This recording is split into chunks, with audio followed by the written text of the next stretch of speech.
Good afternoon. Hope you're having a great week. It is Thursday, June 25th, 5:05 p.m. Eastern Daylight Time. Local time here in, I think the nearest town is Whitefield or something like that, Georgia. I am off of Interstate 85, southwest of Atlanta.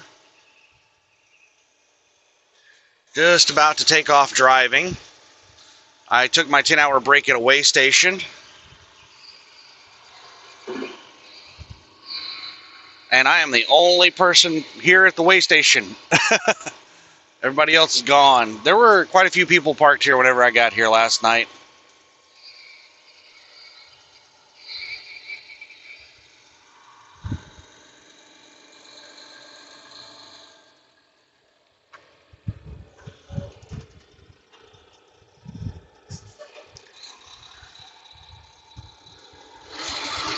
All right, here we go. Getting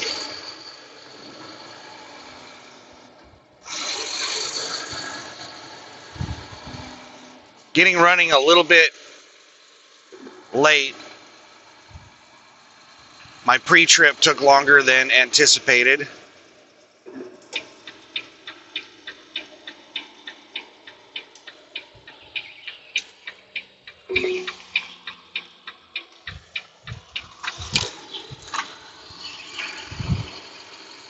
I found an issue. One of my clamps on a coolant hose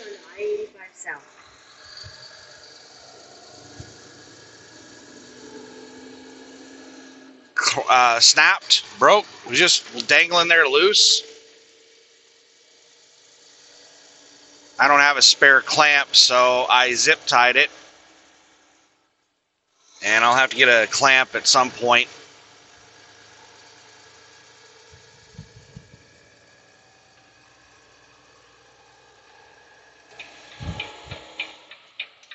Traffic is thick.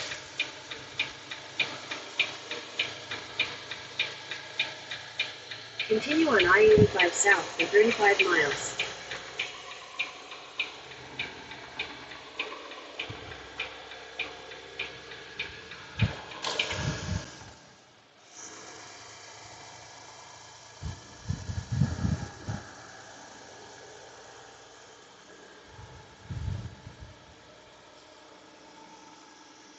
I was hoping to drive further in my last drive shift, but I got to the point where I was having a lot of difficulty keeping my eyes open. So whenever I saw the way station, I just pulled over. I was still about 40 miles short of where I was planning on stopping. But I was just too damn tired. Still had like 2 hours of drive time. So let's talk about the Iran situation.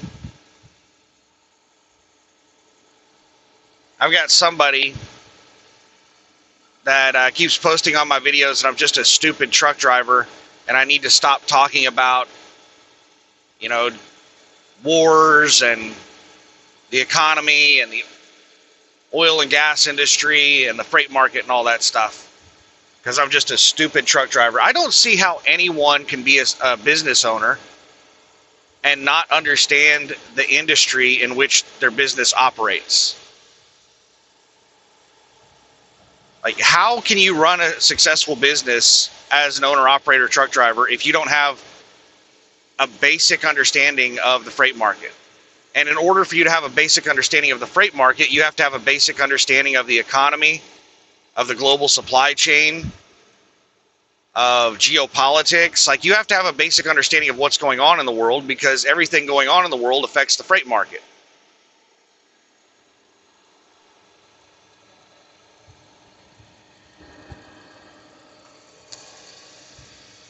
But keep in mind that as supercharged Tio keeps telling me repeatedly, I'm just a stupid truck driver. Keep that in mind when we talk about Iran, that I'm just a stupid truck driver. And you should get your information elsewhere.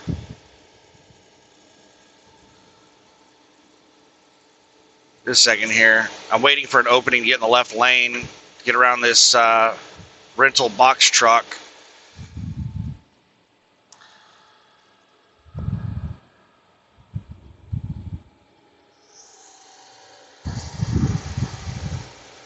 And I'm hoping traffic dies down pretty quick. We're a decent ways away from Atlanta, but I think these are still people commuting back and forth to Atlanta, shopping or working or whatever the hell they're doing in Atlanta.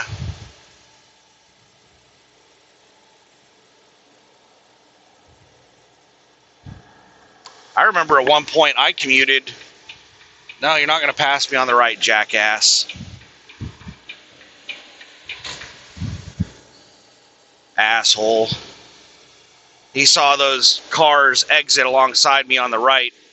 Both of those vehicles I was passing exited, and this jackass floored it, started to pass me on the right. Nah, we're not doing that game.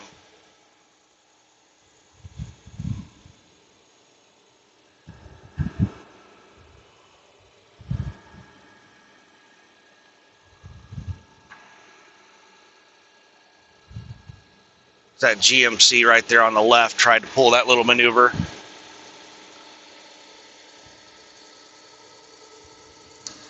I've got quite a little congestion in front of me, and I think it's caused by some oversized load.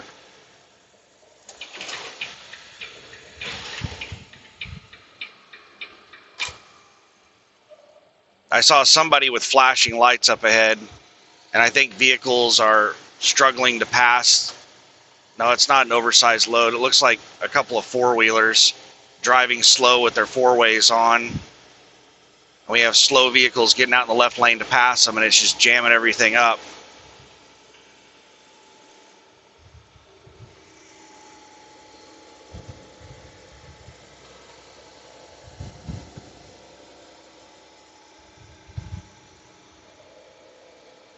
So bear with me. We'll talk about Iran.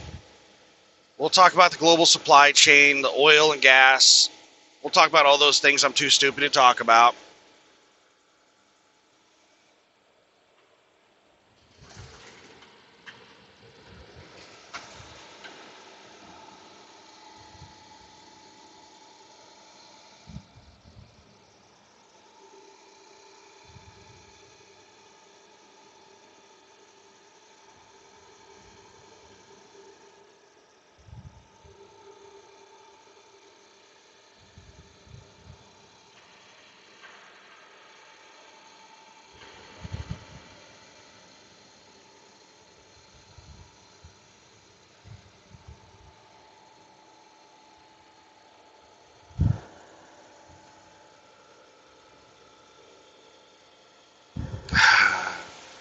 This slow four-wheeler just had to get out in front of me.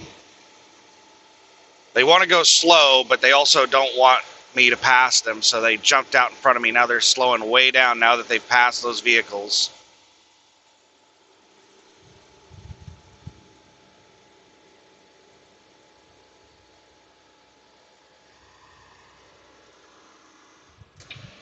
I'm going to dip in behind them because I have a line of four-wheelers behind me. I'm going to set my cruise. I'm going to turn my cruise back on and see if they're going faster than me.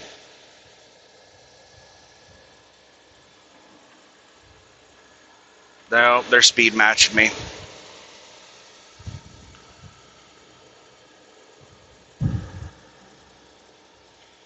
They're slowing down. Fucking hate people, man. And now I'm jammed in. As soon as I get a car alongside me, they slowed way down. They were speed matching me, and then as soon as I got locked in behind them, they slowed down to 65. Now they're speeding back up. I should have passed this jackass. I knew they were going to pull this shit.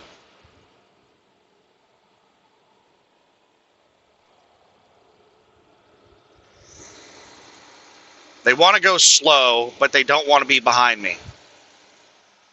I run into people like this all day, every day.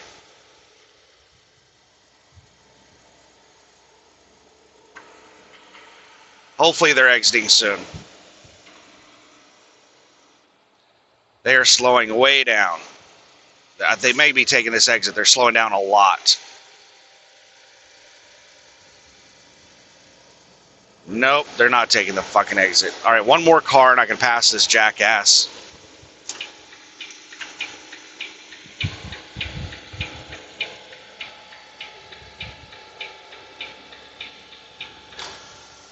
Now they're speeding up. If I was governed at 70, I wouldn't be able to pass these assholes. I sped up to 73 and they're speed matching me at 73 right now. They were doing 67 to 65 a second ago. Now they're doing 73, trying to keep me from passing them. I fucking hate people so much.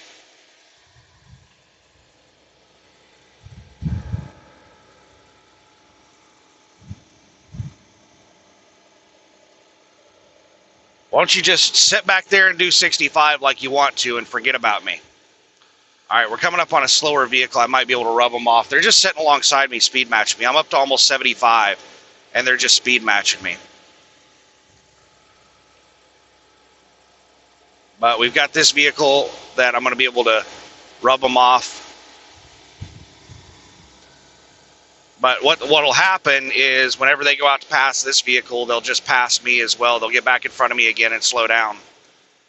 This is the kind of shit that happens all day, every day.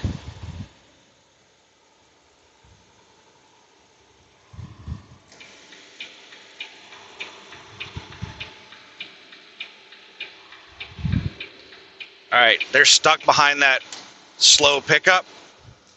There's a big line of cars jamming them in, so they can't get out and pass. Hopefully I can get far enough away from them that their lizard brain will forget about me. Because right now they're just fixated on me. They're like, I've got to get in front of that slow vehicle. So they'll speed up to like 80, 85 miles an hour to get back in front of me. But if I can get far enough away from them, their lizard brain will forget. All right, they're out in the left lane.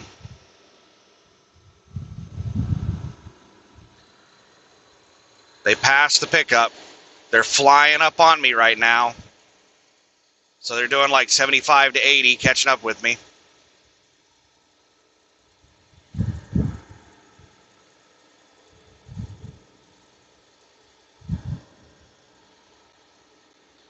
They're still behind me. That's a different SUV right there.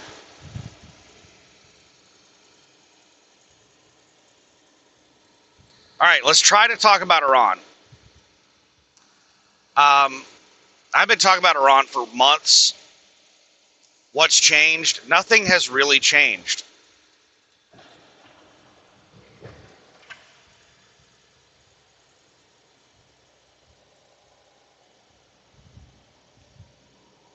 I know that the government is putting out this narrative that is everything's great. We're moving more oil than at any other time in the world. The Strait of Hormuz is open. Everything's back to normal. Everything's amazing.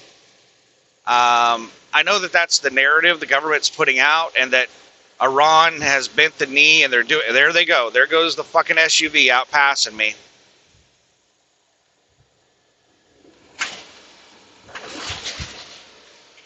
They've sped up to like 80 miles an hour going around me. Some guy playing on his phone. There he is, the BMW SUV. Just went by me doing 80. Now he's gotten in front of me again.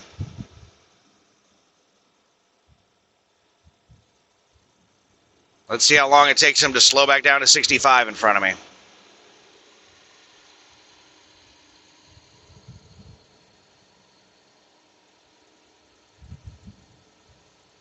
He's already slowed down to 70. No, he's going like 71, maybe 72. He's pulling away from me a little bit. But he's holding his phone in his right hand, texting on it. That's normal behavior when people are texting and driving, is they'll slow down whenever they're reading a text or sending a text, and then whenever they finish, they'll speed up.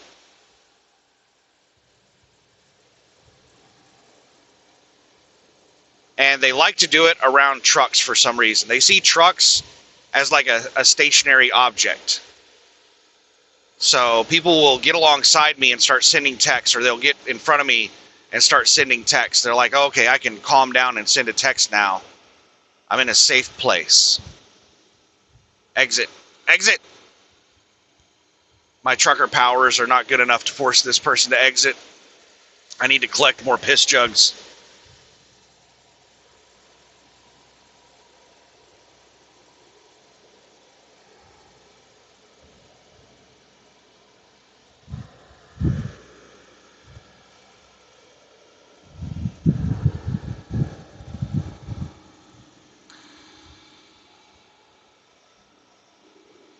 So I'm trying to give the brief overview right now, so I'm not going to spend several hours discussing the Iran situation.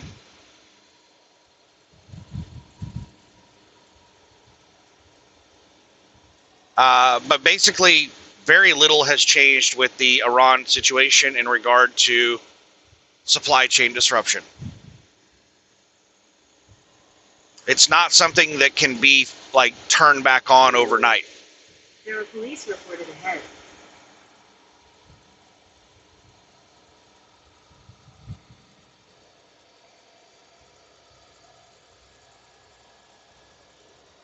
So there's a lot of stuff going on. Let's try to look at the main highlights. What's the big thing that's happening? Well,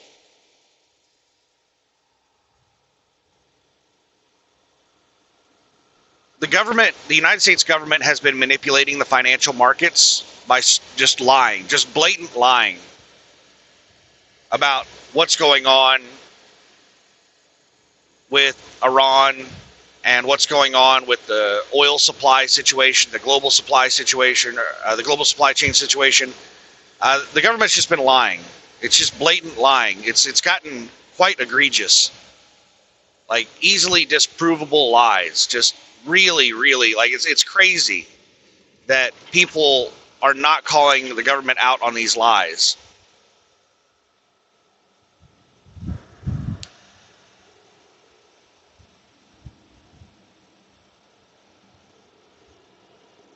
But we have a lot of people in the financial markets that aren't the brightest, and they believe what the government says.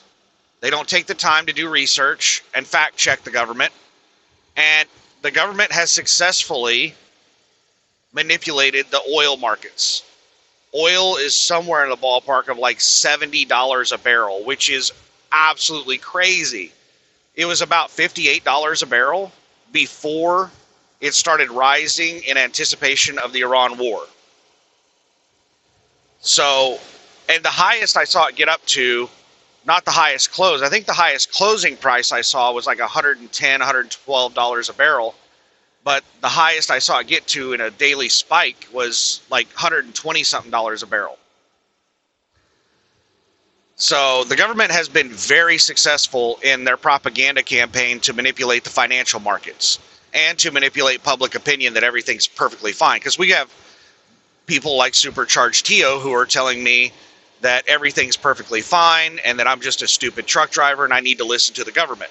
So there's a lot of people out there like him that believe what the government is saying. What's the truth? What's really happening? We have one of the largest disruptions to the global supply chain in history. Has been happening for about the last 4 months. And it's not just Iran. The Ukraine-Russia war has been disrupting the global supply chain.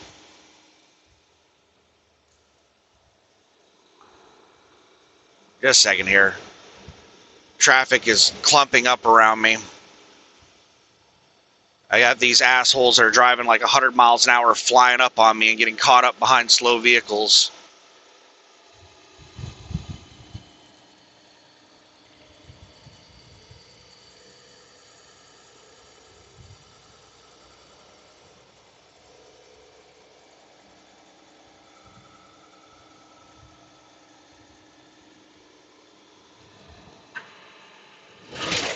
All right.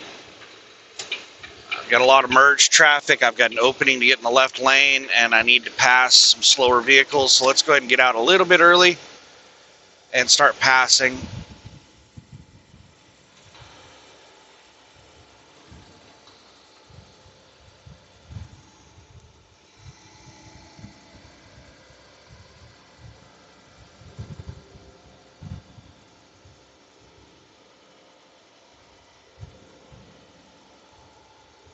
So oil right now should be somewhere in the ballpark of $150 to $200 a barrel.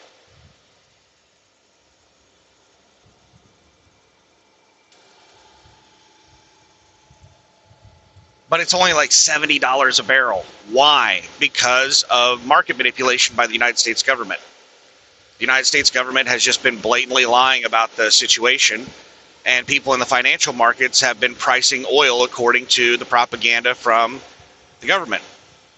But what else is happening? If you'll notice, fuel prices are still really high. They're still like $4, $5, $6 a gallon. Why in the hell is fuel still $4, $5, $6 a gallon if oil is only $70 a gallon? That doesn't make any sense.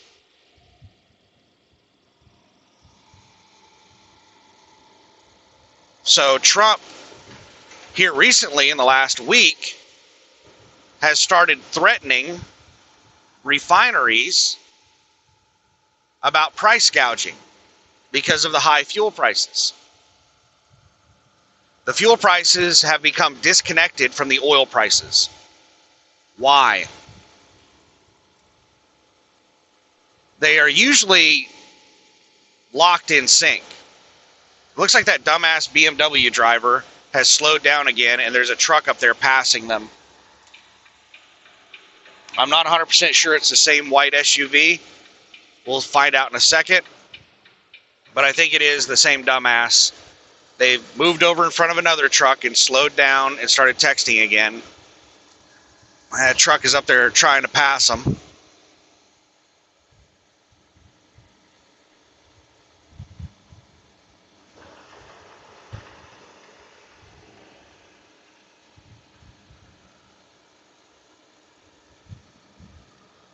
Looks like the same SUV.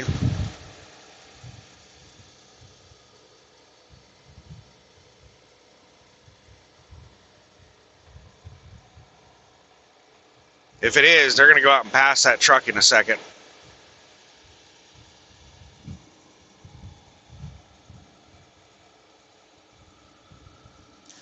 They've already sped up and they're riding that truck's ass. They're doing the same thing to him that they did to me. They're just waiting for an opening to get in the left lane to pass them.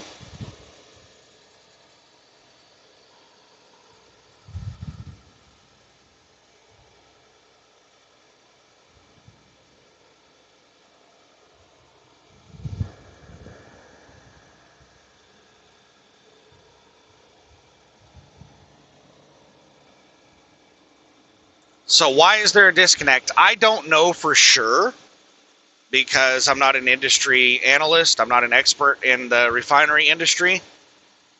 But the refineries use a lot of mechanisms for pricing. It's not just the price per barrel. It's also supply and demand. Like, do they have oil available to them? Are they having to charge a premium for shipping costs to get the oil to the refinery? Things like that. There they go. There goes the jackass passing the truck. Yeah, I'm pretty sure. I'm like 90% sure it's the same asshole.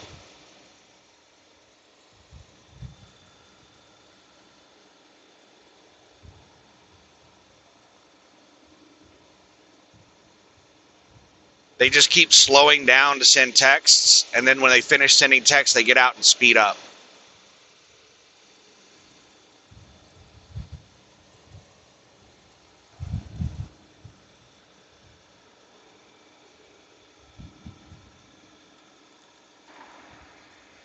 Now they appear to be loitering alongside that truck. They probably slowed down to read or send a text. When they finish it, they'll speed back up. There, they took off. Now they've cut the truck off, and they're going to slow down in front of them again, entering Central Time Zone. So I think we're still in Georgia, but we just changed time zones.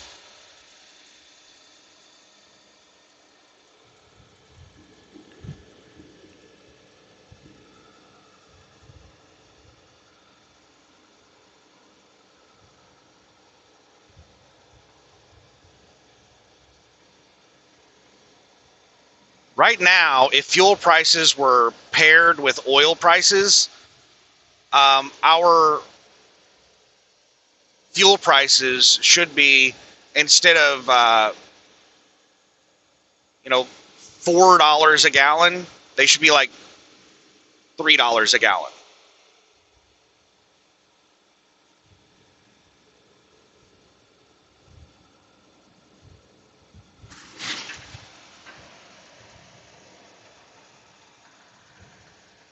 So yeah, the fuel prices. There's a lot of things. There's a lot of incorrect pricing in our financial system. There's a tremendous amount of disconnect from reality within our financial system. And the fuel price and oil price becoming disconnected from each other is just another example of the disconnect from reality within our financial system.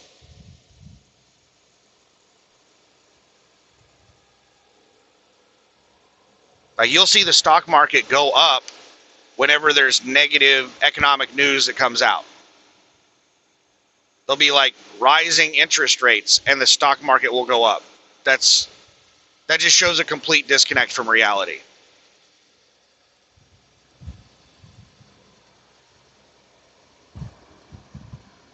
And usually when this happens, when the financial markets get absurdly disconnected from reality, that is an indicator that a market crash is about to happen. Alan Greenspan called it irrational exuberance.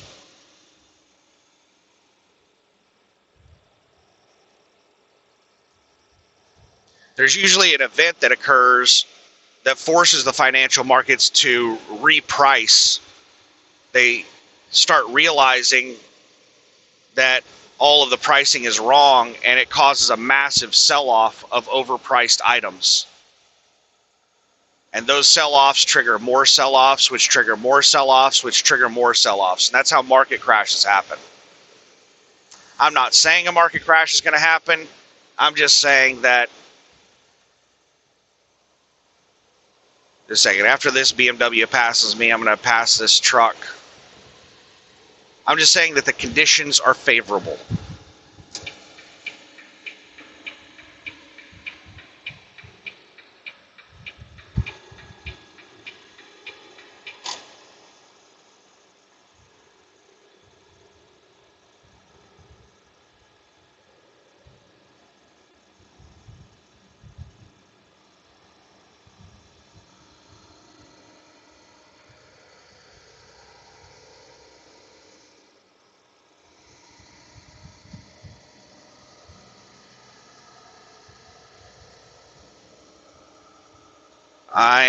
I haven't even sped up.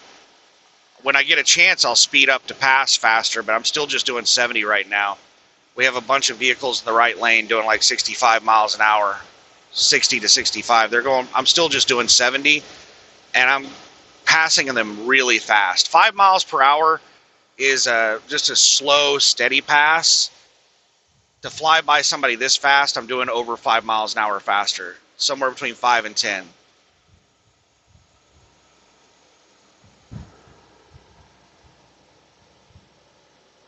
This is not the BMW SUV. This is like a Hyundai.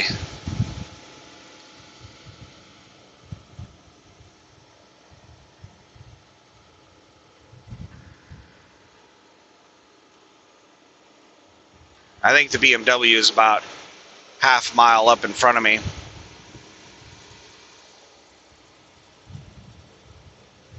I do not know why there are so many people doing 60 to 65 over in the right lane.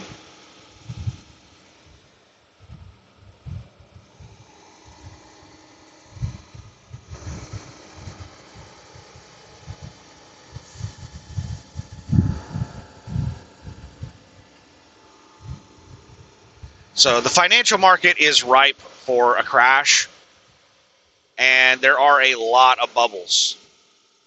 If we start to have a market crash, it's likely going to be much worse than 2008, 2009.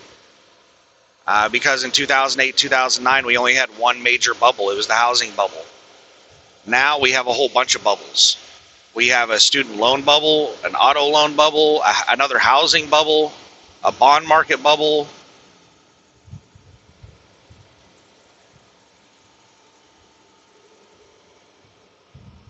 We have bubbles on top of bubbles on top of bubbles. Why? Because when we had the crash back in 2008, 2009, we never fixed anything.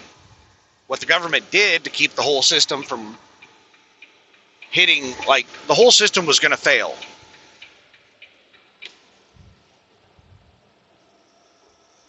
Stock markets, the financial markets around the world were all going to crash. And you might think, well, fuck them. Who cares about those people? Well, most companies in the world depend on those financial markets. Most companies are invested in those financial markets, or they're publicly traded companies. And when their value goes down to nearly nothing, when they lose billions of dollars a day, tens of billions, hundreds of billions in a single company, then that company is going to have massive layoffs.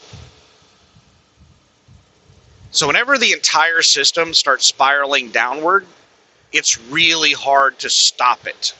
That's the reason the government panicked back in 2008, 2009, and they stopped market trading. Keep left to stay on I-85 South. And they started dumping tens of billions of dollars into the financial system to prop it up. Because there were large insurance companies, I think HSBC was one of them, that told the government that they were going to, like, go bankrupt. They were about to file bankruptcy. They were going to go out of business within days or weeks because of all of the claims being filed on all of the market losses. They said that they couldn't pay out all the claims. And if the insurance company goes out of business, almost all of these funds that people invest into, they have contracts that require all of their investments to meet certain requirements, certain standards. One of them is that they have to be insured. They also have to be like a minimum amount per instrument, like stock. There's lots of requirements on them. So if like the value of the stock goes below like $5 a share, they have to sell it. They can't have anything in their portfolio less than like $5 a share. They can't have anything in their portfolio that's not investment grade. So the grading has to be a certain level. And then it has to be insured. So if the insurance company goes out of business, it would cause all of these fund managers to sell off all of the stocks that are no longer insured. So as you can see, once a market sell-off starts, a major market sell-off, it causes other things to happen, which cause other selling. One of the things is leverage. Most stock traders trade on leverage.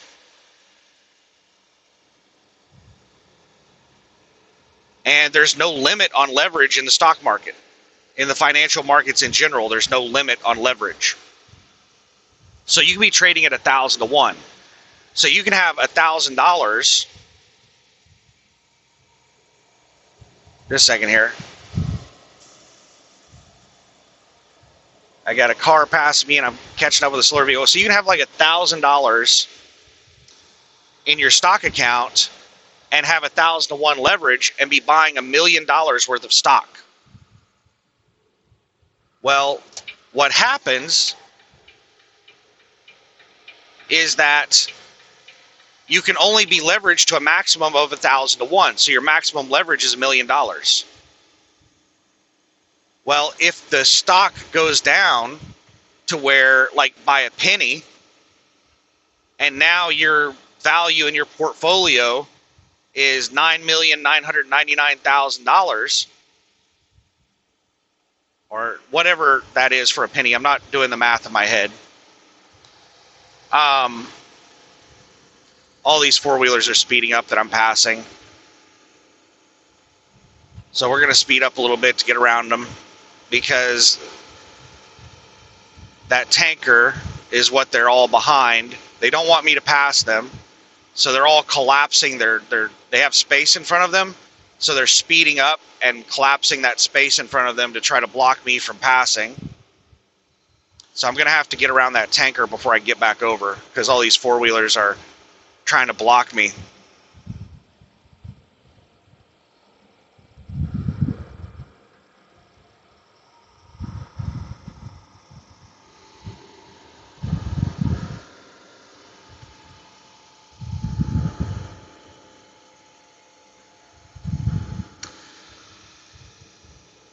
So if the value drops below your leverage, then you have to either put more money in your account or sell stocks. And most people sell stocks. And it's up to the brokerage that you're working through, whoever's providing you the leverage, it's up to them to make up the rules on your margin, your leverage. And they can give you like a day to fix the problem, or they can give you a couple of hours, or they can just force a sell-off. They can just sell your stocks to cover your leverage. They'll just sell it, and you do not ever want that to happen, because, just a second here, I would like to get back over to the right, but all this traffic that just merged on is passing me on the right.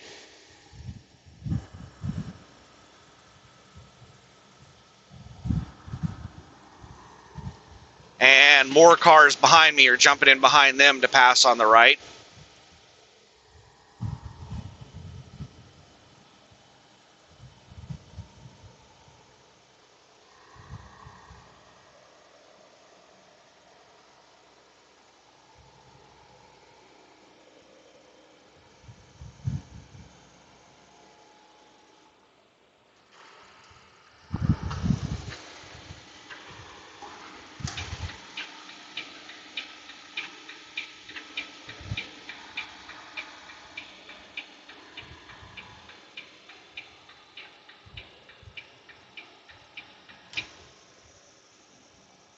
All right, finally back over in the right lane. Traffic is thick.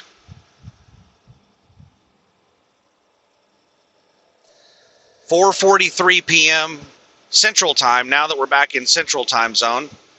So we're going to have to deal with 5 o'clock traffic twice. We dealt with 5 o'clock traffic in Eastern. Now we're going to deal with 5 o'clock traffic in Central.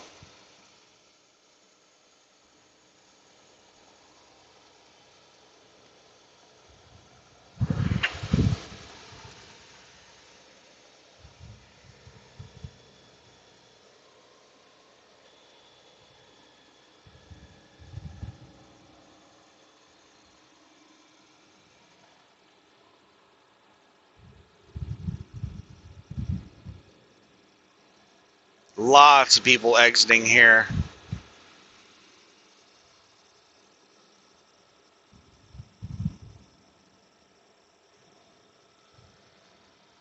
God, that would suck to live all the way over here and commute to Atlanta. I'm not sure that's what's happening. I suspect that there are a lot of people who live all the way over here that are working in Atlanta.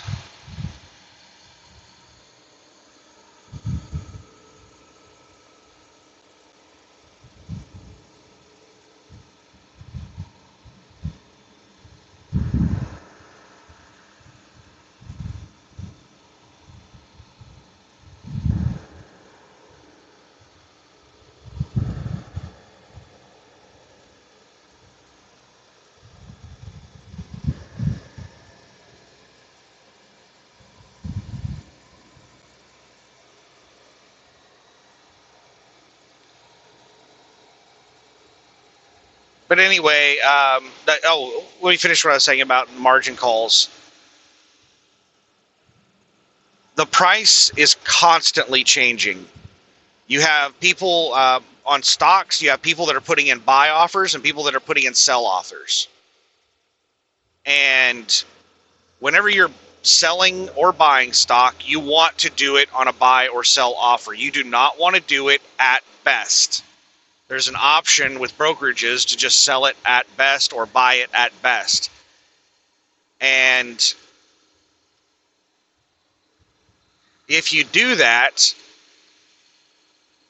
then you're just buying or selling at whatever the highest price being offered is, or the lowest price being offered is, whatever the best price being offered at that moment is.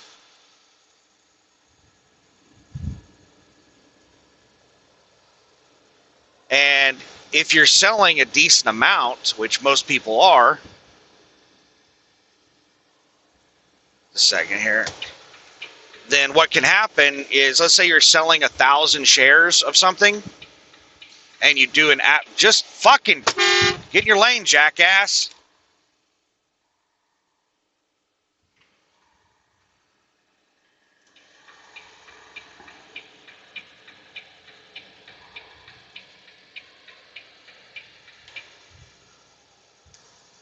Let's say that you're selling and somebody's buying for $10 a share, but they're only buying 10 shares. And the next person below them is buying for $9 a share, and they're buying 100 shares. And then somebody for, $8 a share buying 100 shares. It just keeps going down like that. Well, if you just put in an at best for 1,000 shares, it's going to fill those orders instantly. And it's going to buy out all of those orders and keep driving the price down, down, and down. And you could cause a big negative spike, a big downward spike in the price of that particular stock by selling a large number of shares all at once at best. Only stupid people buy and sell at best on the stock market. That is absolutely crazy to do that. But if you get a margin call and your brokerage sells off your stocks to cover your margin, your leverage, that's how they sell your stocks, is at best. So margin calls are another force that drives down prices. It's not just that it causes sell-offs, it causes sell-offs at best. And selling at best causes large spikes downward in stock prices. The point I'm trying to make is that when the stock market starts going downward, it is really, really hard to stop it from going downward. That's the reason we have systems in place to stop stock market trading. All right, we're down to 53 miles an hour because we have slow people in the left lane up here.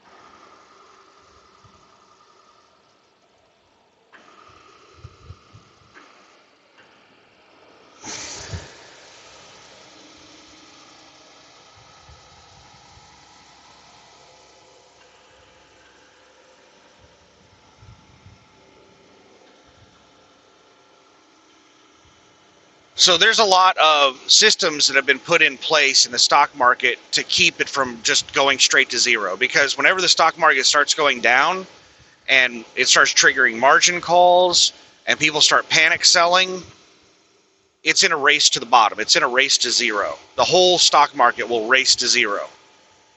And it can happen with all of the electronic trading that we have in place. It can happen within minutes. So they have systems in place to try to stop that from happening. There's systems that will automatically just shut off all trading if a stock drops below a certain percentage in a certain amount of time, or the overall stock market drops below a certain percentage, there's lots of systems in place that whenever something starts dropping in price like crazy, it'll just shut the system down.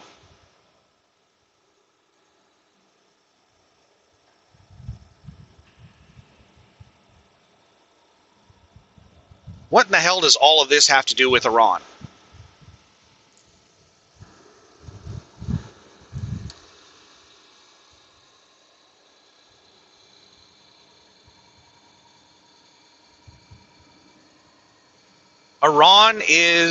It's not just Iran, it's the Russia-Ukraine war, which is not just Russia and Ukraine, it's NATO against Russia and their allies. It's a world war is what it is.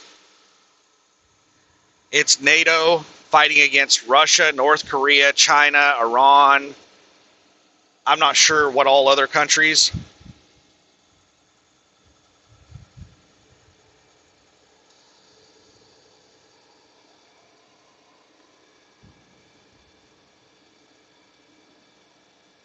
But there's a tremendous supply chain disruption that's been happening in the world for a long time. And it's a disruption to the oil and gas industry, which is at the foundation of our global supply chain. It's at the foundation of our technology. It's at the foundation of our economy. It's at the foundation of everything. And those disruptions take weeks, months, sometimes years to reach the end consumer. So, we can have these major disruptions happen and people aren't directly affected immediately. The only immediate effect that people typically see is a spike in fuel prices.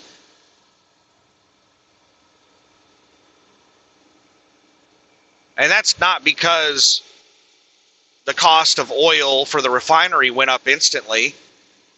It's because they price oil and fuel on futures markets. So what they think it's going to be 6 months from now, a year from now, whatever the future is.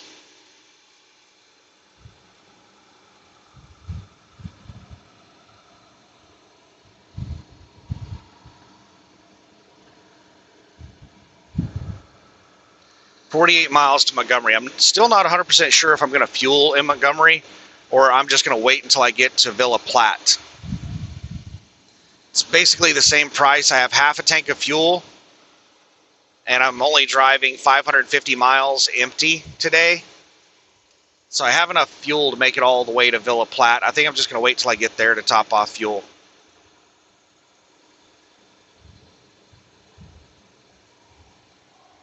All right, I'm going to speed up and get around this truck while there's no cars around me.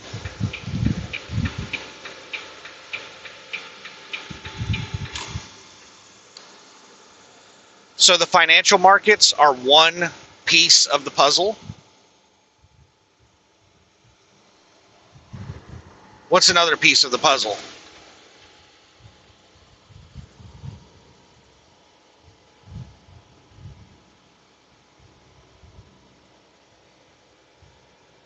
The supply chain.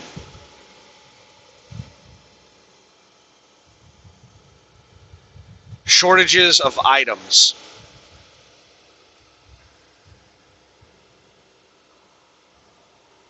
Part shortages, food shortages, shortages of everything in the supply chain. Have we started seeing those shortages yet? Not really.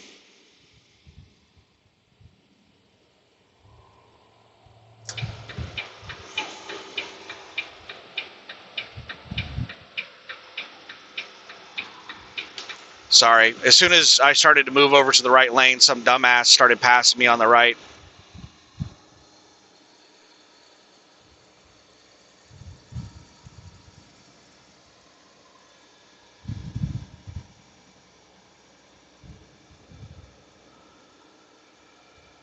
These morons out here driving 100 plus miles an hour, just weaving through traffic like jackasses.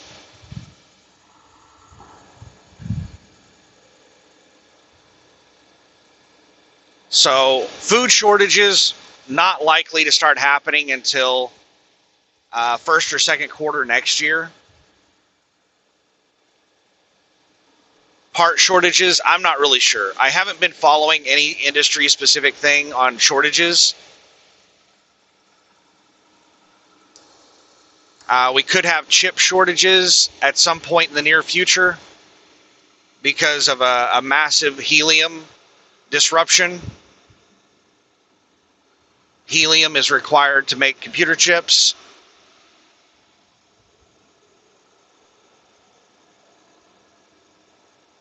Wait a second here. I'm just watching the speed of this car in front of me. They keep speeding up and slowing down. So food, computer chips. You might think, oh, I'm not buying a computer, so I don't need computer chips. That's not going to affect me. Computer chips are used in everything. Cars, fans, they're slowing way down.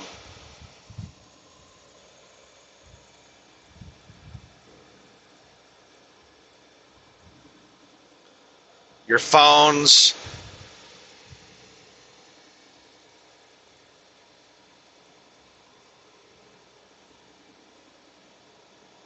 God, I hate people who do this shit in front of me. They just yo-yo in front of me. Whenever they get close to me, they speed up. Whenever they get a decent ways away from me, they slow down. They're speeding up right now. There are police reported ahead.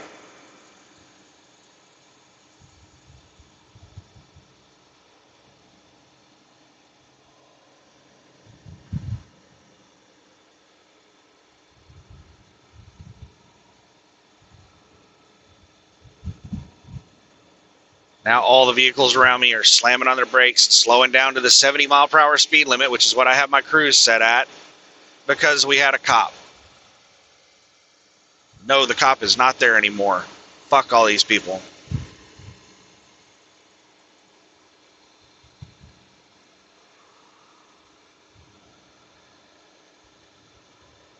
I don't know how Google gets away with reporting police locations like that. I'm pretty sure that's against the law.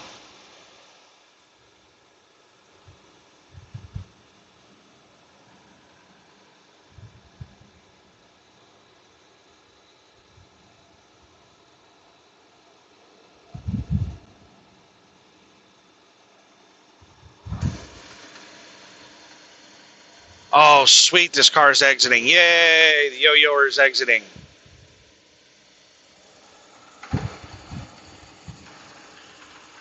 This dumbass, just jump across a couple lanes, take the exit, the last second.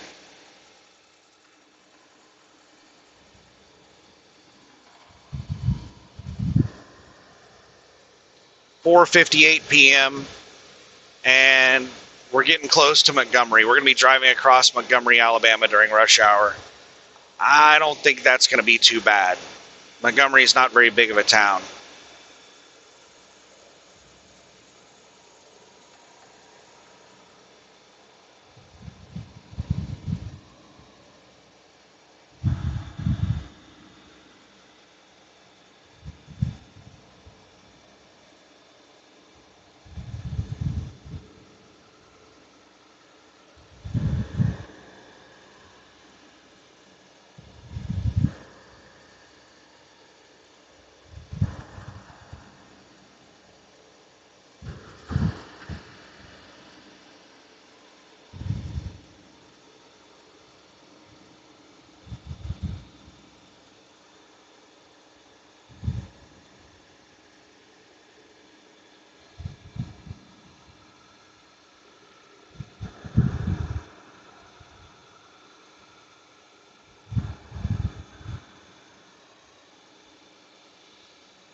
So I have not really done a lot of research on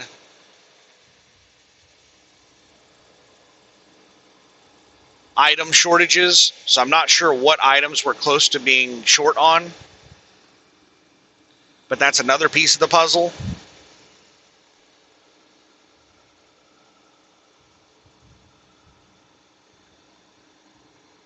Another piece of the puzzle is reserves. And that is the topic of the moment on social media news. Social media news sites are all covering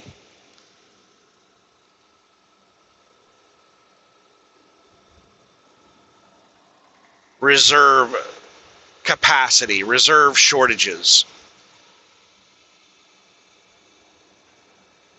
That's something I've been talking about for a long time.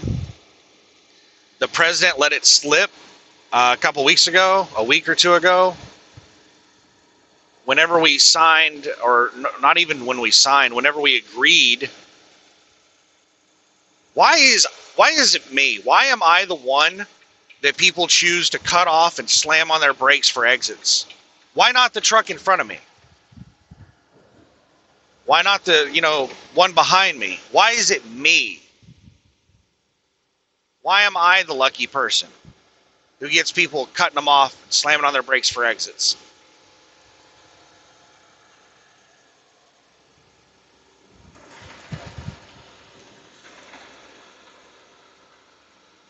So whenever we agreed to the memorandum of understanding, which is not I guess technically it's a deal toward peace. It's kind of a peace deal.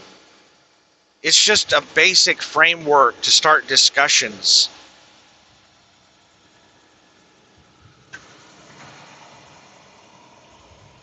It's just a rough outline of a basic framework is all it is. And Iran is not adhering to it. It's a very lopsided deal. The United States is the only one that's really adhering to the deal.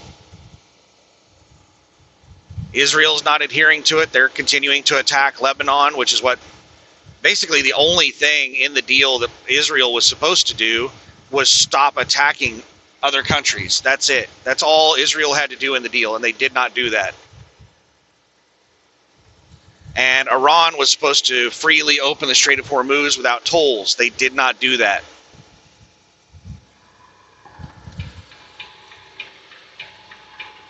Here goes some jackass trying to pass me on the right. I'm not letting that shit happen again. Fuck you, stupid asshole.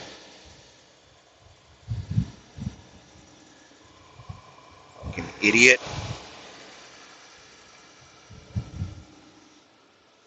These people, they drive like inches off of people's bumpers. They are so dangerous. They'll pass on the right before you even get to a safe distance to move over.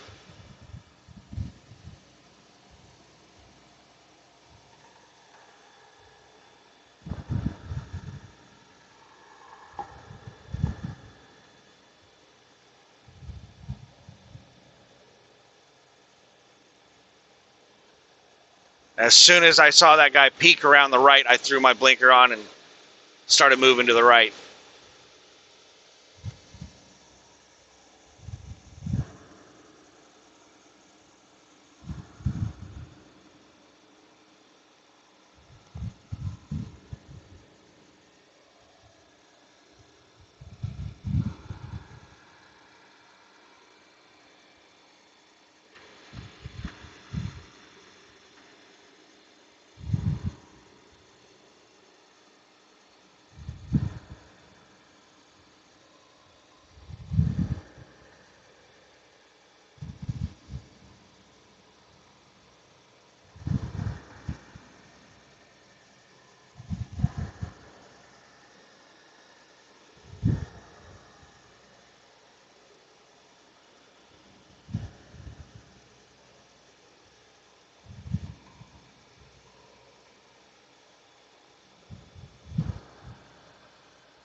Just saying, here I'm trying to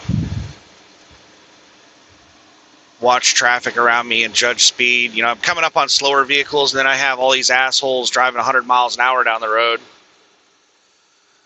that are just flying by me. So I'm trying to figure out when it's safe for me to get out and pass slower vehicles.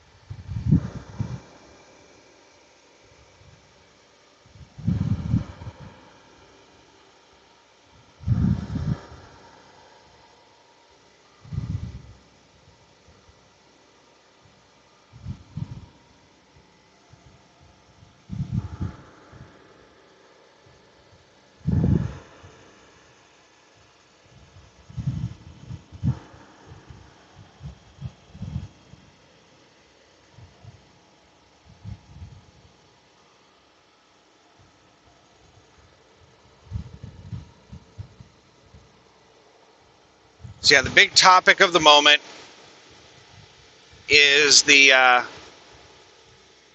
reserve, oil and gas reserves. Mainly just oil reserves. That's what social media is talking about, because Trump let it slip whenever they signed the memorandum of understanding. Like, there have been a lot of experts warning that we were going to hit a critical point in our oil reserves and we were going to start having shortages sometime between early July and early August. People have been warning about that for months.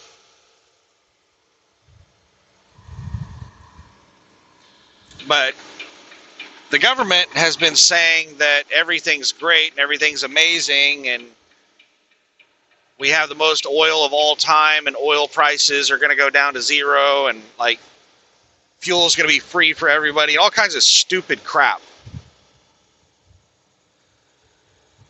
Well, Trump let it slip. I'm not sure if it was last Sunday or the Sunday before that, whenever we agreed to that memorandum of understanding. He was trying to convey how dire the situation was and how critical it was that we had the Strait of Hormuz reopened. And he made the comment, I'm not sure exactly what he said, but he said something along the lines of, we were 4 weeks away from running out of oil.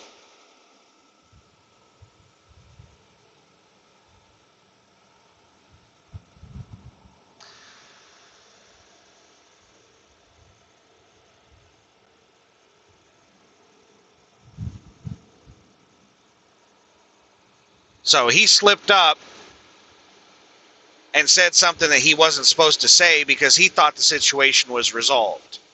He thought that he had fixed the problem with that memorandum of understanding because he thought Iran had agreed to fully reopen the Strait of Hormuz, and he didn't understand what was going on.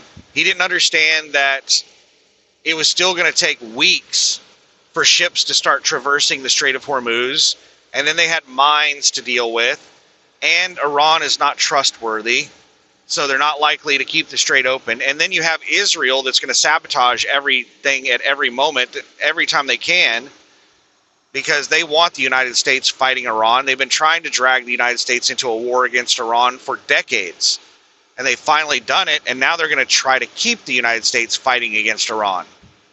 So you have Israel sabotaging it constantly. Iran has an unclear chain of leadership where you have local leaders making decisions on behalf of the country. So the right hand doesn't know what the left hand is doing in Iran. So they can have some agreement, but some local leader may choose to not follow the agreement. So Iran, as far as leadership is concerned, is a clusterfuck. And I know that Iran has come out and said, no, we're all on the same page. And, you know, it's just That's not true, that we don't have a clear chain of command, and we don't, we're not all on the same page, and right hand doesn't know. None of that's true. Iran comes out and has said that multiple times. It is true. It's been proven multiple times. There's been clear actions that have occurred multiple times that show that the right hand doesn't know what the left hand is doing in Iran. And the United States has complained about it on numerous occasions, that they make agreements and then the agreements aren't upheld because the person they made the agreement with is not the one that's, the local leader making the decisions, and the local leader chooses to do something else. It's just, diplomacy is not an option to solve this situation, in my opinion. In my opinion, diplomacy is not an option with the current leaders in Iran. Why is this vehicle slamming on their brakes in front of me? Is there an exit coming up? This vehicle just passed me and then slammed on their brakes and slowed down to like 65 in front of me.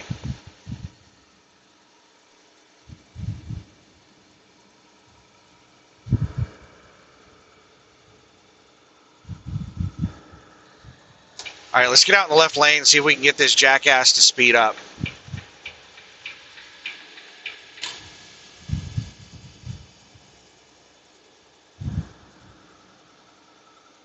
People do this to me all the time. They speed up to get in front of me, they get in front of me, and then they slow down.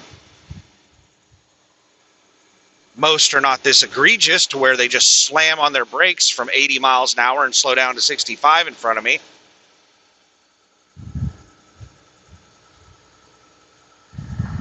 Now they're speeding back up again.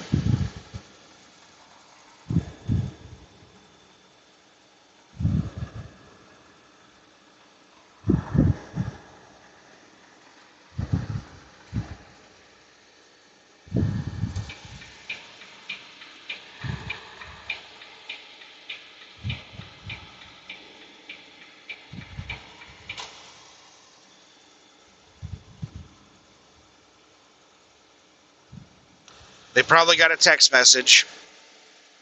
And people do that to me. They'll slow down in front of me to send or receive texts.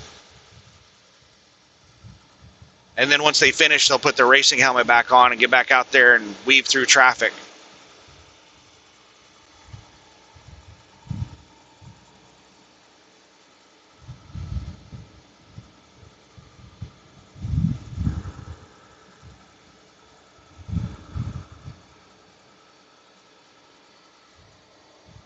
All right, what were we talking about?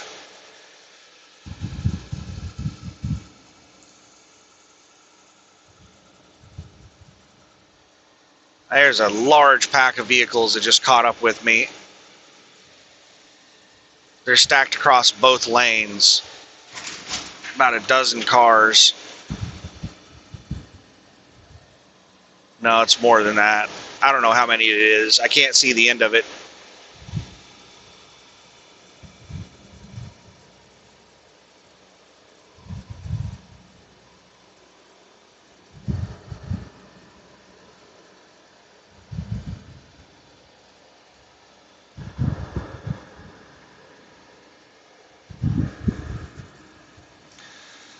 And I'm not sure if these people realize it's an uneven lane.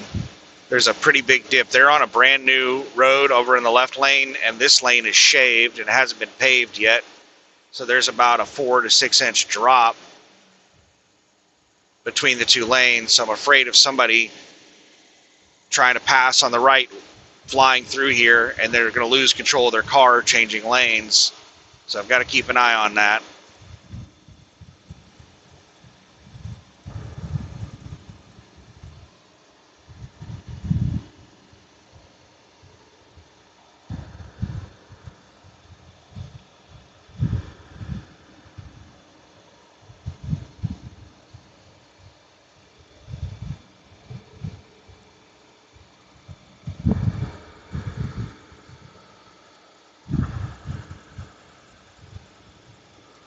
Way station in 2 miles.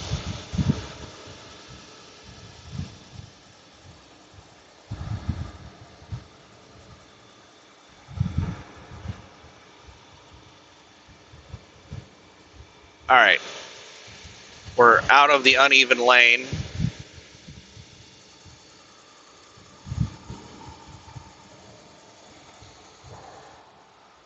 Caught up with slower traffic, and now I'm fully engulfed with four-wheelers.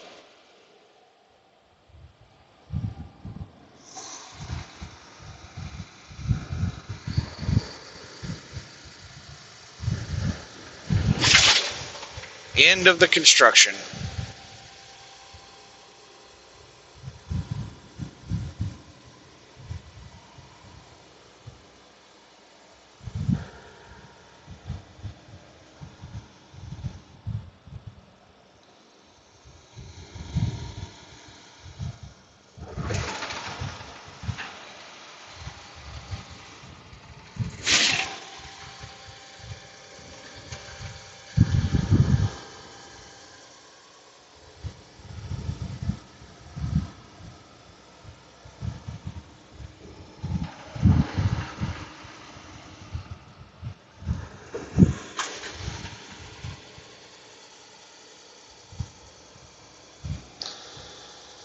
So a little bit off topic, I am not doing a 34 as of right now.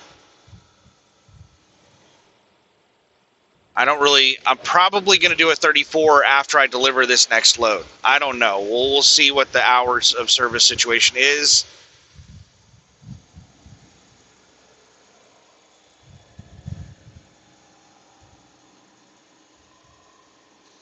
Right now I'm running on recaps because I've had so many delays. I've been sitting around waiting for empty trailers so much that I have enough hours to run this load on recaps.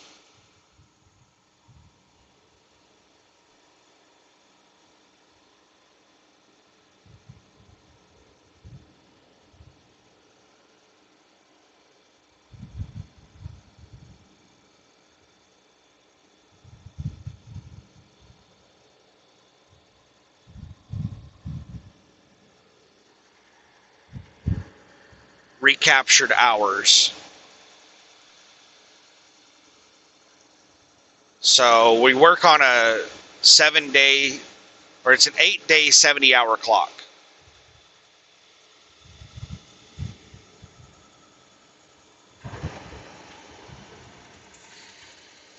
So it's a rolling 8-day, 70-hour clock. So once, let's say 9 days ago, I worked 5 hours. Once that 9th day rolls off of my 8 days, once, let's say it's day 8, and then it rolls over to day 9, well, that 9th day disappears. I only look at it's 70 hours in my last 8 days.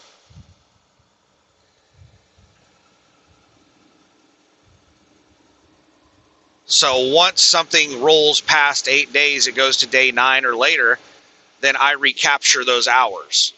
Those hours come back to my, just a second here. We have slow fuckers in both lanes, and traffic is just congesting around me.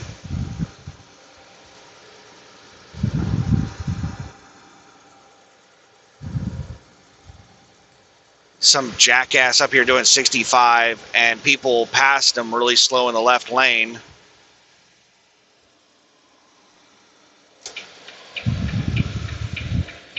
I've got an opening to get over. It's dangerous to ride behind slow vehicles like this because traffic congests around them, and you'll just be riding in a pack of cars all the time. So if you can, you should get around slow vehicles like this. This asshole is sped up. This asshole was doing 65 a minute ago. I sped up to 74 to get around them, and they're going faster than me right now. They've sped up. They're doing like 76. I fucking hate people so much.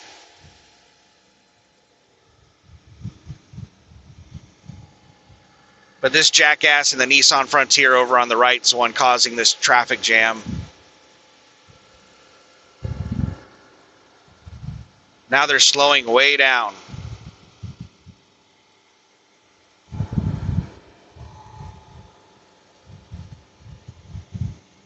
I'm doing 73 right now.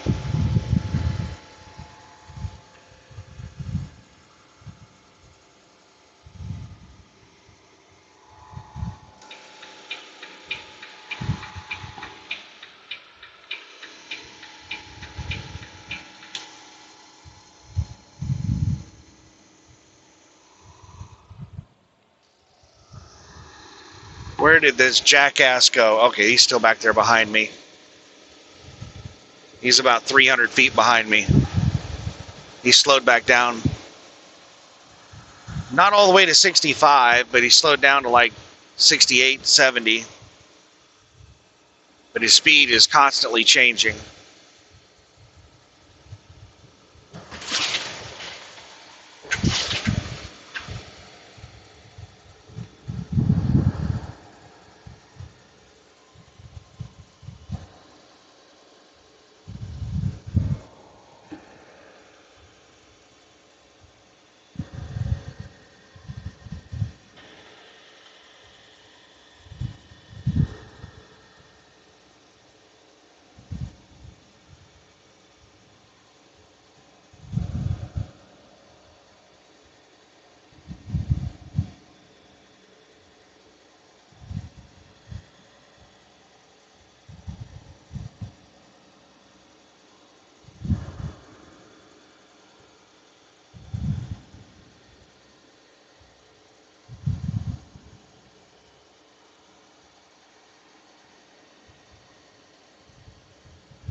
So yeah, the big so Trump let it slip that we were 4 weeks away from running out of oil. He did not specify exactly what he meant by that. There's been a lot of people talking about for months that we were going to have oil shortages starting in early July to early August. Sometime starting within, all right, Google's telling me that there's a delay up ahead. So we are going to run into some delays across Montgomery.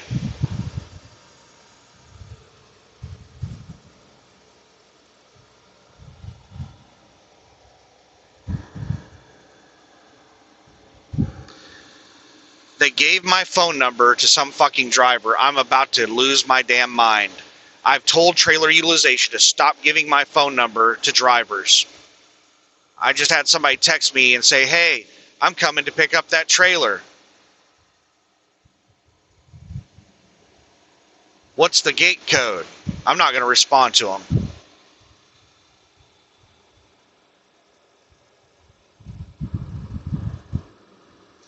I can't believe that they haven't picked up the trailer yet. I told Landstar like 3 weeks ago about that trailer, and they're just now having somebody to go pick it up.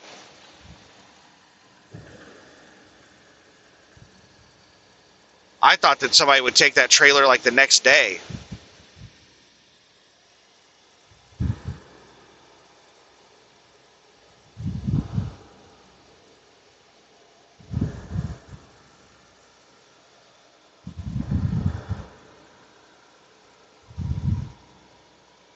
Maybe Trailer Utilization's actually doing their job, and they're finding all the trailers that are like at shops and stuff like that are abandoned all over the place, instead of just stealing them from inactive drivers that are on home time and stuff like that. Because that was basically the only way that Trailer Utilization was getting trailers for a long time, is just anyone who is setting for more than 10 days. If you didn't move the trailer for 10 days, then they would send somebody to take it from you. That was the only way that Trailer Utilization was getting trailers for a long time, aside from the trailer maintenance department telling them that there were trailers that needed to be picked up from shops. And trailer maintenance only does that whenever shops tell them, hey, you need to get this trailer off my damn property. I picked up a trailer from a shop that said that they had been calling Landstar for a year trying to get Landstar to pick up the damn trailer, and they finally had to threaten legal action against Landstar to get them to send somebody to pick up the trailer.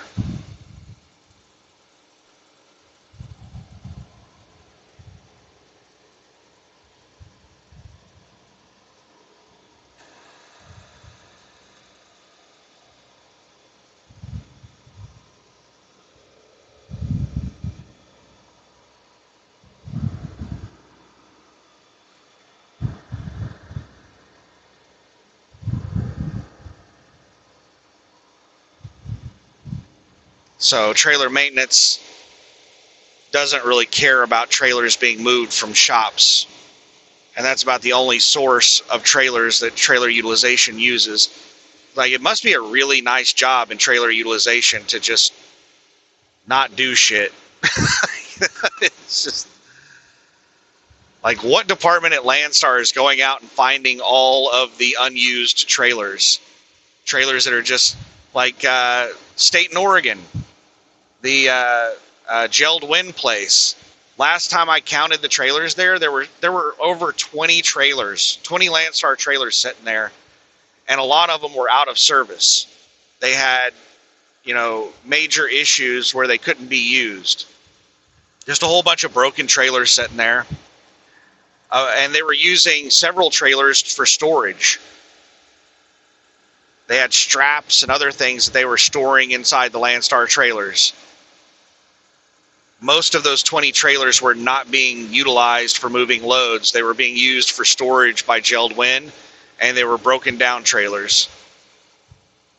That is just one customer that probably had about 10 trailers that were unused. One customer at one location. Think of the hundreds or thousands of Landstar trailers that are just sitting around the country unused. And we don't have anybody at Landstar that's out finding those trailers and making sure that they're being utilized. A department, maybe we'd call it something like trailer utilization, to make sure that we don't have trailers sitting around not being utilized.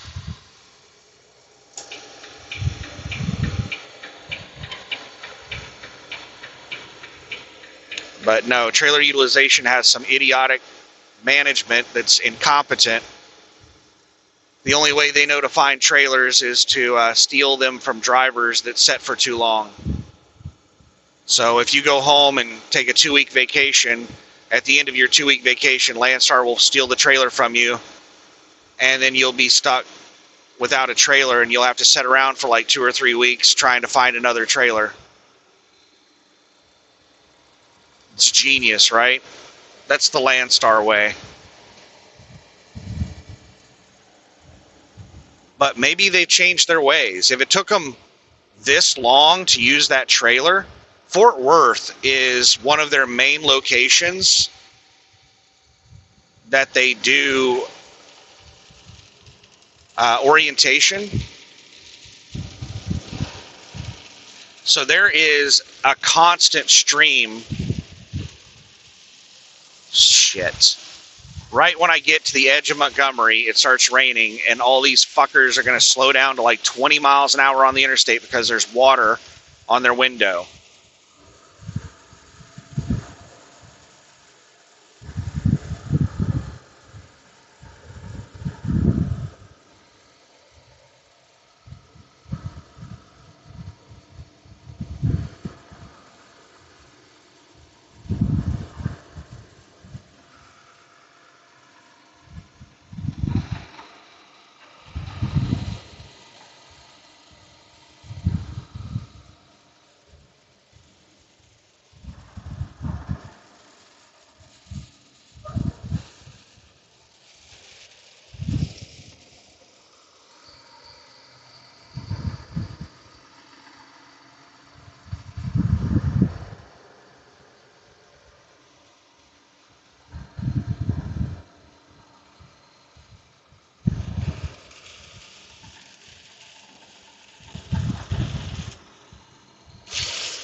And now we're coming to a stop in the road.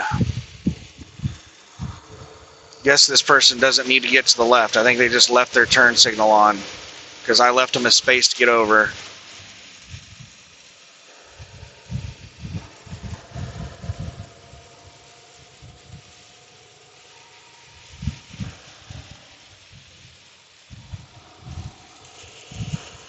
Don't drive alongside me, four-wheeler.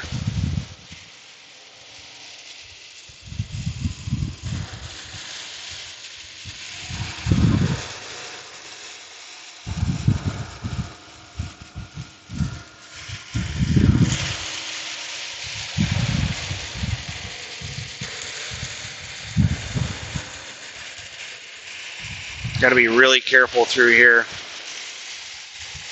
People can't, it's becoming hard to see the lines, so you have to be careful about people that, oh great, now we got all these dumbasses throwing their four-ways on.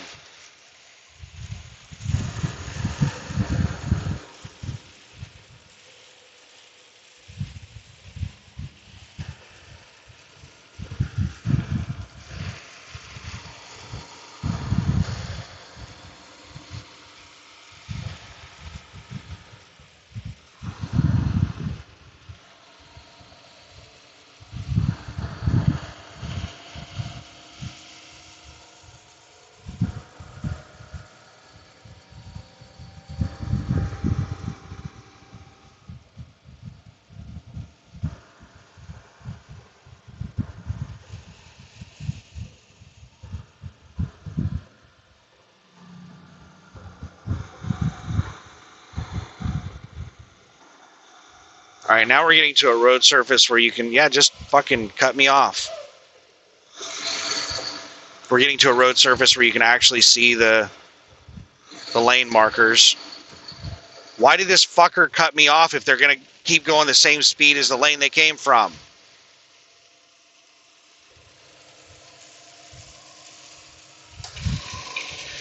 All right.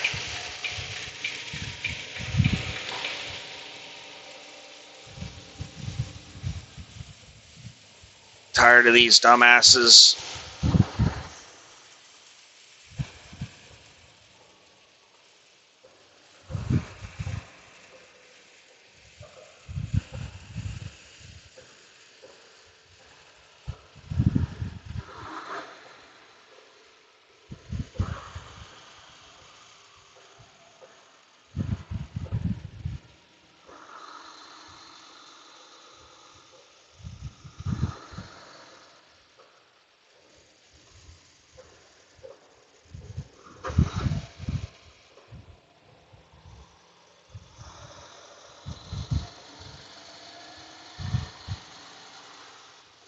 So I've looked into, I haven't done a lot of research on the oil shortage situation that's about to happen. Oh, great. Look at this four-wheeler.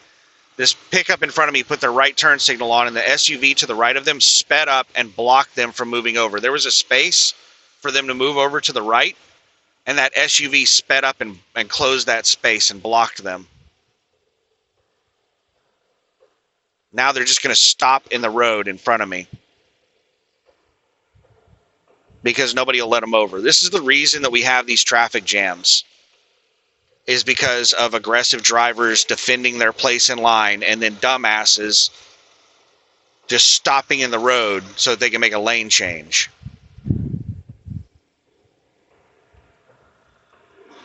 Because they need to take an exit and they're out in the far left lane. And they almost got into an accident trying to make a lane change right there, and somebody else trying to block them from moving over.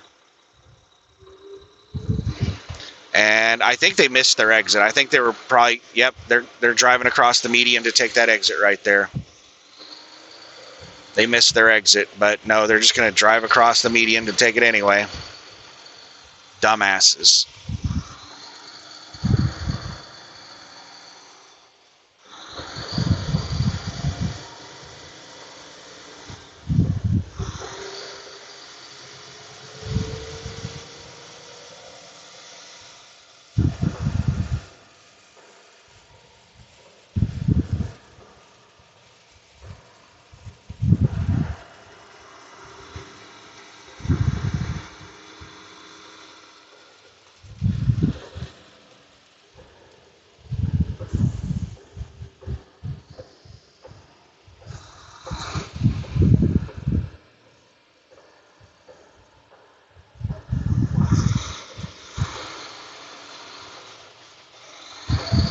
In 2 miles, use the left 2 lanes to take exit O for I-65 south toward Mobile.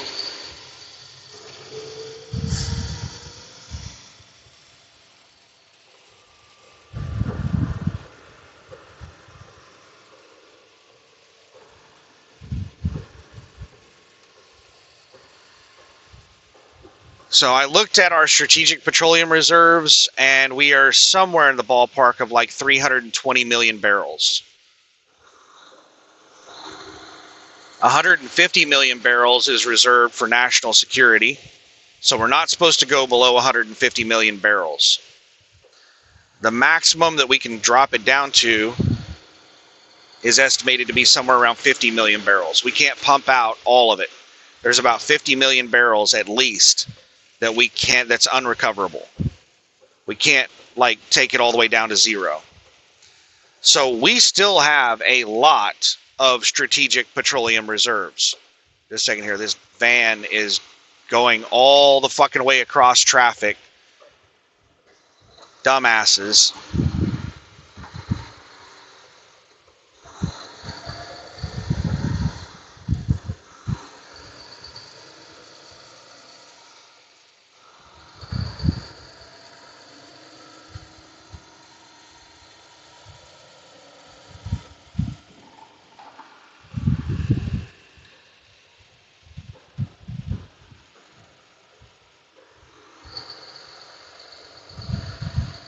They fucking saw space and they had to get into it.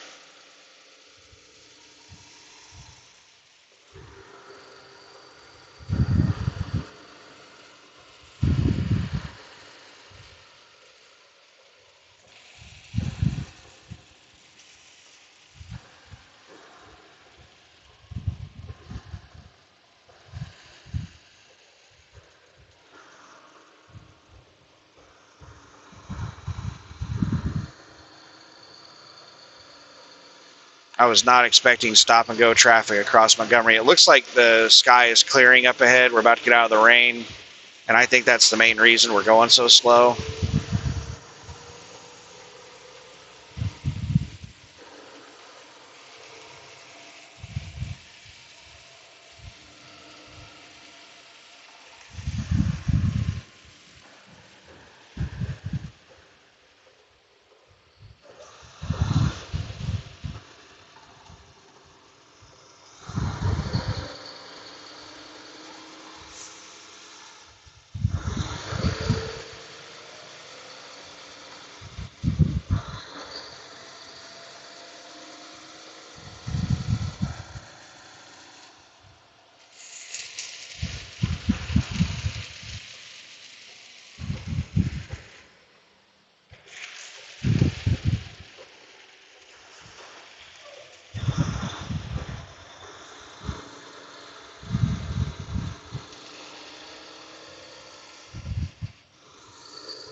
I hate having this four-wheeler in front of me. To take exit O for I-65 south toward Mobile. Because they are just bouncing back and forth between me and the box truck in front of me. They're not maintaining speed. They're just accelerating really fast and then slamming on their brakes. Okay, sweet. They got out of the fucking lane.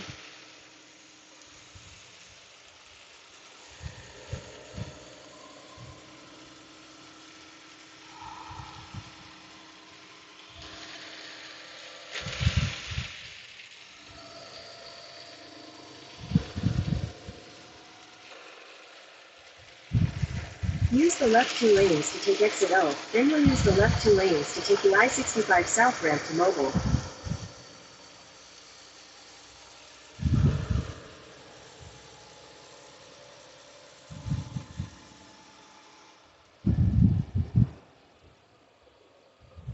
Use the left 2 lanes to take the I-65 Good Lord, south what the ramp. fuck is going on here?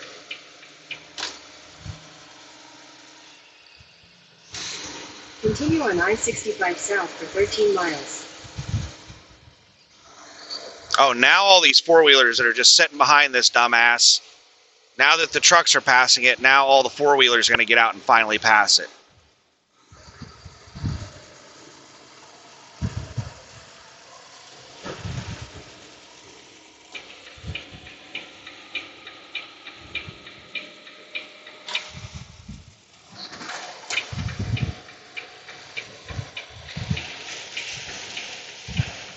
All right, that should be the end of the traffic for Montgomery.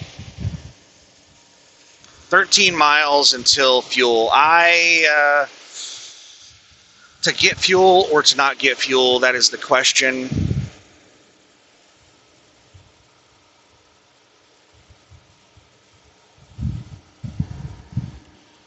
I'm not going to get fuel. If it were like past the 3-hour mark to where I could do my 30-minute break, I would go ahead and get fuel, but it's still too early in the drive shift.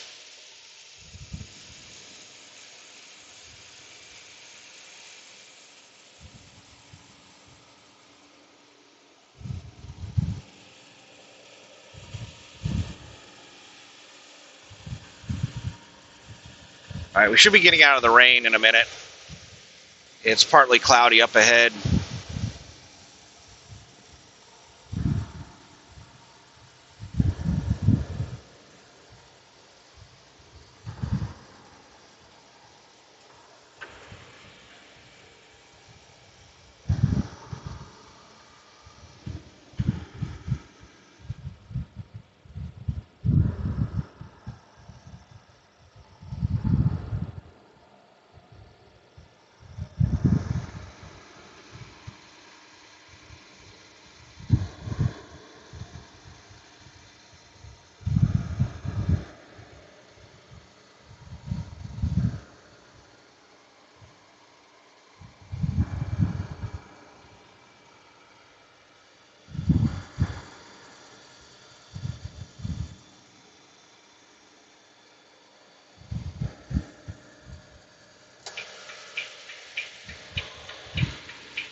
I have enough fuel to make it to Villa Platte, so I'm just going to fuel up whenever I get there.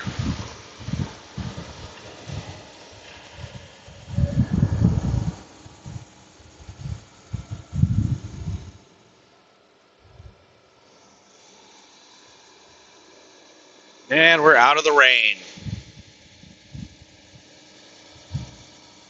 And we're about to go down to 2 lanes.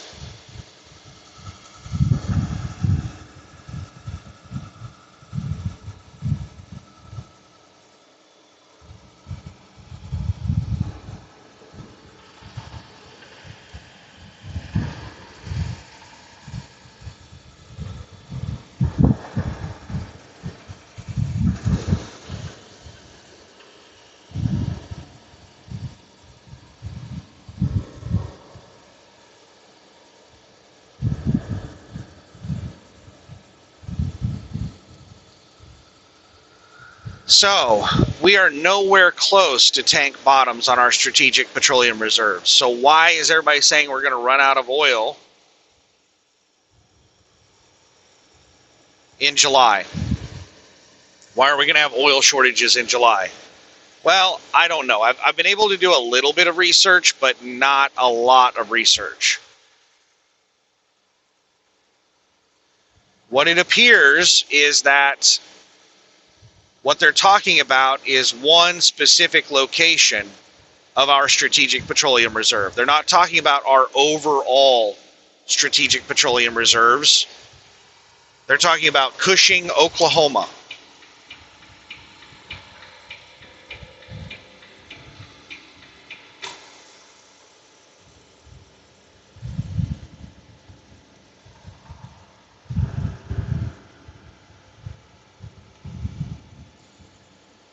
We can only pump out a maximum of around 4.4 million barrels per day from our strategic petroleum reserves. And as we pump more and more out, the amount we can pump out per day goes down. And as we get closer and closer to the bottom, not only do we start pumping out less per day, but what we're pumping out changes. It changes from normal oil to more like a sludge as we get closer to the bottom.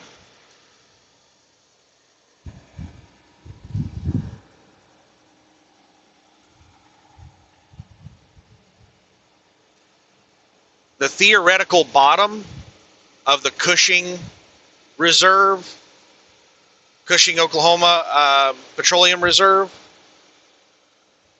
is around 20 million barrels, and we are below that. I don't know what the exact effect that's having.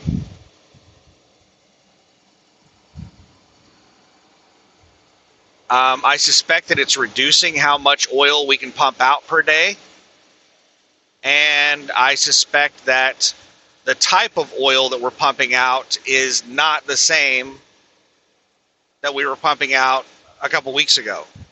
It's probably a lot more sludge. It might have more like salt and other water and stuff like that in it.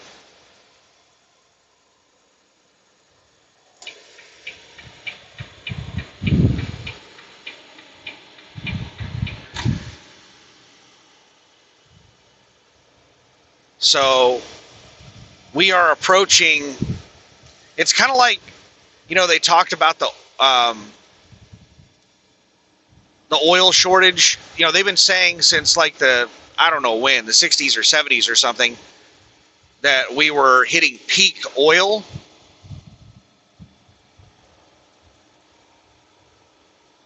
And they were saying that we're not necessarily running out of oil, but the amount of oil that we could pump out of the ground, we've hit peak. And we're going to start, the amount of oil that we could pump out was going to start going down.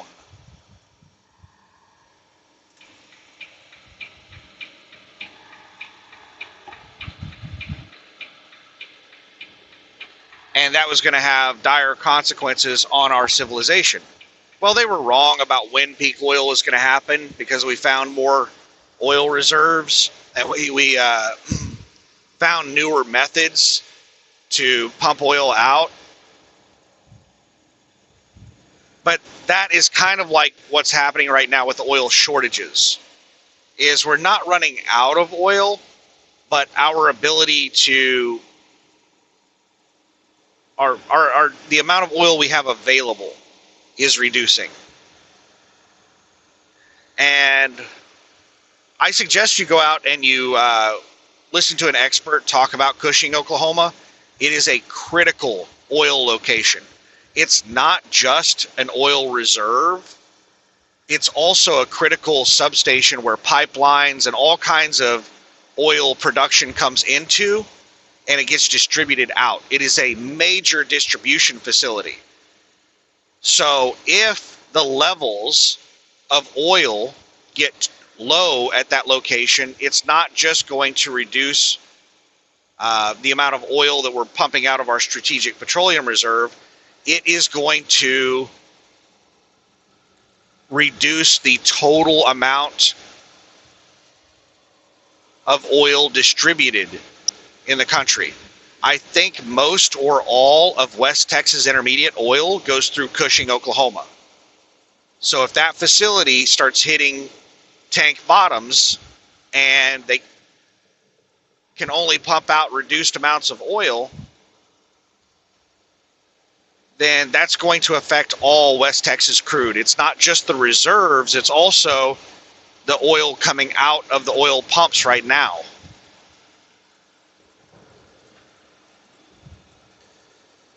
So I think that is probably what everybody's talking about as far as hitting, tank bottom sometime in July. And we have already hit the theoretical tank bottom in Cushing, Oklahoma. We're below 20 million barrels in Cushing.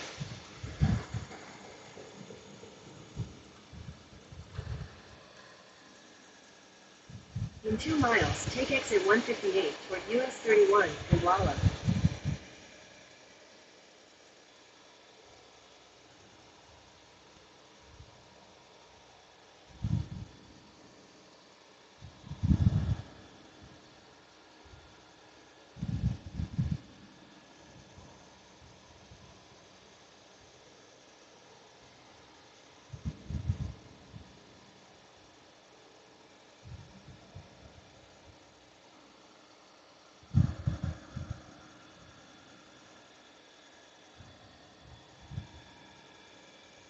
I have not had time to do a lot of research on all this stuff.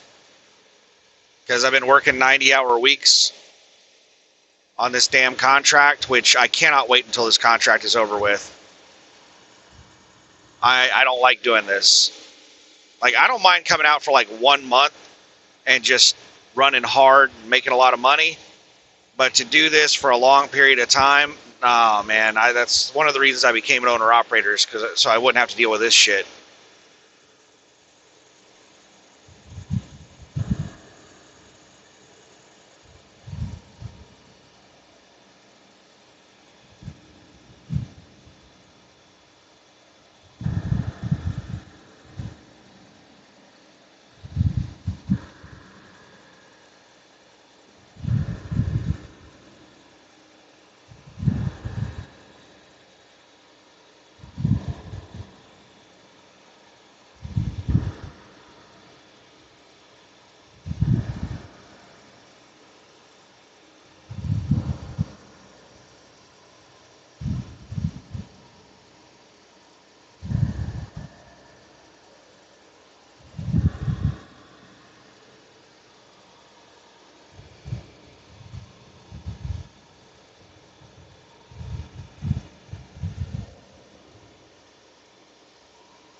So what is about to happen with shortages is the financial markets being disconnected from reality. Reality is about to slap the financial markets in the face.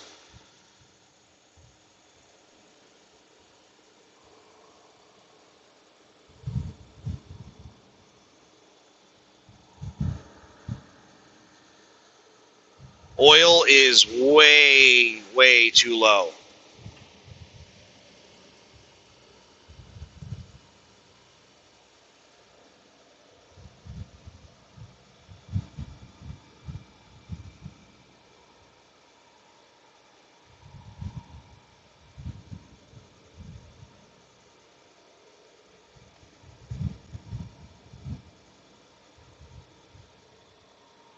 So we are likely going to see a significant increase in oil prices in a short amount of time.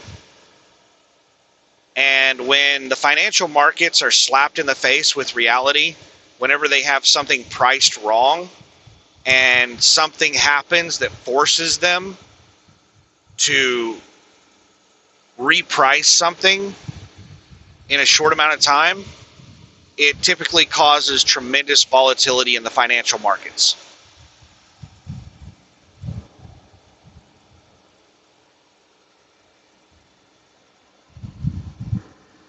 Like, something I'm thinking about doing right now, and I might actually end up doing it in a short amount of time, is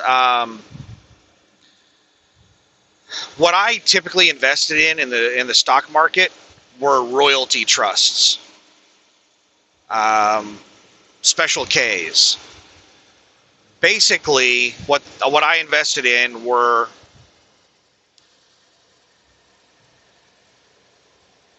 oil leases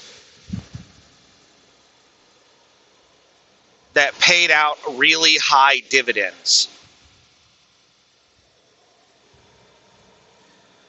So basically, the way the oil the stock was set up, the royalty trusts were set up, was that anything over, whoa, buddy, just came into my damn lane while they were still passing me. Anything over a certain amount was paid out in dividend to the trust holders. So they had operational costs for the lease, and everything over those operational costs was paid out in dividends to the trust owners. And this is for West Texas Intermediate, is what I was invested in.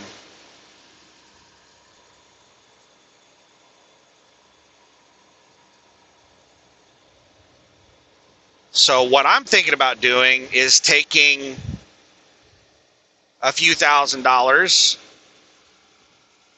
$5 or $10,000 or something like that, moving it over into my stock account and see if I can find a really good royalty trust that's cheap right now,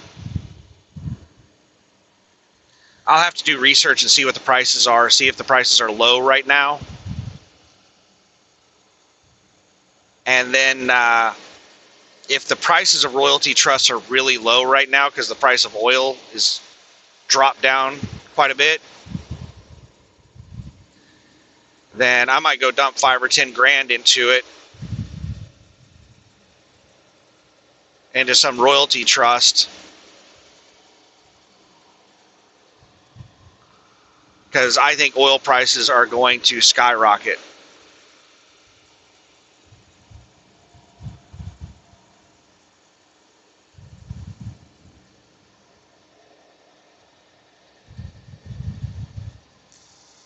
Once we start having the shortages,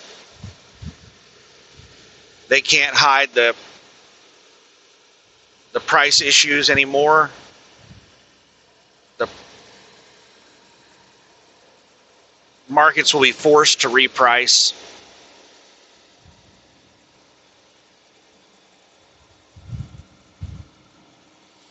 I don't know. I really don't want to mess with the stock market ever again.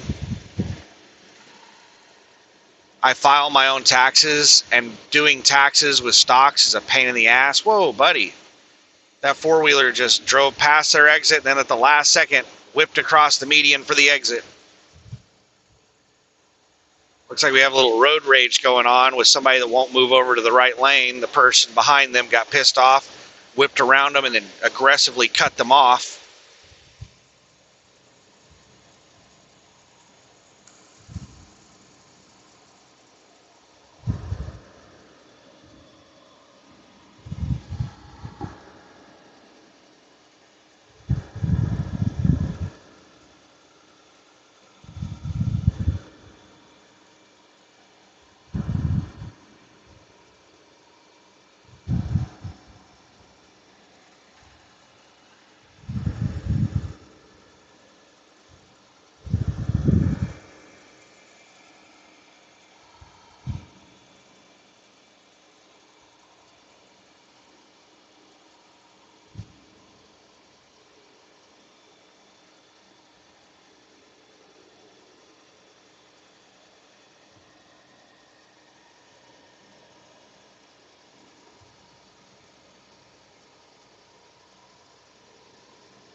But yeah, I am not looking forward to filing taxes on stocks ever again.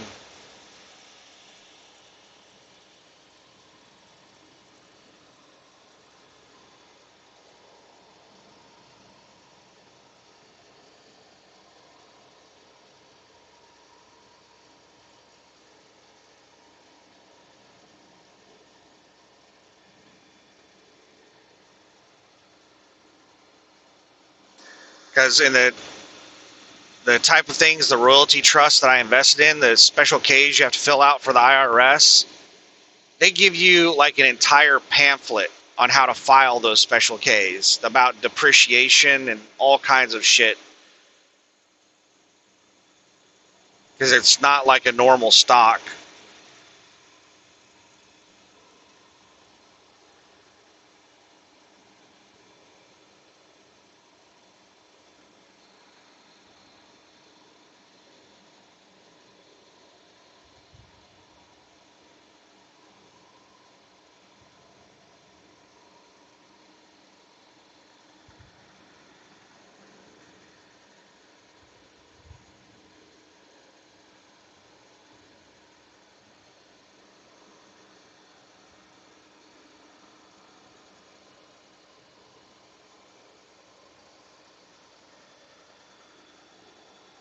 But yeah, I used to be heavily invested into that stuff.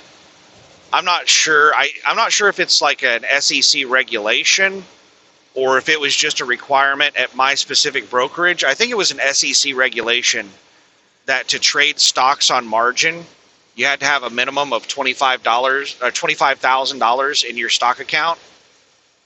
And I met those requirements, and I was trading on margin.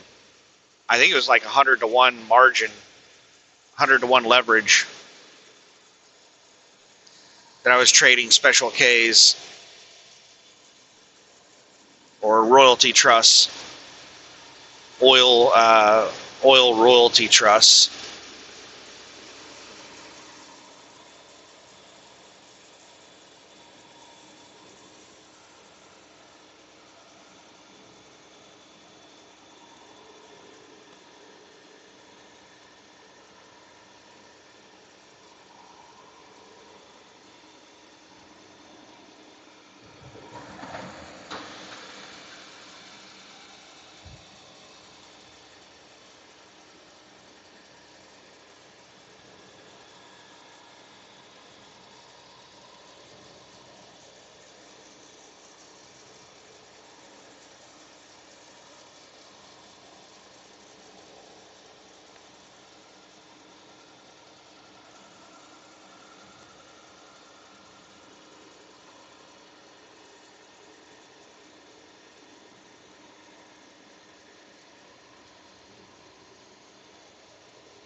So anyway, what does all of this mean? Well, basically what I've been saying for several months. I think oil prices and fuel prices are going to get really high by the fall, by September, October timeframe. Like $8 a gallon diesel. Like it's already hit around $7 a gallon on the West Coast. I mean $8 a gallon in the Midwest. The highest I've seen it get to in the Midwest has been 5 something. There are some places in the Midwest, like Illinois, that has really high fuel tax that I've seen it get over $6.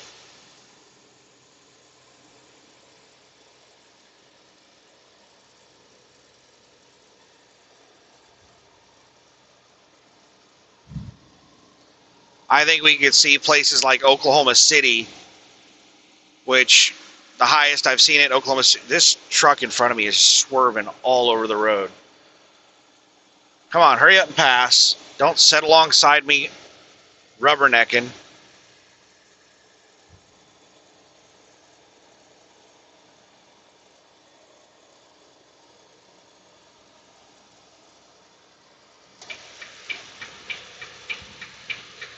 Prime Leasing LLC.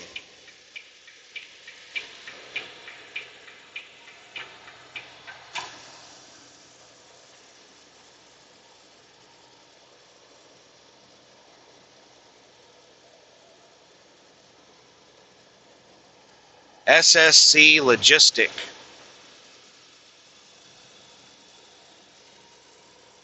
Just a single logistic.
I don't know how high the oil prices or the fuel prices are going to get. There's a tremendous amount of market manipulation that's been happening that's probably going to continue to happen.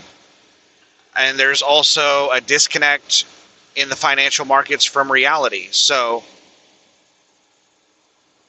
that's the reason financial markets are very risky to gamble in, is because they're not really tied to reality in any way.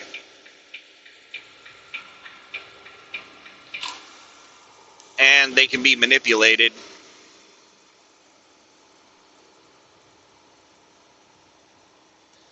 And for political reasons, politicians manipulate financial markets all the time.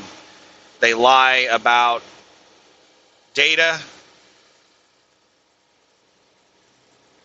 like things like unemployment numbers. The government lies about that kind of stuff for political reasons. Like something that's they've been doing is when employment numbers started getting really high, they changed who they counted as unemployed. If you haven't found a job within like a certain amount of time, then they no longer count you as unemployed, things like that.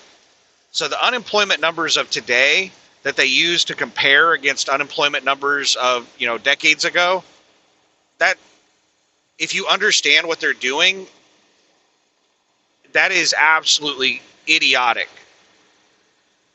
That they use unemployment numbers today to show how good the economy is, comparing them against unemployment numbers in the past, whenever they have changed dramatically how unemployment is calculated over time.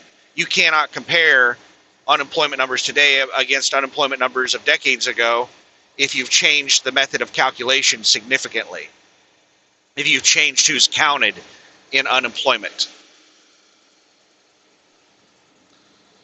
So the unemployment numbers that the United States government puts out is completely fictitious. It's become a political data point. So high unemployment looks bad on politicians, low unemployment looks good. So and this is something that they teach you if you get certifications in like data analysis and stuff like that. They teach you that any metric that becomes a goal ceases to be a useful metric, because people will manipulate that metric to meet goals.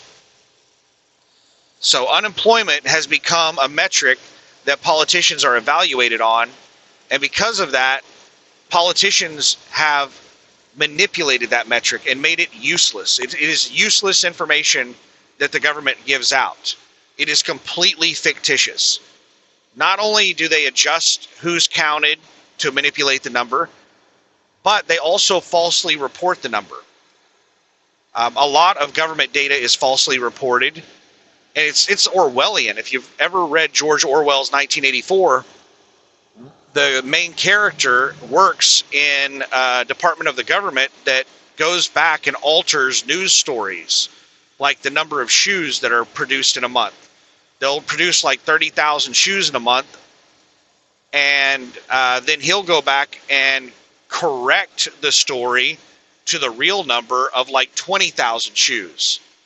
And then the next month they'll report that they have produced 25,000 shoes, and they'll show that it's a 5,000 shoe increase over last month, because they went back and edited the numbers from last month. And in reality, it was a decrease of 5,000 shoes per month. But they are manipulating the data. They're editing the data after the fact to manipulate trends, to adjust the trends. And that's the same thing our government does. They'll report unemployment or whatever metric, and then a month or two later, they'll go back and correct it and lower it. And then whenever they report it again, they'll report against that corrected number. I mean, it's Orwellian what our government does.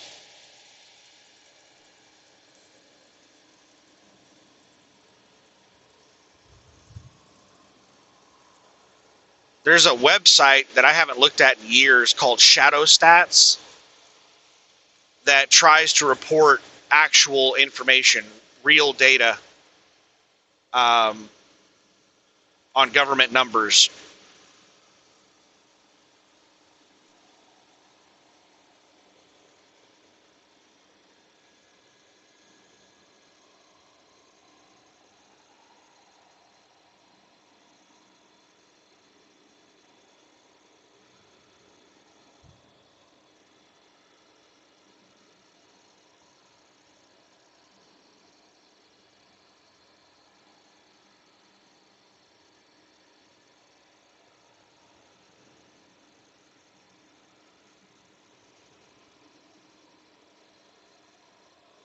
I think 1984 is one of the most important books that everyone should read.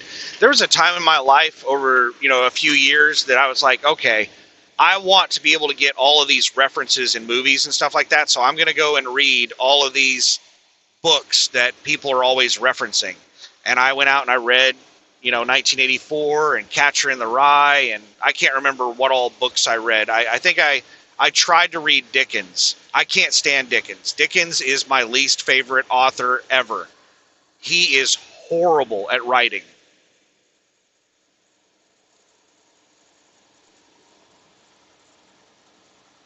I don't think I've ever completed a Dickens book. I tried to read A Tale of Two Cities, and I made it through like the first chapter, and I was having to use a dictionary to look up what words meant. Like every other sentence, I was having to look up what words meant in a dictionary. And he will spend several pages just describing a street. Just like, he's so bad at writing. And I heard that the reason he wrote like that, he's considered to be the most descriptive author ever. And I heard that the reason he wrote like that, the reason he was so descriptive, he went into such detail over shit he shouldn't, is because he was paid by the word. So he was just trying to inflate the number of words in his books. I like a lot of the film adaptations based on Dickens' work, but to actually read Dickens' work is painful. Like he sucks as an author. The overall stories are good, but his writing is horrible. Jonathan Swift,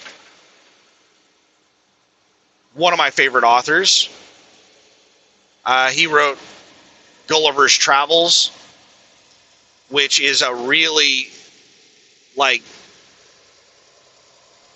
it's a dark book. Like, most of Gulliver's Travels, the film and TV show adaptations, they are aimed at kids, but the book is definitely not a children's story. Jonathan Swift is a very dark writer. And like he goes into detail about like cannibalism and stuff like that in the book. He talks about cannibalism in a lot of his books. There was a short story that he wrote about the famine over in Europe, and he was talking about a way to fix the famine, and it was eating babies. And he was making this was like a very like serious short story that he wrote. It was presented in a very serious way, and he was talking about how eating babies would decrease the population, so it would fix the overpopulation problem, and it would fix the famine problem because it would there would be increased food. So he was making all these, he was explaining how this would fix all of the problems with overpopulation and famine and wage issues and just everything. It was going to, this one thing was going to fix all of their problems.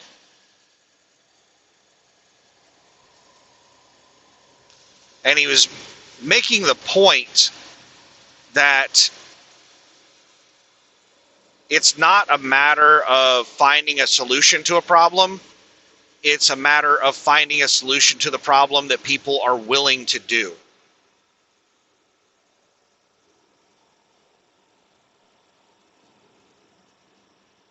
But yeah, Jonathan Swift is a very dark writer.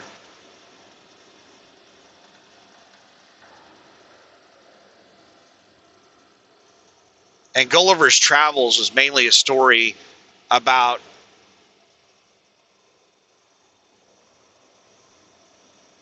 how evil the human species is. It's about character traits within the human species that are negative. Our greed,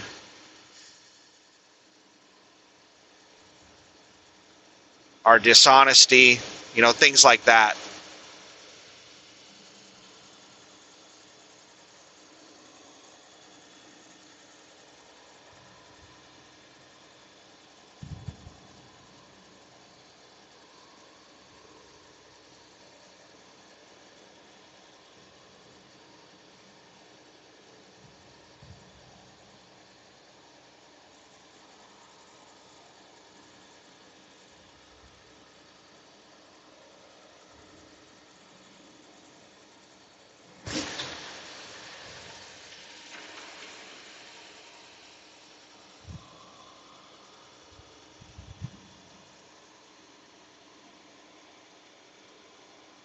Catcher in the Rye is something that I do not understand all the references to it.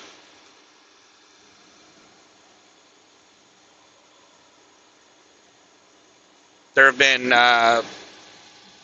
people. I think there was somebody who like assassinated or attempted to assassinate a president, or there have been a couple of popular criminals. Whenever they were asked like why they did what they did, they just referenced Catcher in the Rye. And my understanding of that is, somebody saying, giving Catcher in the Rye as the reason why they committed a crime or killed people or whatever. Catcher in the Rye, I think the main character's name was Holden Caulfield. And basically the story is simply this college kid that hates everyone and everything. He's just, everything and everyone irritates him. He hates people, doesn't like being around them, and he sees all of the faults in everyone. And every little minor thing that everyone does just pisses him off.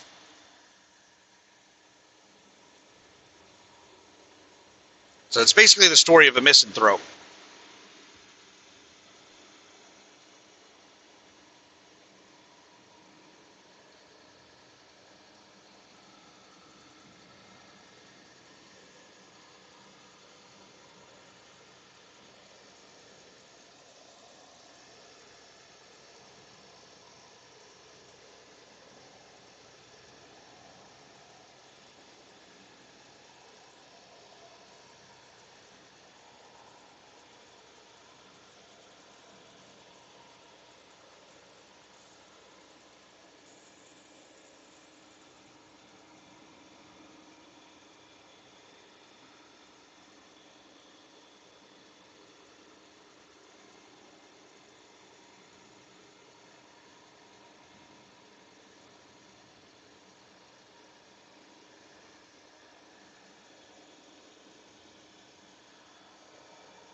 ...124 miles until I-10. 400 miles until I get to my destination. That's just under 7 hours.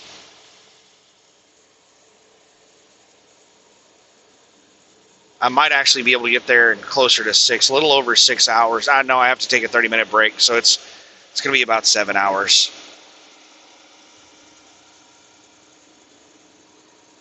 6:21 right now. That'll be 1:21 a.m.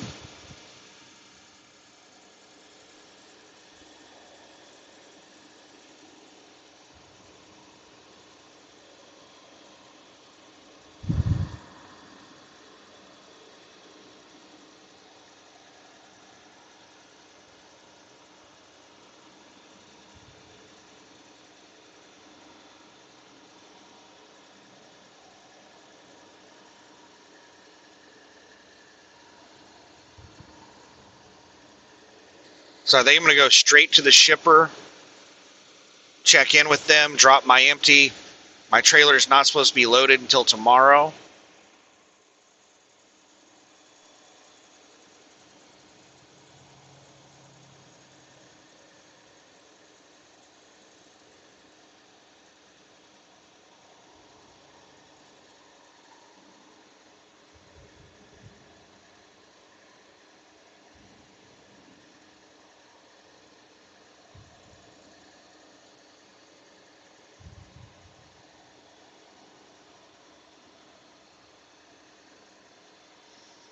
So I'll get there somewhere around 1:30 a.m.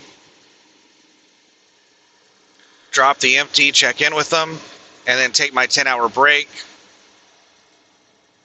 My trailer's probably not going to be ready until tomorrow afternoon sometime. And then once I pick up my trailer, All right, looks like we got an RV on the shoulder. And we're coming up on slower vehicles, which means the vehicles behind me are all speeding up, driving like 100 miles an hour, trying to get past me before I get in the left lane. Like this jackass in front of me just drove like 100 miles an hour to get past me and then slammed on their brakes as soon as they made it past me.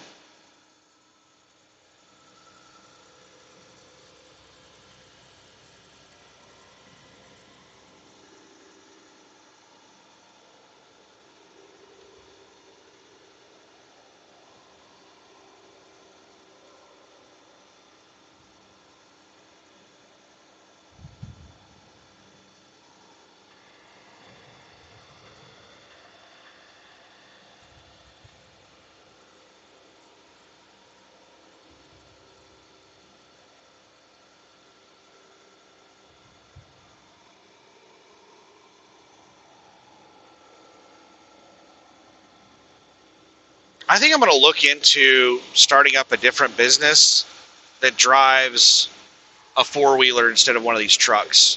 These trucks are just too expensive. Yeah, you can make a lot of money hauling loads in these trucks, but the expenses are so insanely high that I think you could make more money hauling stuff in a four-wheeler than these trucks.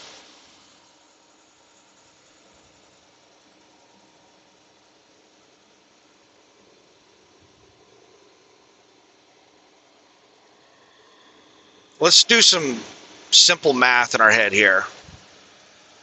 Let's say that we want to be an Uber driver. I don't really have the information to accurately know how much an Uber driver makes. Uber drivers are very hesitant to tell you exactly how much they're getting paid. I don't know why, but I have not asked an Uber driver directly how much they make. I have asked Crazy Bags, a YouTuber that records himself doing Uber and Spark and all those DoorDash and Lyft gig worker stuff. I've asked him directly how much he makes on the deliveries, and he did not give me a straight answer. He just gave me like this explanation of, it wasn't a clear answer. I need very specific data to be able to put into a spreadsheet to calculate it.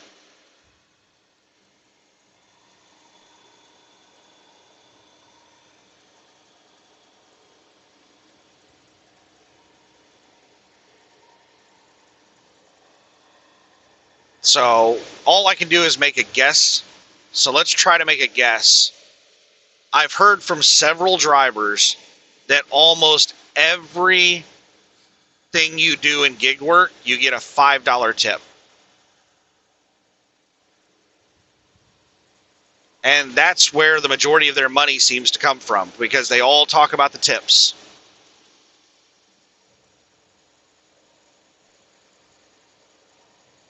That is not a good sign if they're so excited about a $5 tip. That tells me that they're not making very much on the actual work. Uber is keeping a huge percentage of it. All right, let's get out and start passing. We got to watch out for this pickup, because last time I started to pass, they cut over into the left lane.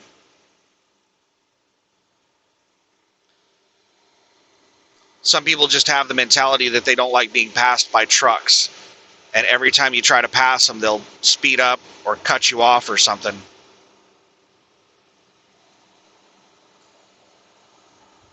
Dollar General. Wonder how much they pay to unload a Dollar General trailer.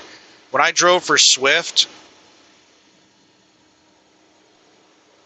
20 years ago, Dollar General paid $200 to unload. Kmart paid $80 to unload an entire trailer, floor-loaded trailer, non-palletized stuff. I mean, it might be on pallets, but Kmart doesn't have a dock or a forklift or anything like that, so you have to unload everything individually off the pallet down a roller belt. And Dollar General was the same way. Hand unload trailer. That is a lot of work. to hand unload a trailer.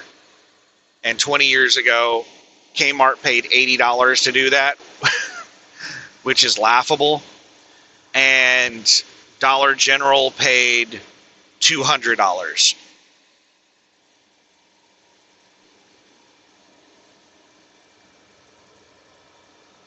And the Dollar General people unloaded the trailer. I only ever did one Dollar General load that I can remember. And the Dollar General people told me they didn't want me to help. They were like, no, we got this. We'll unload the whole trailer. I was like, all right. I am getting paid to unload the trailer, and whether you have me unload or not, I'm still going to get paid to unload the trailer. They're like, that's fine, man. That's cool. Just, go wait in your truck, take a nap, whatever you want to do. We're going to unload it. It's not a big deal. I was like, all right. Got paid $200 to do nothing. So Dollar General was really awesome. And Kmart, man, I could not stand interacting with Kmart managers. Like, they had that minimum wage mentality. Kmart was paying next to nothing, and their expectations were through the roof, like unreasonable expectations.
Yeah, I've been thinking about buying a used van, sell my car, or maybe trade my car for a used van. My car's Kelly Blue Book value is like 25 grand, somewhere around 25,000.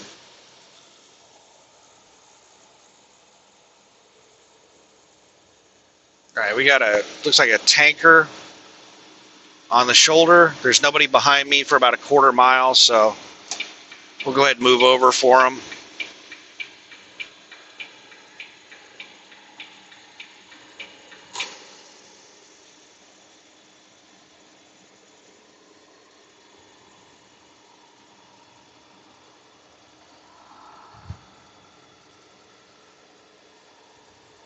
They are parked over in a good spot.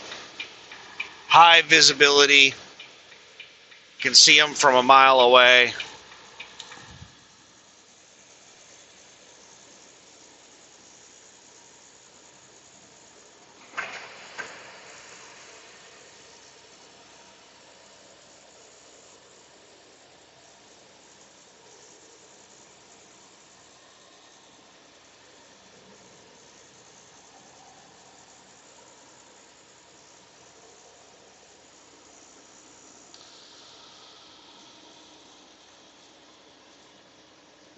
So yeah, get some used van, small van, not like a full-size van. Small used van.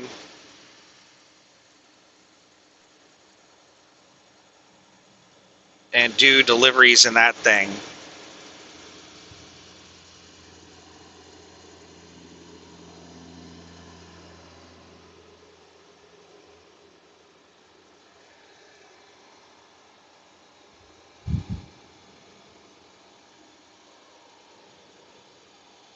That cow's staring me down.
But let's just make up some numbers and see if it's profitable. So Uber only charges like $5 for a delivery.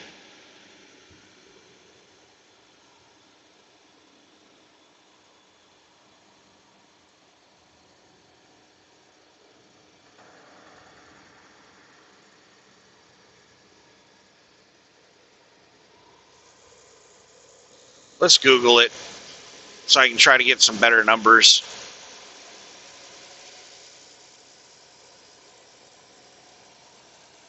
How much do Uber drivers get paid for an Uber Eats delivery?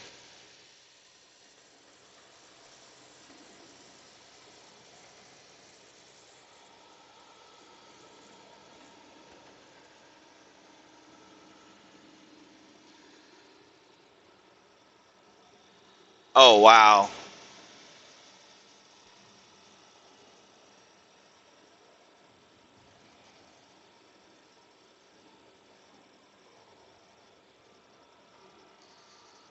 That is horrible. So the average is about $14 per hour doing Uber Eats deliveries. Now that's your gross revenue to your business.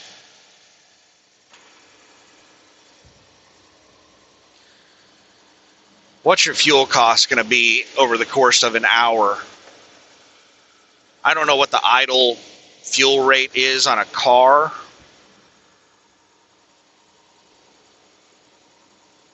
Probably close to a quarter gallon per hour. Maybe a half a gallon per hour. I don't know. The APU is a smaller engine than a car engine, and it's a quarter gallon per hour. And the truck is like 0.7 gallons per hour. So a car engine, I would estimate somewhere in the ballpark of like, we'll say 0.4 gallons per hour.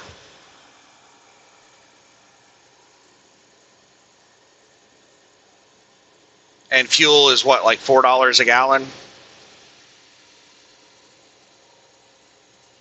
We'll use 0.5 gallons an hour for easy math. So you're spending $2 a gallon just for idling,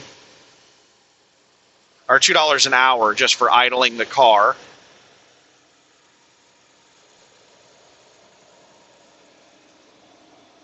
and that's probably what you're mainly going to be doing, is idling. What are you burning per hour if you're actually driving most of the time? So let's say you're getting 20 gallons per hour, because you're not going to be getting optimal fuel mileage driving around in town. Optimal fuel mileage is out on the interstate. So let's say you're getting 20 miles per gallon.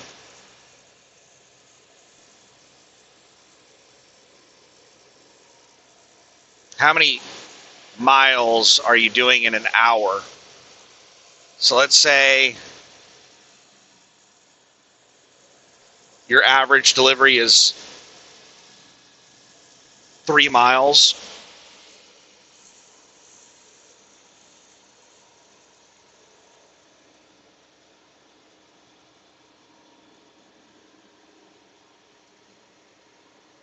Let's say 5 miles, including your mileage to go pick the order up and deliver it.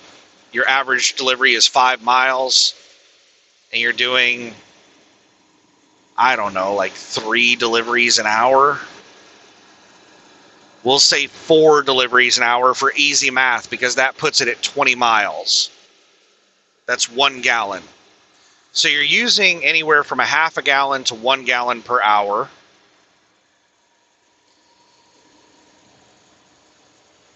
So that'd be $4 an hour or for fuel. Anywhere from $2 to $4 an hour for fuel.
God, that's just terrible. We can just stop right there. Like, that's getting you down to $10 an hour. You can make twice as much working at McDonald's, and you're going to have more expenses beyond that. That's just, Uber Eats just doesn't make any damn sense. That's crazy. You're making close to minimum wage. And nobody pays minimum wage anymore.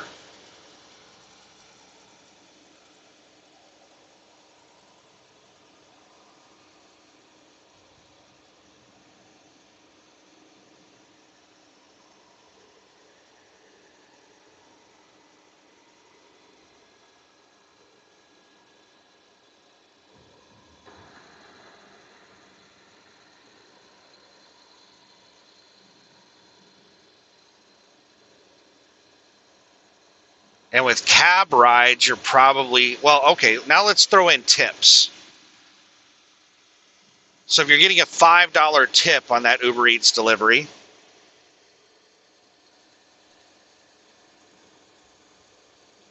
what it sounds to me is that Uber is basically a system where you're making minimum wage and you're just hoping for tips so that you can actually make some money. You don't make any money unless you're getting tips, is what it sounds like. Hope is not a strategy. So I would not get into a business where me having enough money to pay bills was dependent on like something like tips that's not guaranteed. It's, hope is not a tactic. It's not a strategy. But it sounds like gig work is just really dependent on tips.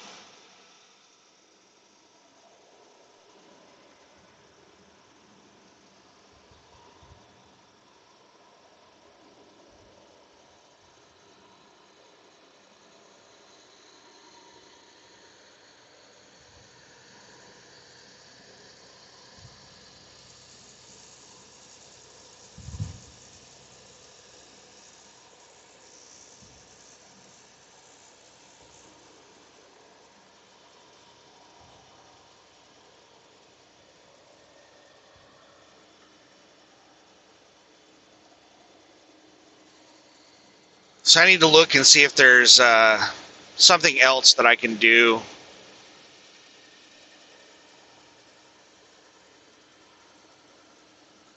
Some other type of gig work, maybe.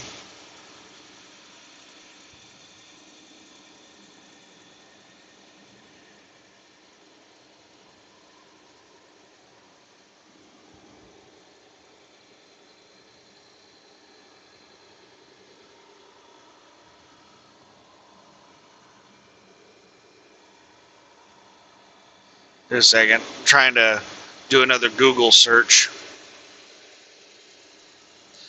How much do Uber drivers make for long cab rides?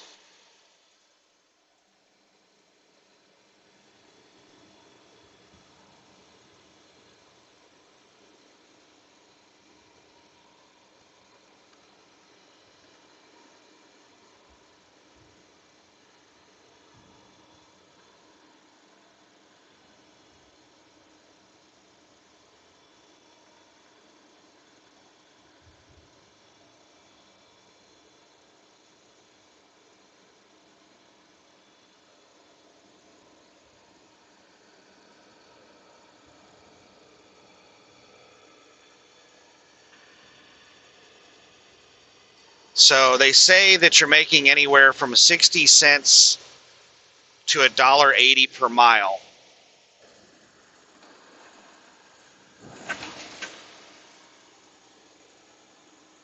So that means if you were taking somebody to Dallas from Oklahoma City, that's somewhere in the ballpark of a 200-mile drive. It depends on what part of Oklahoma City, what part of Dallas. It could be like a 250 or more mile drive if they're like you're going to the south side of Dallas from the north side of Oklahoma City. That can be, like a huge mileage difference. They're both really big cities. But let's say 200 miles. That's like minimum distance between Oklahoma City and Dallas. At 60 cents a mile, that would be $120.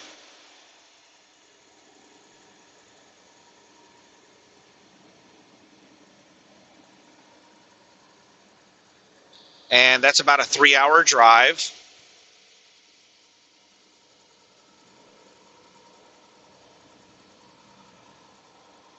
So that'd be about $40 an hour. But then you have expenses coming out.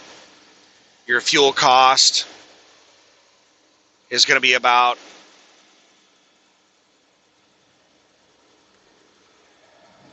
$8 an hour. More, maybe more than that, depending on what the fuel mileage of the car is. If you're getting like 25 miles per gallon, you're doing about 75 miles an hour. That's about 3 gallons per hour. So it's costing you about $12 an hour to drive the car at $4 a gallon. So $12 an hour in just fuel cost, and you're making about $40 an hour. So that brings you down to $28 an hour after just fuel cost. Wow, is that worth it? Like the cost of the vehicle, I would have to find a way to break the vehicle cost down to an hourly rate. And to do that, I would have to figure out how many hours a week I would be working and miles per week and the how many miles I expected the vehicle to last. But let's say that, you get a vehicle, a used van for like $20,000. You get a pretty good deal on a nice used van, a small minivan.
I would not. What is that? Rest area closed. Son of a biscuit. I wasn't planning on stopping there anyway, but it sucks whenever a rest area is closed.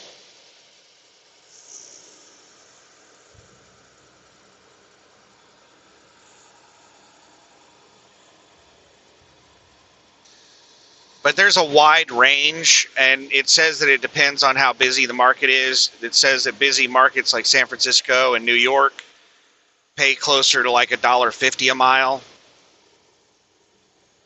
I don't know why in the hell someone would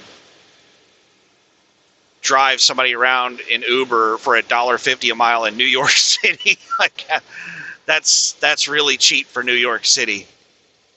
Like, how could you afford to live making $1.50 a mile driving around in New York City in town?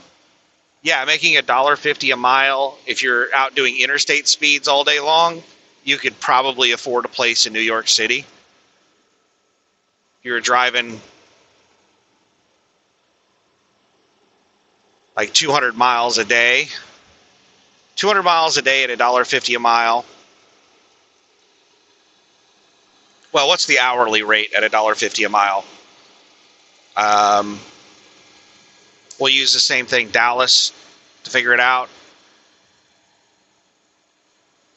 200 miles, about 3 hours at $1.50 a mile. That's $250.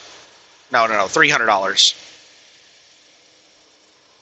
$300 over 3 hours. It's $100 an hour. And your fuel cost is $12 an hour. So you're making $88 an hour. So if you're getting $1.50 a mile, then that's really good money. But at 60 cents a mile, that is no bueno. What about $1 a mile?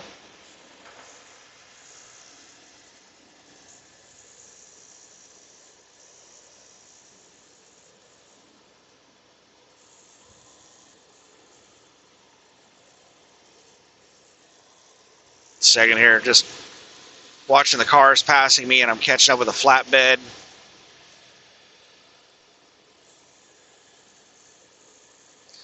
$1 a mile. So that'd be $200 over 3 hours. That'd be 60 something dollars an hour. Let's see, it's I think it's 66.6 infinity. $66.66 an hour.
Nymph, exit 83. Man, I don't even know what state I'm in. Are we still in Georgia? Are we in Alabama?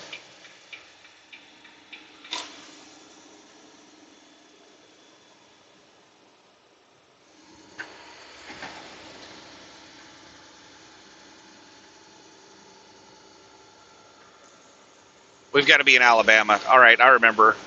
Because we drove past Montgomery. Montgomery's definitely in Alabama. So, Nymph, Alabama.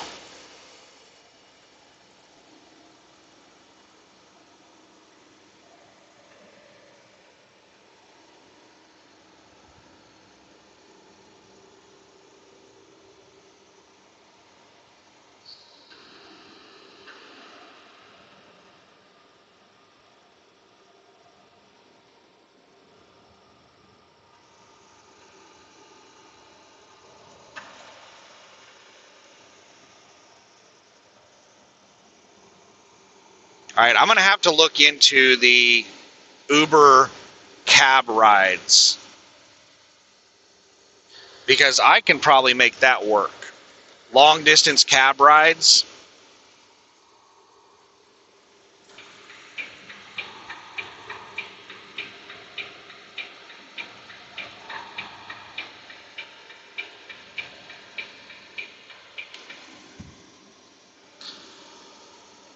Between Oklahoma City and Dallas.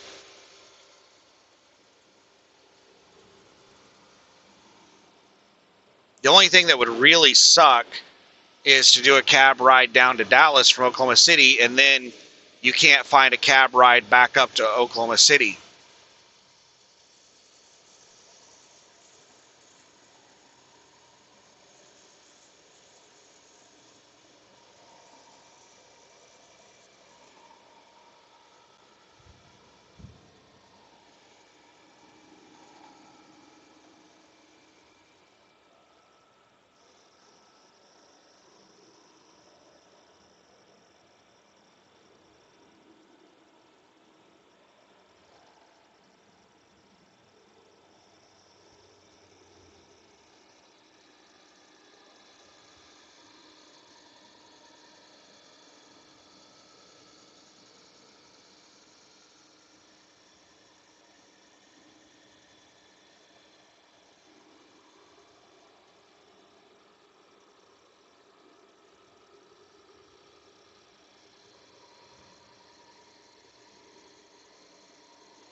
(6:59 p.m.) So by the time I hit the heavy traffic areas on I-10, traffic should be dying down because it's getting late.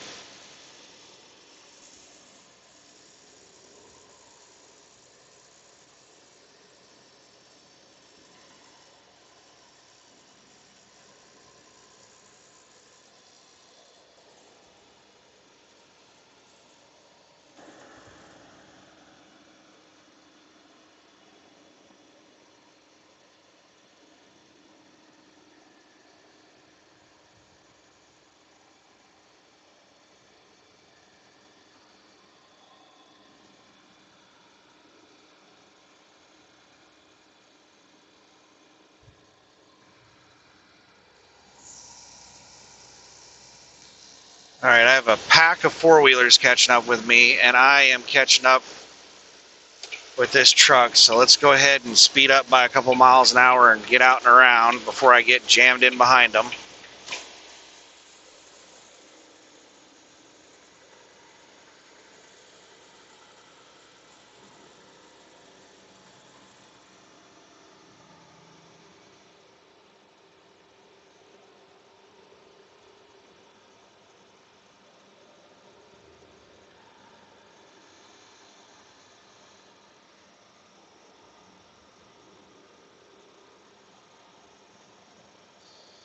A second, they're coasting the shit out of this hill.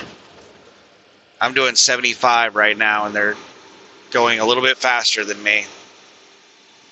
So they're loaded and they're coasting it.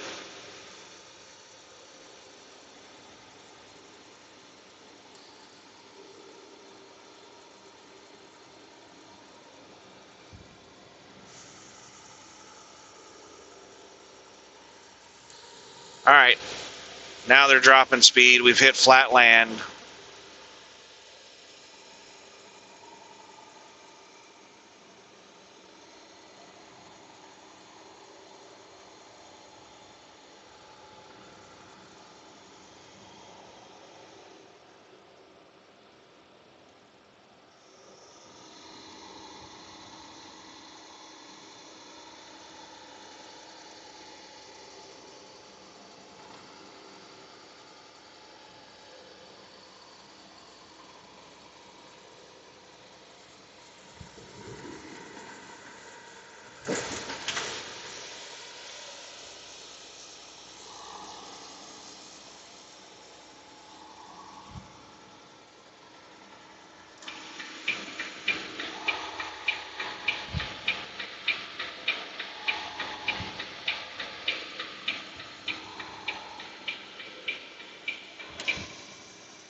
Still trying to do 71, 72 to create some space on this truck. They sped up, not just coasting down the hill, they've also sped up beyond that. I hate people do this shit. They're going slower than me when I'm behind them, but as soon as I start to try to pass them or I get in front of them, they speed up.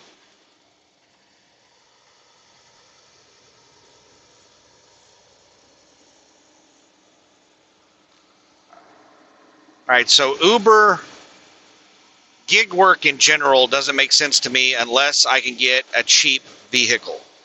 An expensive vehicle, I don't think you can ever recoup the cost of the vehicle.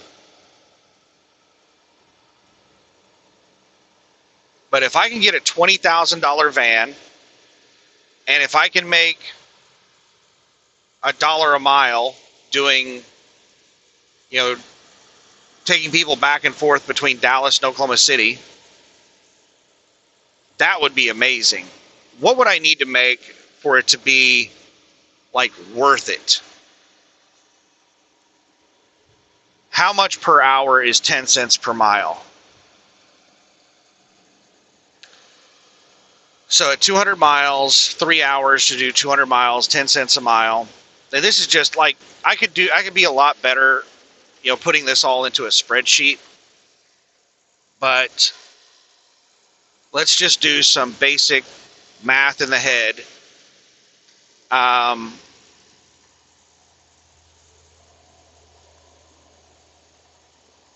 think that's $6.66 an hour at 10 cents per mile. Is that right? Sorry, I'm just watching all this. There's a pack of four-wheelers that's passing me, and I'm catching up with slower vehicles.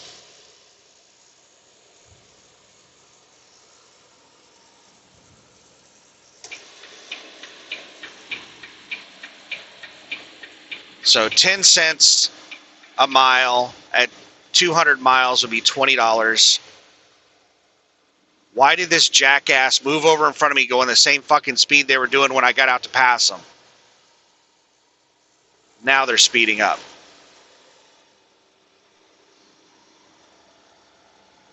They just wanted to block me from passing them.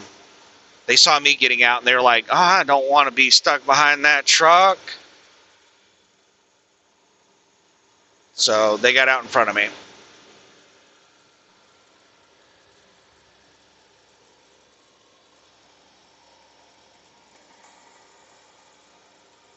I think that's $20 for 3 hours, and we're back into the six forever. $6.66. So every 10 cents per mile is $6.66.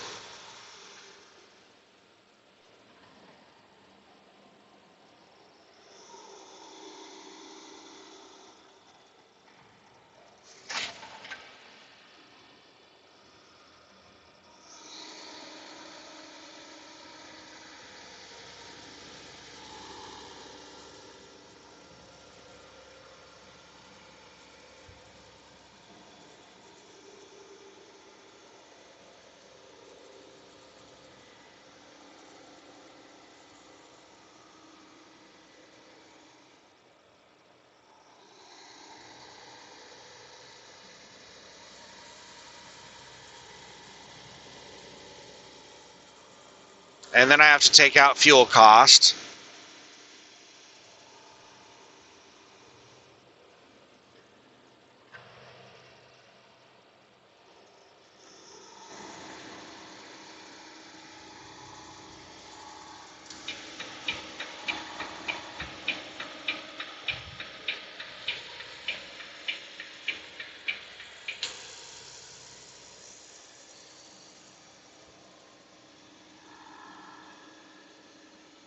Which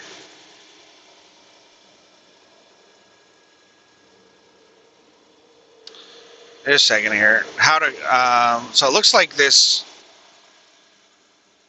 Palos Graza transportation is going faster than me. I'm on my cruise speed of 70 right now, and they are pulling away. All right, so $12 per hour fuel cost.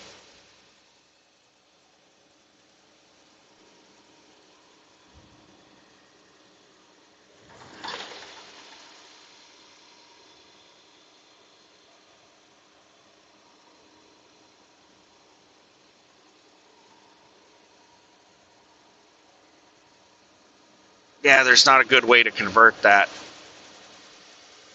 I'll just have to leave that out and just do the that'll just have to come out of the final, and then the 10 cents every 10 cents per mile will just be that increase. So $28. So at 60 cents per mile, I'm getting $28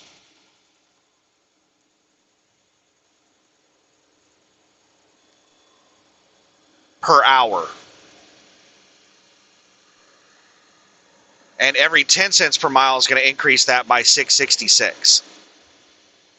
That's including the fuel cost of $12 per mile. It's $40 an hour minus $12 an hour of fuel cost comes out to $28 per hour that I would be making after just fuel cost.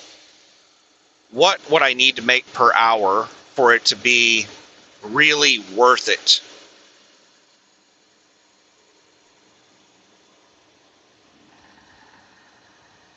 Let's say I'm working 40 hours per week.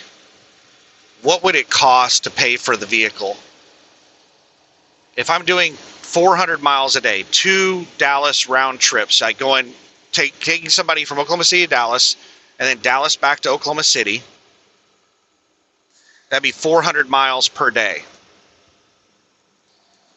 How many miles is that vehicle going to last? Let's say it lasts 100,000 miles. It's going to be used, so it's probably already going to have 50 to 100,000 miles on it when I get it. I'll be lucky to get 100,000 out of it. 100,000 miles. How long?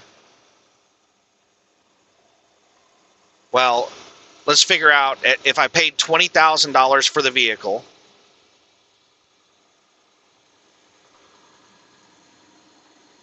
and I'm going to get 100,000 miles out of it.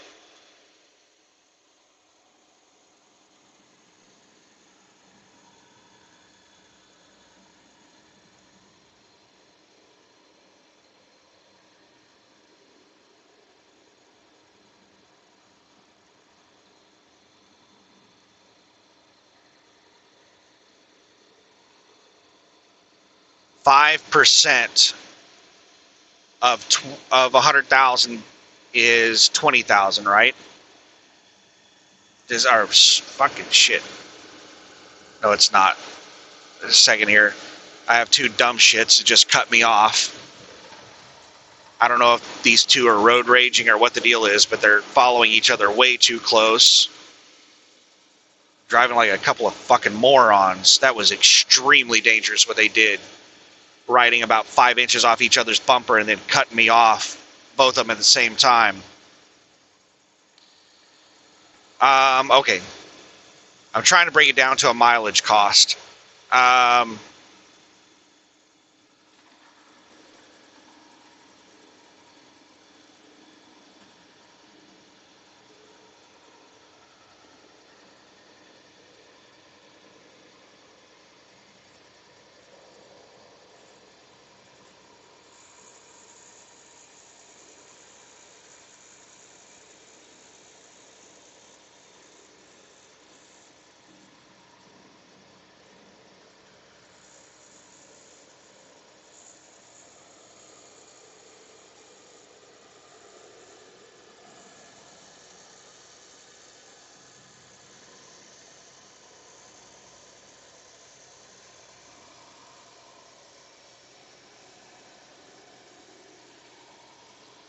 What is 20,000 divided by 100,000?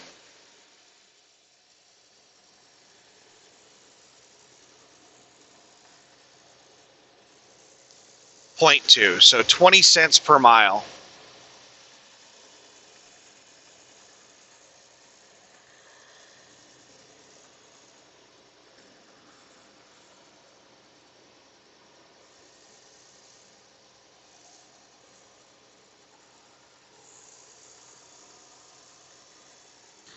All right, this truck in front of me that is going faster than me on flat land is going slow up this hill, and it's really close behind another truck that's going slow, so we'll pass them both, and then they can figure their shit out.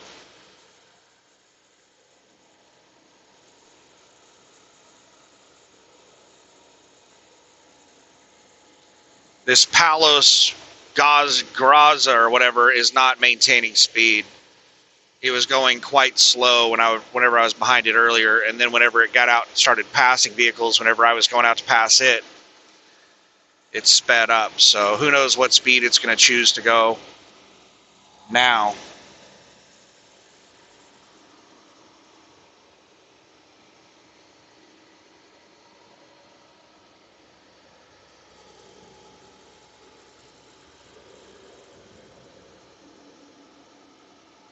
This driver has their window down. I was like, my goodness, your air conditioning out? Nope, they had a cigarette in their hand.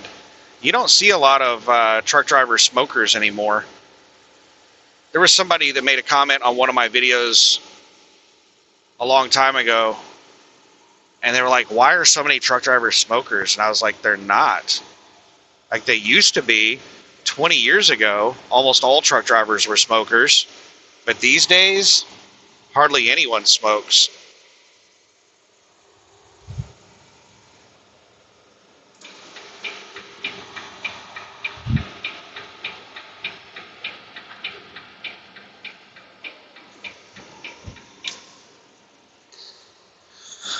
Get back over. I got these jackass four-wheelers doing 100 fucking miles an hour out here. Every time I get over in the left lane, they pack up behind me. I get a whole bunch of them behind me because they're going so fucking fast. And it makes it difficult for me to get out in the damn left lane because they're going so damn fast. Like they're just constantly going past you because they're going so damn fast.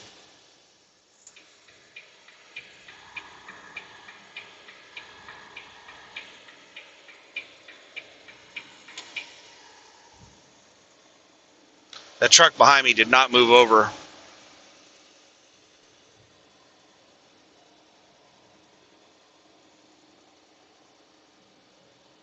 That was a situation where you should move over. There was somebody standing on the fog line trying to tie down their trailer. So I'm not 100% sure that math is right.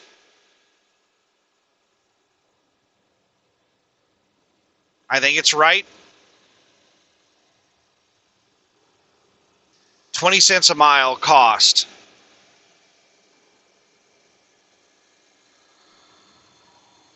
If I'm estimating I'm going to get 100,000 miles out of the van and I pay $20,000 for it, it's going to cost me 20 cents a mile to replace that van. That's what that van cost me, is 20 cents a mile.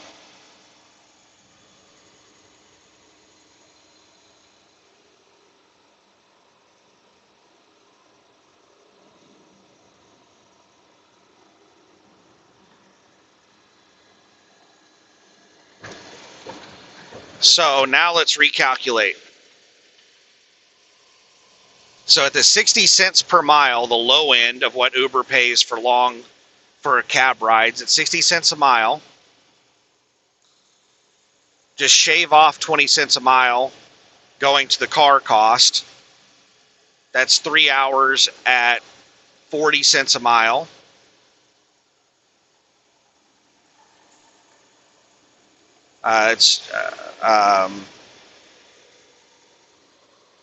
Or 200 miles at 40 cents a mile, that's $80.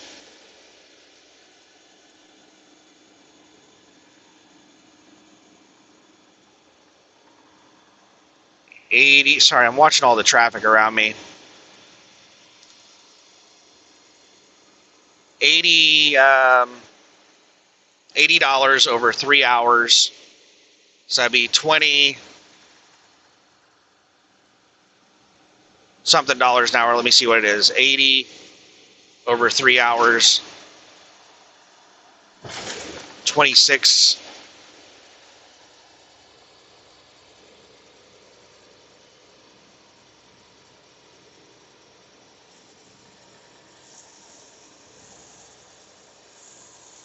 .66.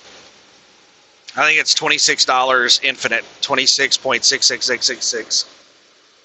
I think. I don't know. I'm trying to do math in my head while I'm driving.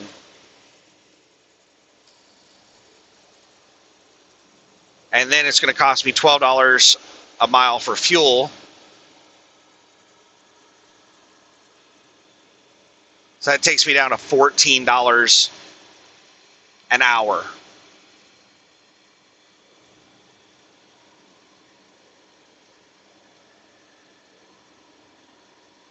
Which is really bad. That's way less than what you can make at McDonald's. $14 an hour. And that's not including all of the expenses. Maintenance. Like on 100,000 miles, I'm probably going to have to do quite a bit of maintenance and repairs on the vehicle. So you can easily add in another $5,000 or $10,000 in maintenance and repairs on the vehicle. So that could easily take the operating cost of the vehicle up to 30 cents a mile.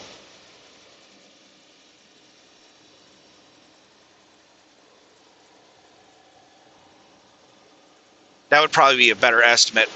So let's redo that. 30 cents a mile on the vehicle. That would be $30,000. $20,000 upfront cost, and then $10,000 maintenance and repairs over the life of the vehicle over 100,000 miles.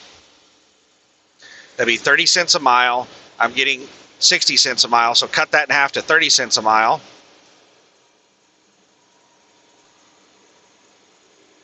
Over 200 miles, that'd be $60. Divided by 3, that's $20 an hour. And then it's costing me $12 an hour in fuel cost.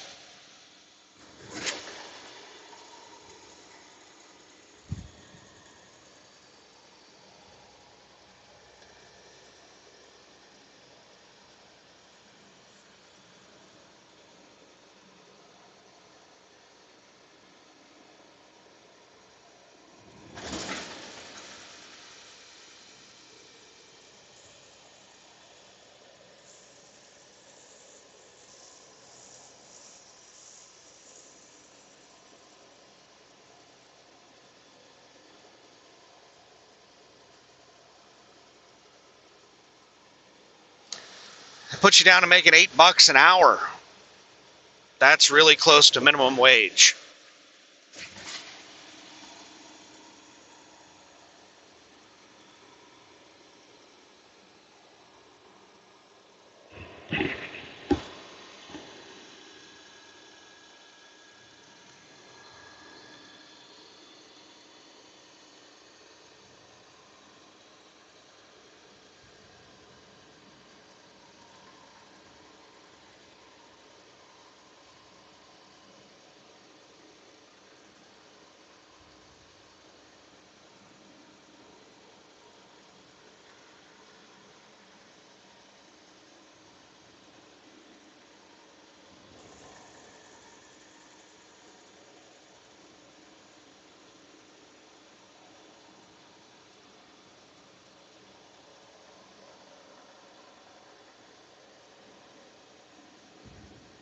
So what would I need to make per mile for it to be worth it? If I'm getting $6.66 for every 10 cents per mile, I'm at $8 a mile at the standard 60 cents per mile.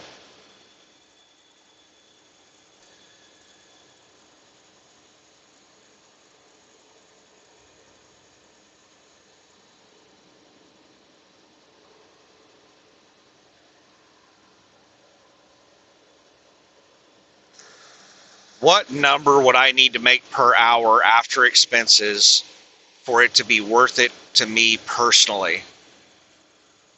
It would need to be probably absolute minimum $30 an hour. Preferable would be $40 an hour. At $40 an hour, working 6 hours to do 2 trips, one from Oklahoma City to Dallas, one from Dallas back to Oklahoma City, at $40 an hour, that'd be $240 in a day. That is not very good. That would be after expenses. That is not very good at all. That means that I could work 12-hour days, but here's the problem. You're not likely going to have just back-to-back trips with no downtime. It's probably going to be difficult to just do 2 trips per day, sitting around waiting on rides.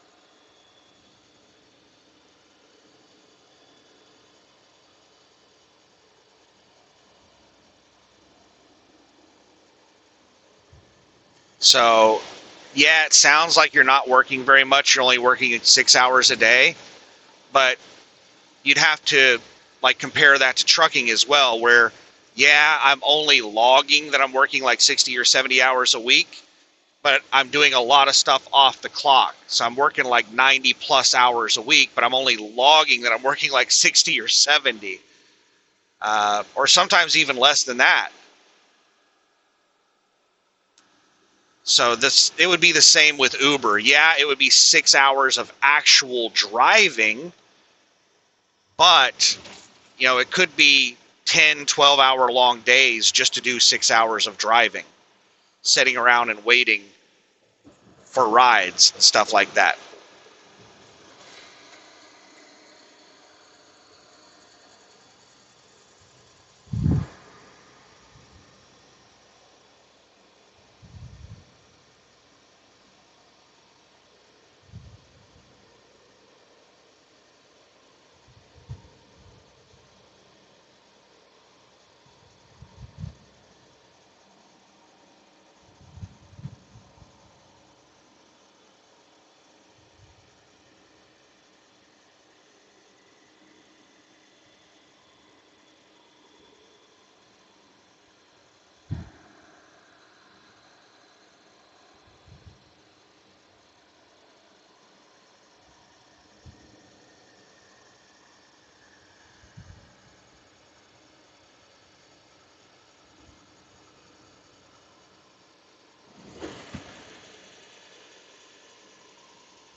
So $240 a day over the course of 5 days.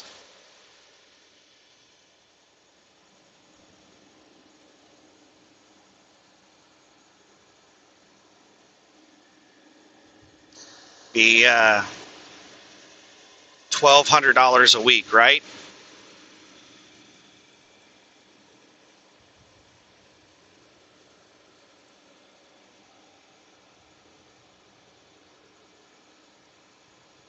So if I worked year round doing that as a full-time job with basically just weekends off, no other time off, then I would be making like $50,000 a year. That is not worth it as a business owner because my taxes are higher than an employee. So I'd be paying more in taxes. I don't have like paid vacation or sick leave or anything like that. So it would be probably close to the equivalent of making like $40,000 a year as an employee, maybe less, $35,000 to $40,000 a year as an employee. Which, if you can get a job at McDonald's paying $20 an hour, you can make $40,000 a year just working at McDonald's. So even if I'm making $40 an hour,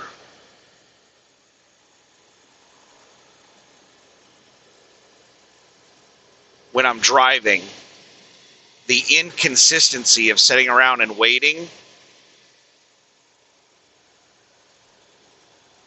is going to drop my hourly rate down further and further. I'm going to be working probably 12 hours a day, 5 days a week, like 60 hours a week, just to get paid for 30 hours a week to make $1,200 a week.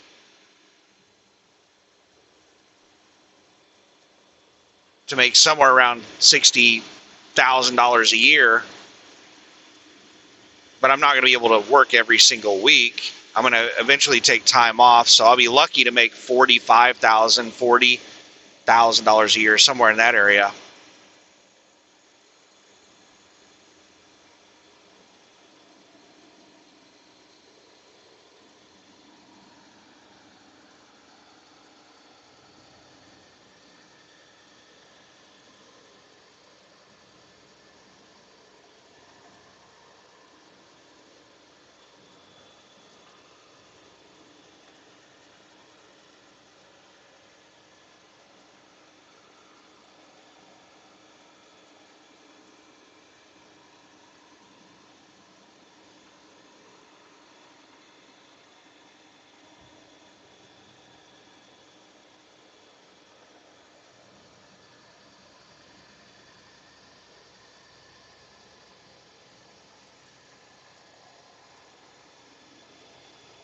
I don't know, that doesn't seem worth it to me.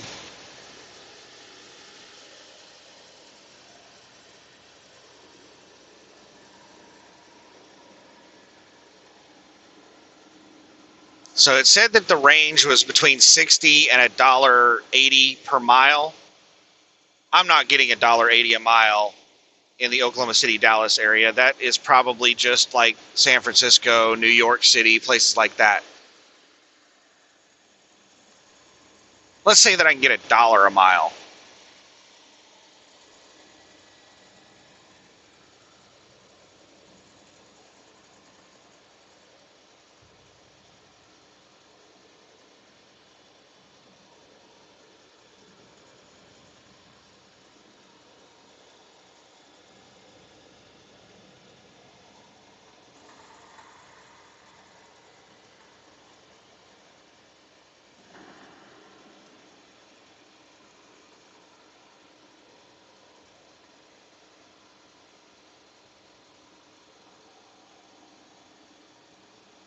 $1 a mile would be $140 for the Dallas trip, 200 miles, $140.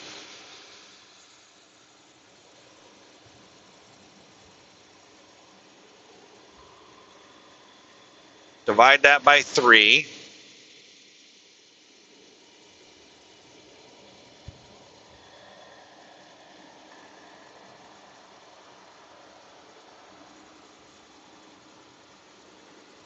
I think that's $46. 46.66. I think we're into that 666 forever again.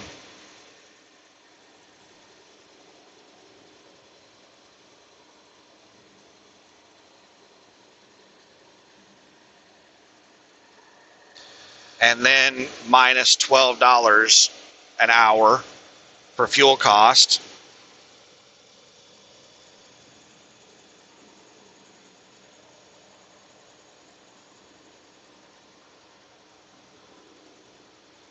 So that'd be $34.66 an hour. Not worth it.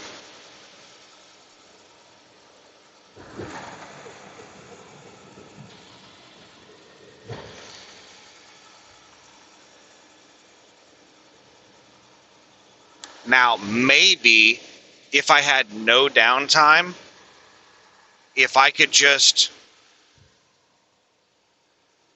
work for 6 hours and that's it, or if I could do 12 hours and do 2 round trips, then that completely changes everything. But if I'm only able to do like 2 trips per day and I'm sitting around waiting for a couple of hours,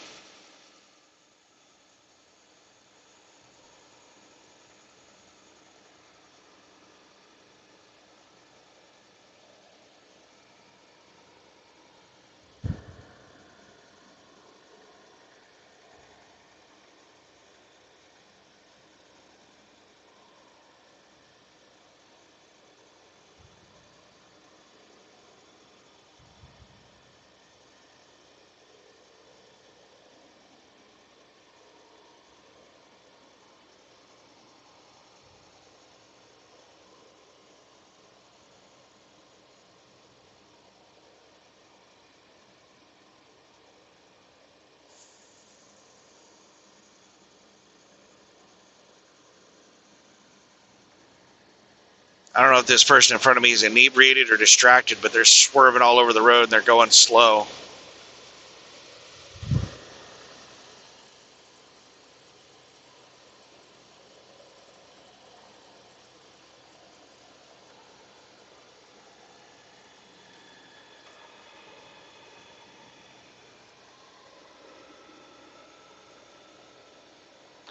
Hopefully they're exiting right here. They sped up. As soon as I got close to them, they sped up.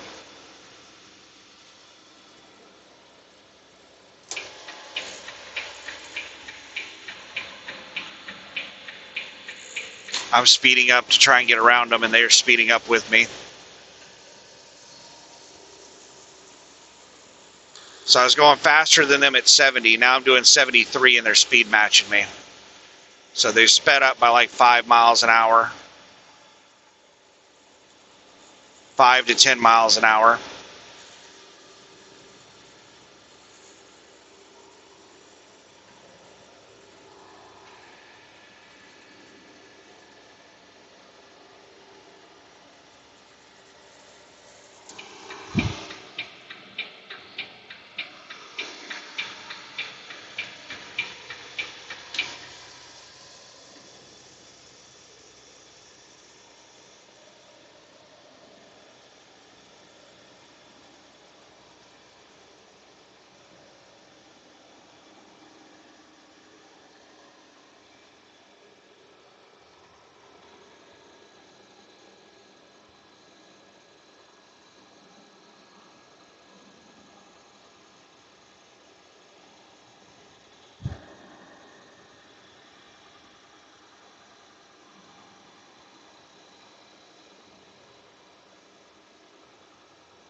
Yeah, I'm about 99% sure it's an inebriated driver in front of me.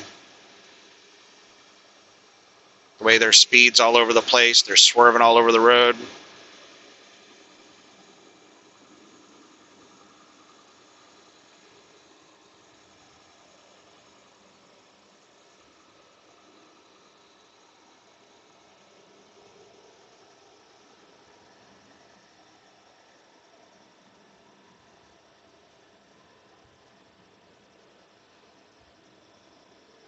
But this pack of cars is getting them to speed up. Inebriated drivers, when they're on the road by themselves, they don't have anybody to push them faster. They'll slow way down. And that's what happened. They were out there by themselves and they started going really slow. They got down to like 65, 60, 65. Oop, they just swerved over.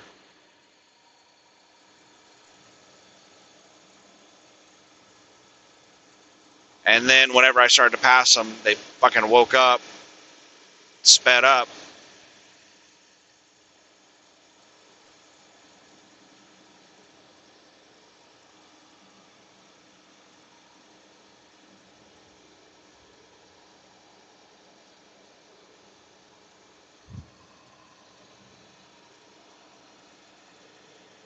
What I need is a truck that's faster than me to pass me, and then get up there and try to pass that vehicle, and then they can ride on their nose, keeping them from passing, and just drift away from me. But inebriated drivers don't typically drive for long distances on the road. It's not always the case, but usually they're not driving for extreme distances. So hopefully this person exits pretty soon.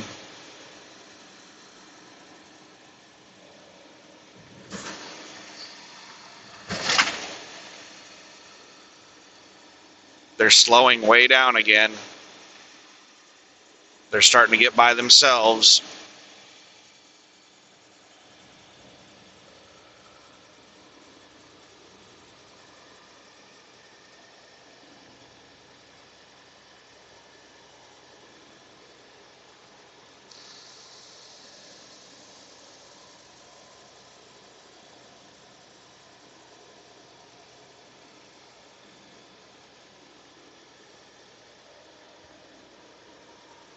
I hope if this person drifts off the road and kills someone, it's just themselves that they kill. I hope they don't take anybody else out with them.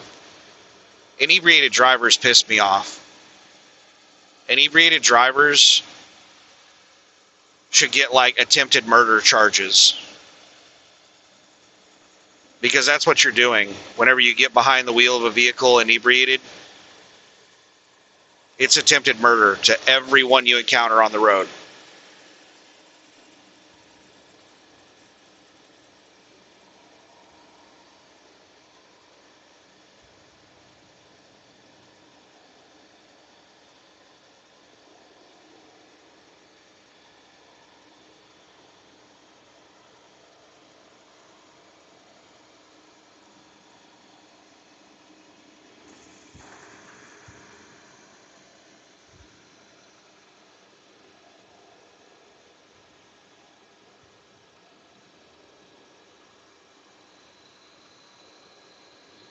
All right, now it's speeding up, chasing that car that just passed it. That car is going really fast, so that probably won't last. Yeah, this is definitely an inebriated driver.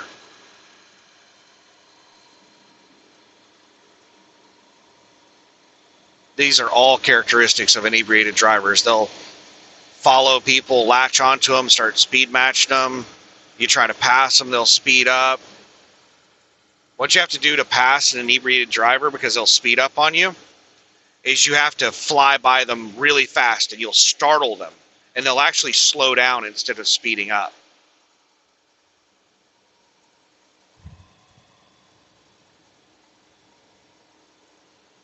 If you try to slow pass an inebriated driver, they're like fucking gnats. They'll latch onto you and just, you can't get rid of them.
So yeah, even $1 a mile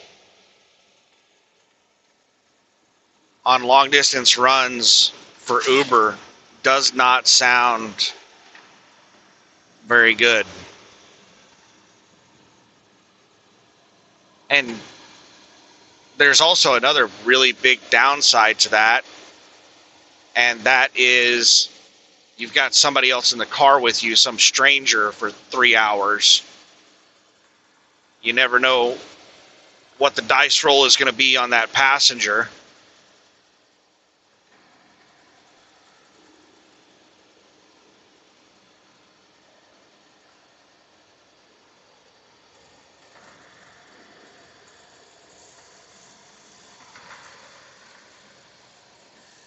My social interaction has a battery, and it takes a lot of energy out of me to be social. So after just a couple of days of talking with passengers, I would get to the point where I just couldn't stand to be around people. I would deplete my social battery.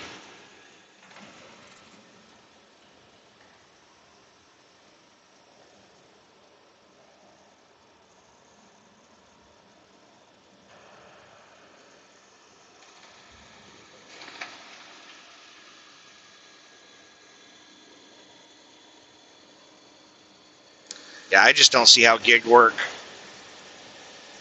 I was just sitting there thinking, well, what about package delivery? How much would they pay for package delivery? And they probably only pay like $5, if that, for package delivery. So what if they gave you like 10 package deliveries? $50. Not worth it.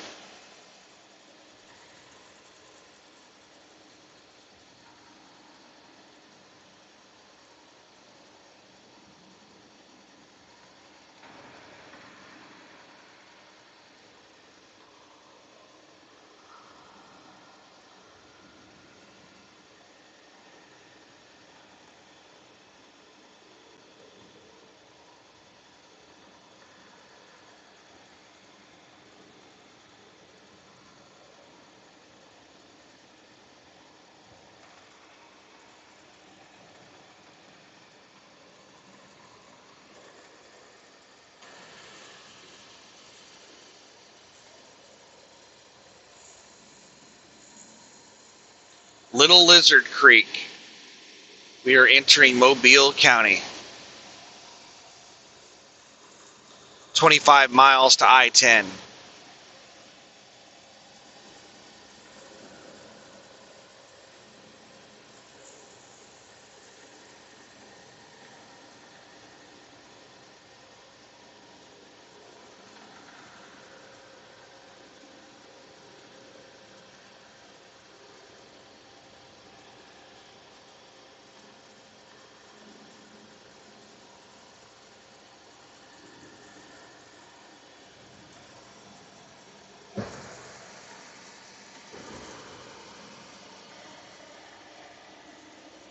All right, we're catching up with the inebriated driver again. They've slowed way down going over the bridge.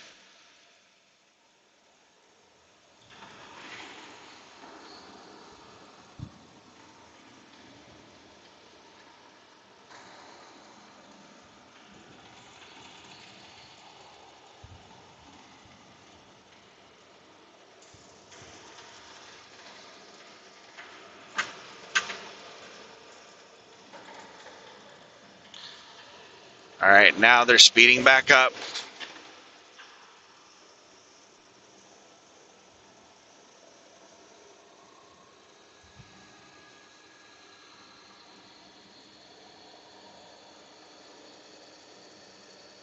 Now they're slowing back down.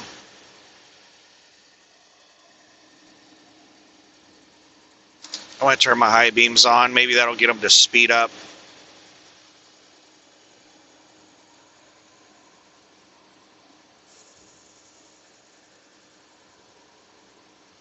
It's not dark yet, but it's still going to be bright lights shining in through their mirrors.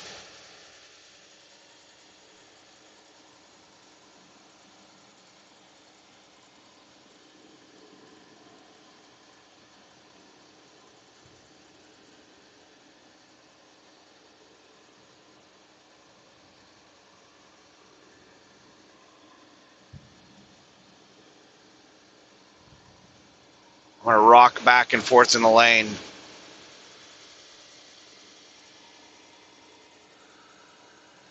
Oh yeah, they're definitely inebriated. Me rocking back and forth in the lane. Inebriated drivers typically have issues with turns, so they might not accelerate through this turn.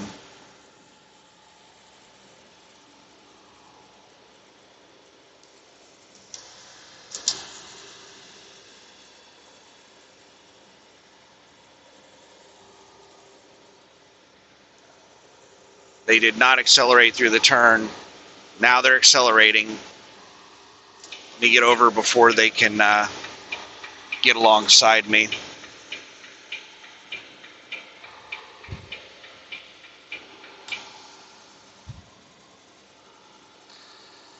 And I'm going to just go back and forth in my lane. Rock them to sleep.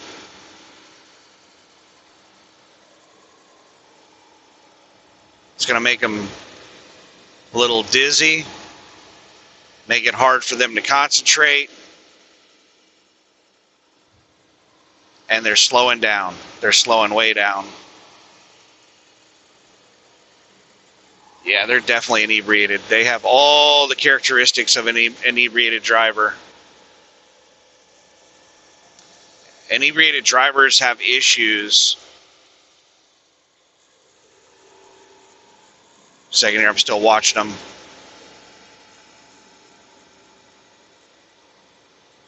Have issues with, oh, are those weigh-in motion scales? I'm trying to pull away from them, but they've sped back up. If they get close to me, they'll just latch onto me and start following me. So I don't want to slow back down until I've got a decent ways away from them.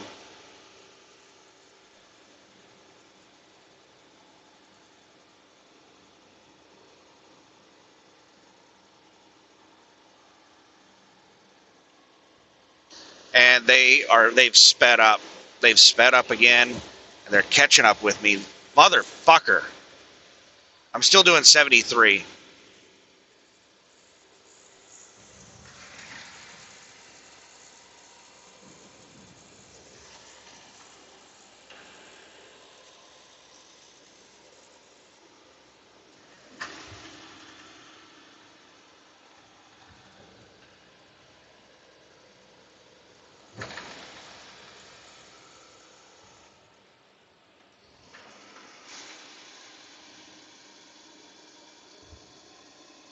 All right, they slowed way down.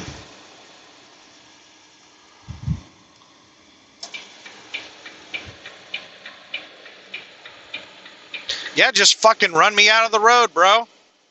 You stupid jackass.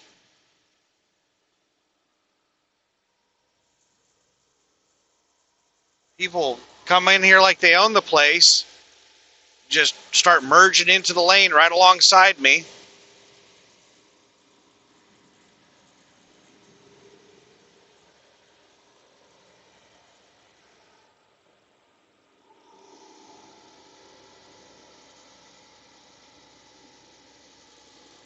This pickup is speeding up.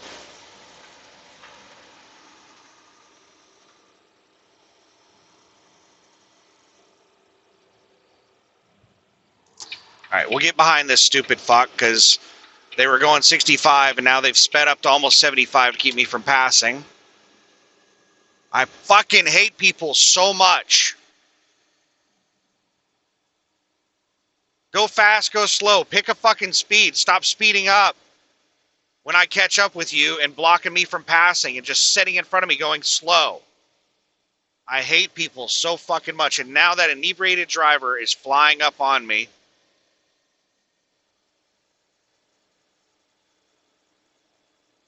We have 17 miles until I-10. And now this person in front of me is slowing back down.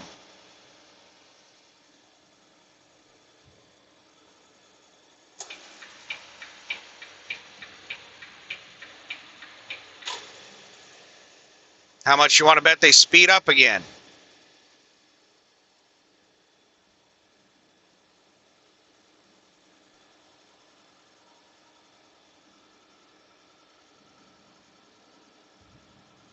Yep, they're speed matching me right now.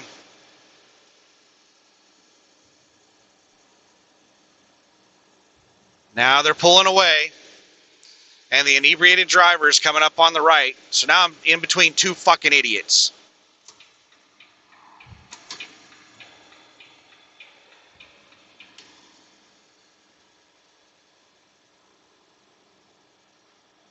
We'll turn the brights on. Hopefully that'll get them to get away from me.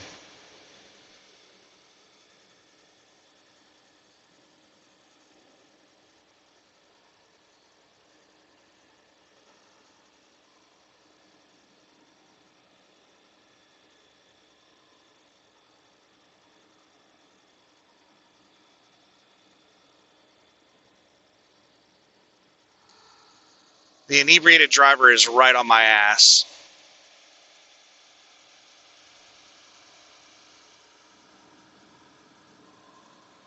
It's about to pass me.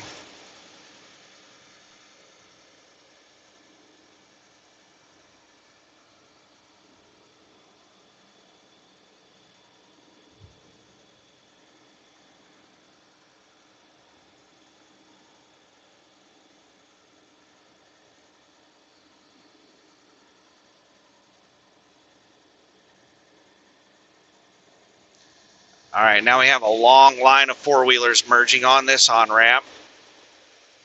Just like the last one.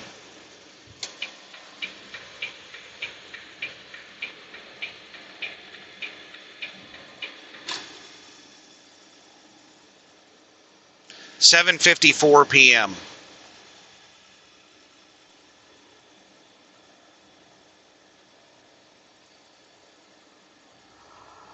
It takes some people a while to realize they're on the interstate. They get on the interstate and then they're doing like 50 miles an hour. And then they realize, oh, I'm going slow as shit. And then they speed up and start doing 100 miles an hour.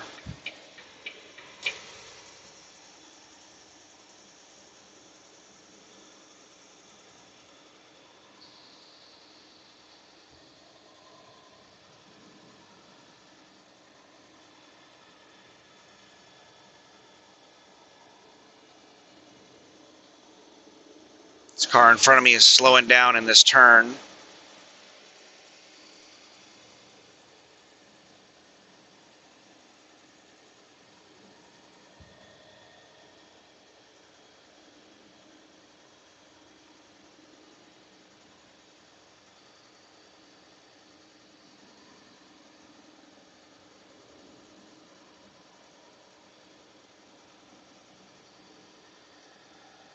Oh my God.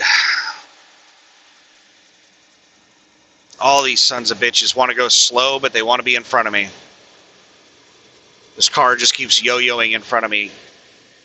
Gets a little ways away from me, and then it slows down, gets really close to me, and then it speeds up again.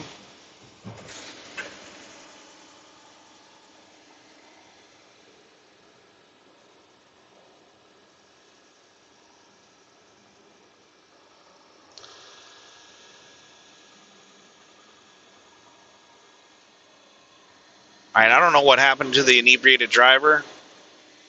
I think they might have exited.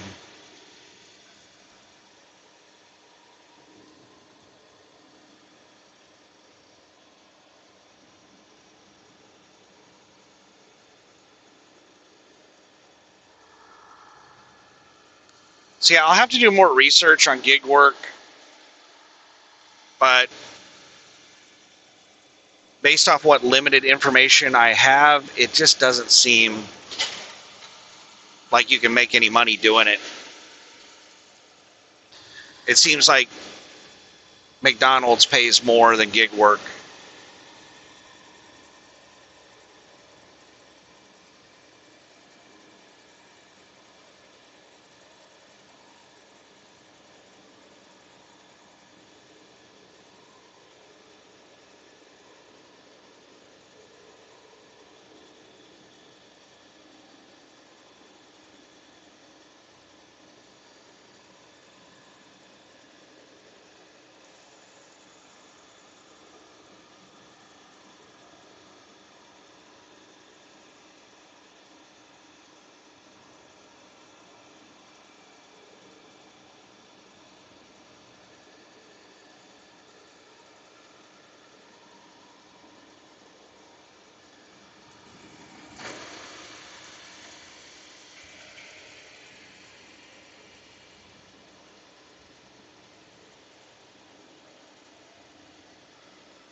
Just a second here. This SUV is going to cut me off.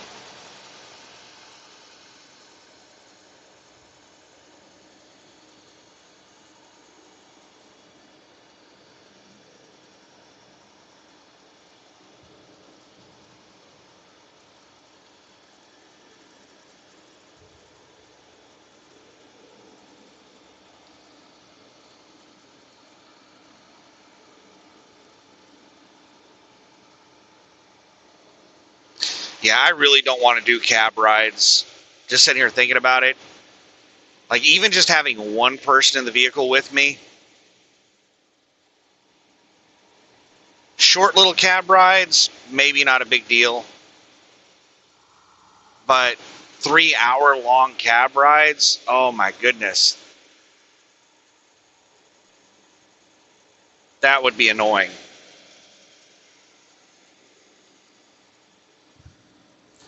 And then what if you had like 4 people in the car with you?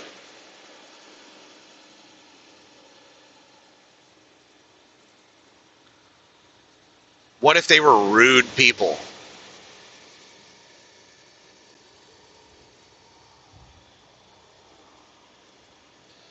What if they were disrespectful of your property? You know, what if they got in the car with a whole bunch of food and drinks and shit like that? Dirty clothes, dirty bags and stuff. Just getting your car filthy, splashing shit around in there, throwing trash on the floor. Yeah, I wouldn't handle that very well.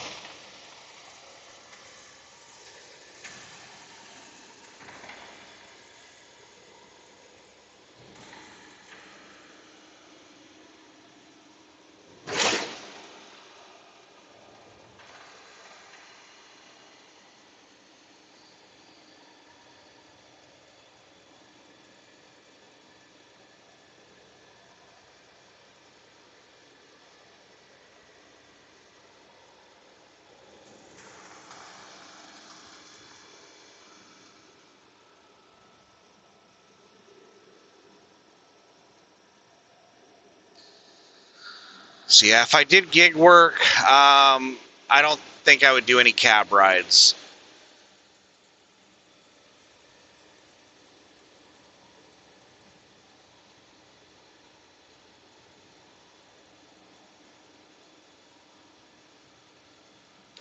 So what about grocery delivery?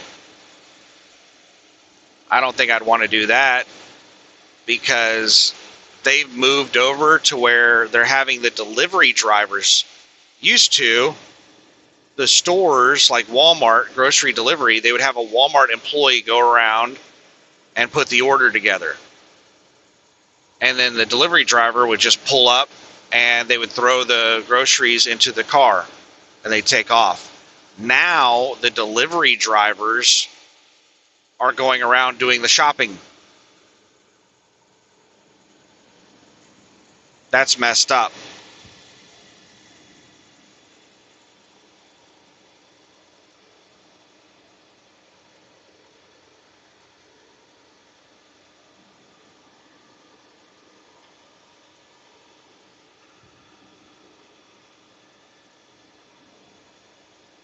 I would have to look and see how much the delivery drivers get paid. I can't imagine it's worth it though, because Walmart only charges like $10 for delivery.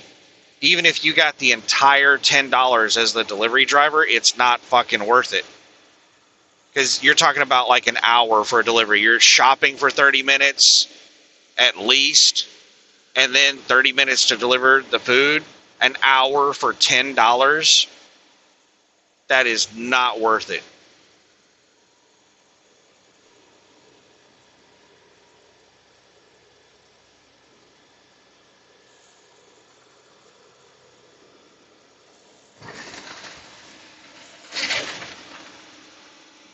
In 2 miles, use the right 3 lanes to take exit O for I-10 West toward Pascagoula.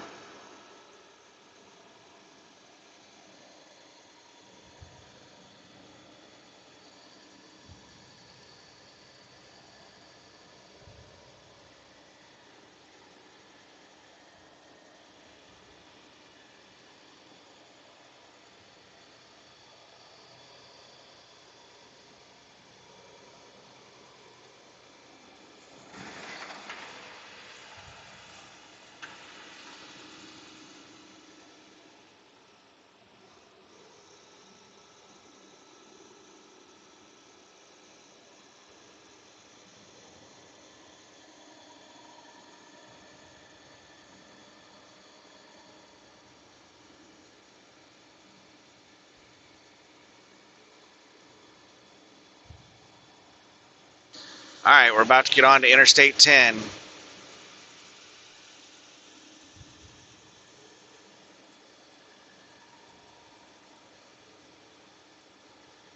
In half a mile, use the right 3 lanes to take exit O for I-10 west toward Pascagoula.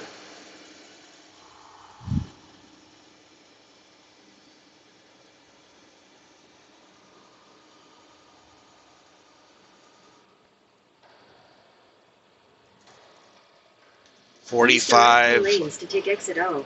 mile per hour exit. No, it's not. This is not a 45 mile per hour exit.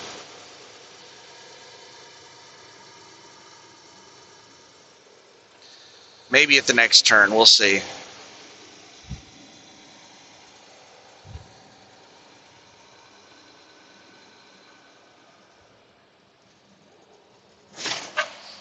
Also, not 45 miles per hour.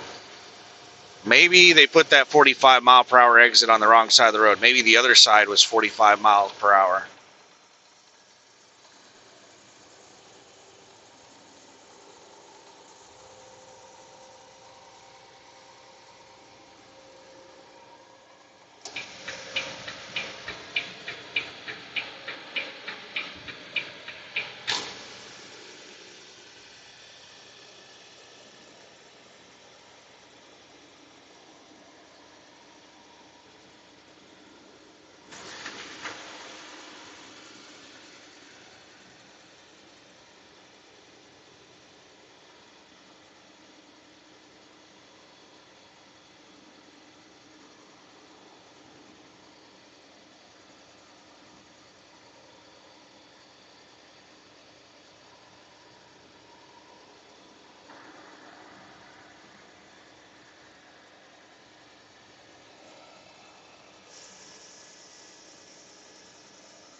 I've got a line of people past me on the right. I hope they're exiting.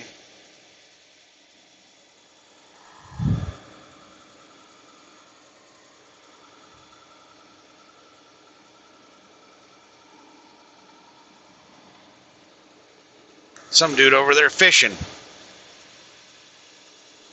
Parked on the shoulder and looked like he was putting away his fishing gear.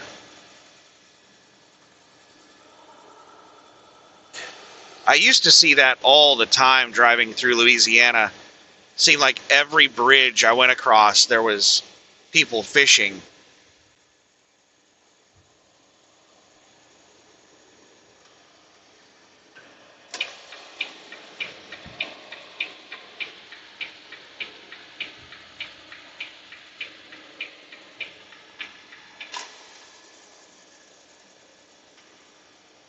But I haven't seen that recently. Since I've been doing this dedicated account, I haven't seen anybody fishing off of a bridge.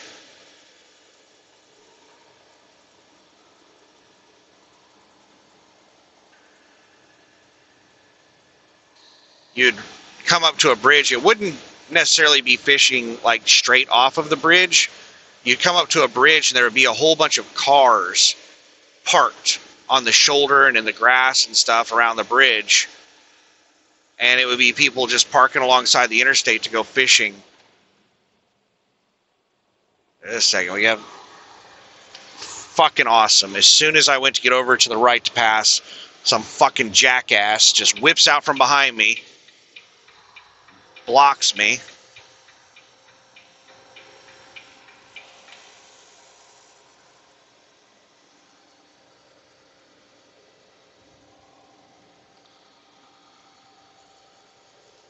I don't know why those people are doing 55 miles an hour in the middle of the interstate.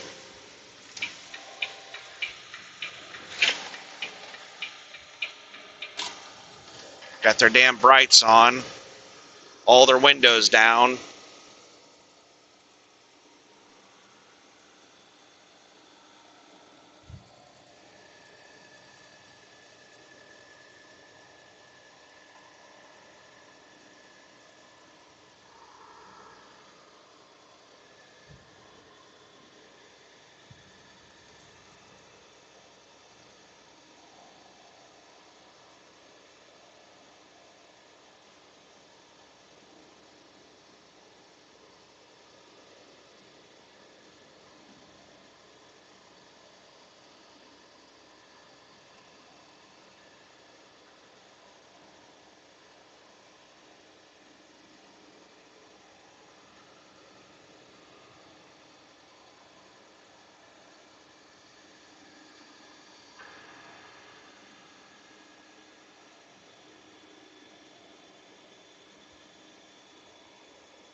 $269 miles to go.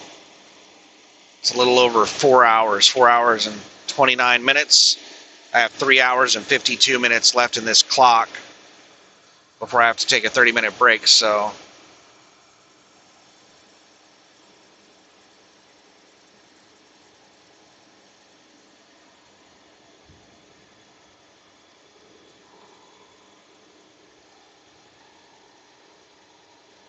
I don't really feel like stopping right now.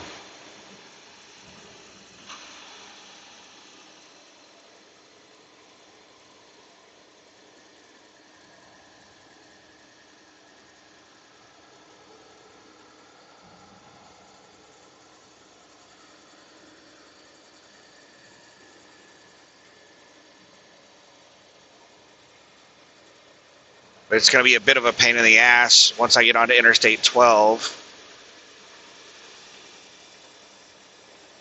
What I'll probably do is the next way station I see, I'll pull over and take a 30 there.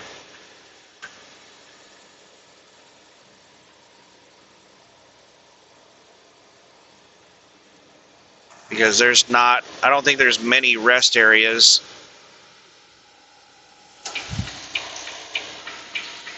across Interstate 12 because it's so urban. There's so many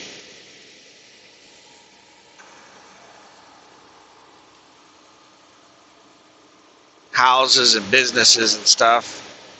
They tend to put rest areas out in the middle of nowhere, and Interstate 12, I don't think there's any rest areas across 12. So I would have to exit and go into like a truck stop or something to take my 10-hour or my 30-minute break.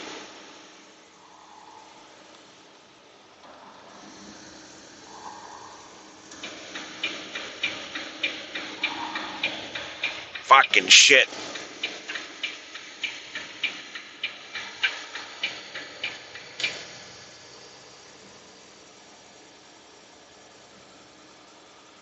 Uneven lanes.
And let's do some more fucking uneven lanes.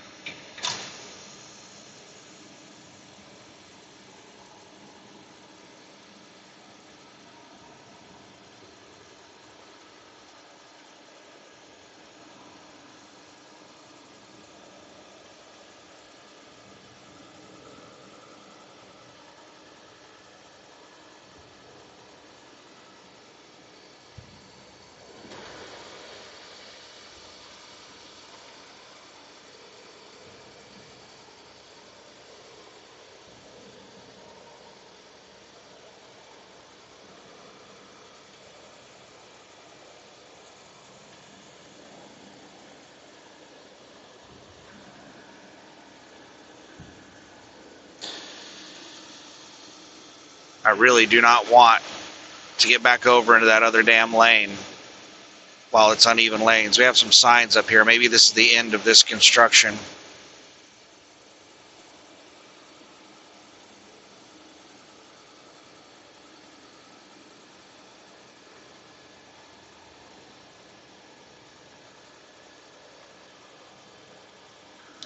Nope, it's just a fucking sign that says that there's uneven lanes. So unless I'm blocking traffic, I'm going to stay out here until these uneven lanes end.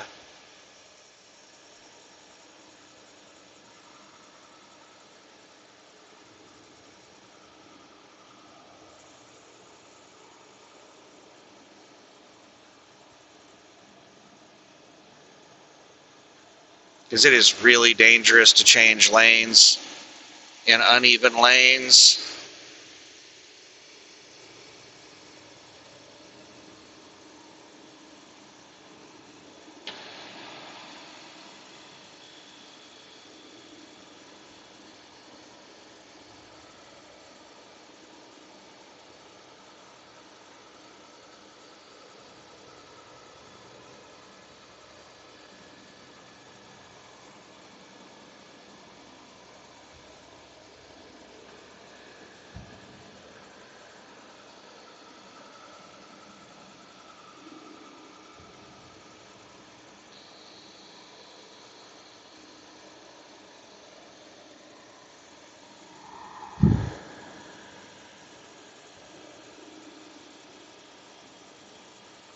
Oh, it looks like this is the end of it right here.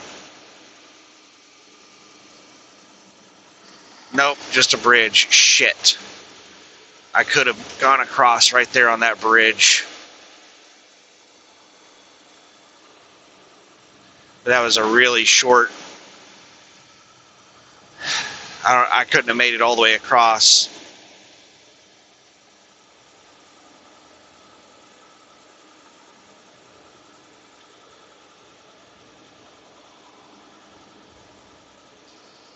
Left lane closed in 1 mile. Fucking awesome.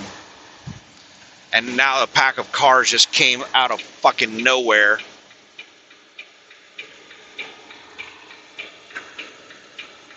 Ah.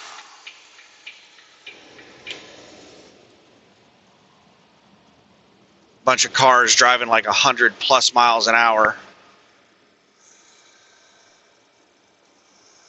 just came flying by me.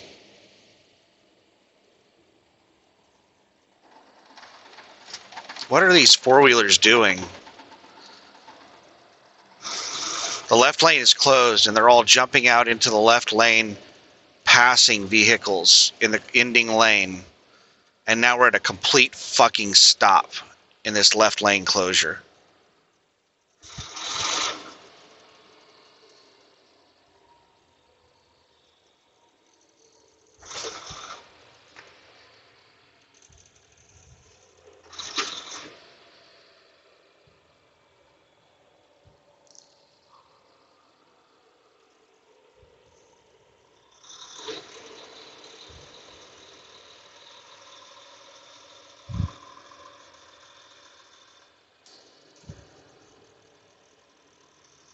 Why are we stopped?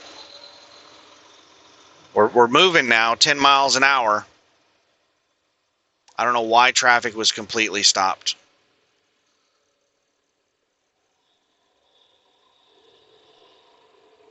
And why does this dumbass have all of their fucking lights on? Is this a construction vehicle, or is this just some overzealous jackass that's just going slow as shit?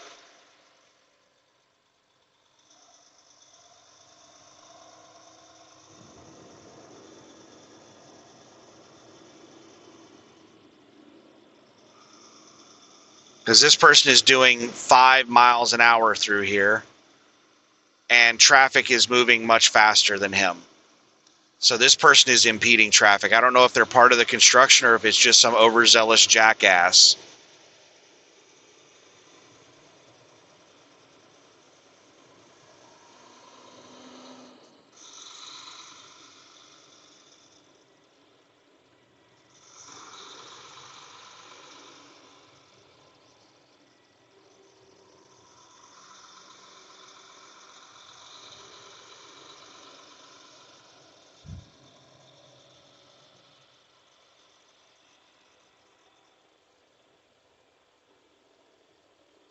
Looks like there's a semi truck pulling, or there's some. So this is probably part of the construction because they're moving some piece of heavy machinery across the road right now.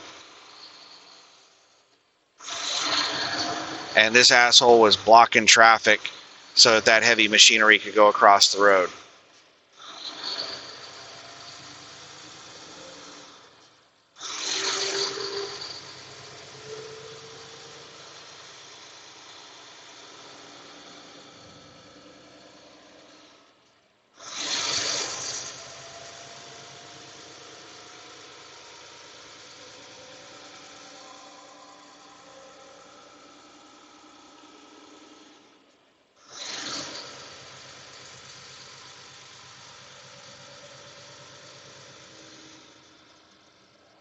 All right, we're up to 45 miles an hour, but we're quickly catching up with the traffic in front of us, so I'm not going to go any faster than this.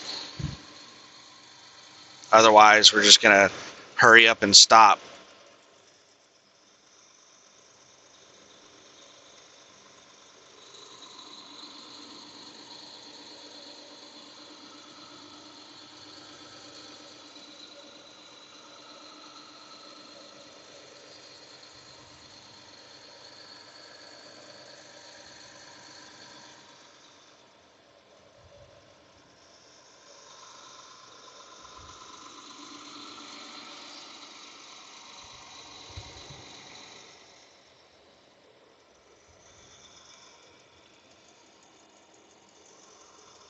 Looks like they're putting out the cones right here, so we're about to get out of the construction.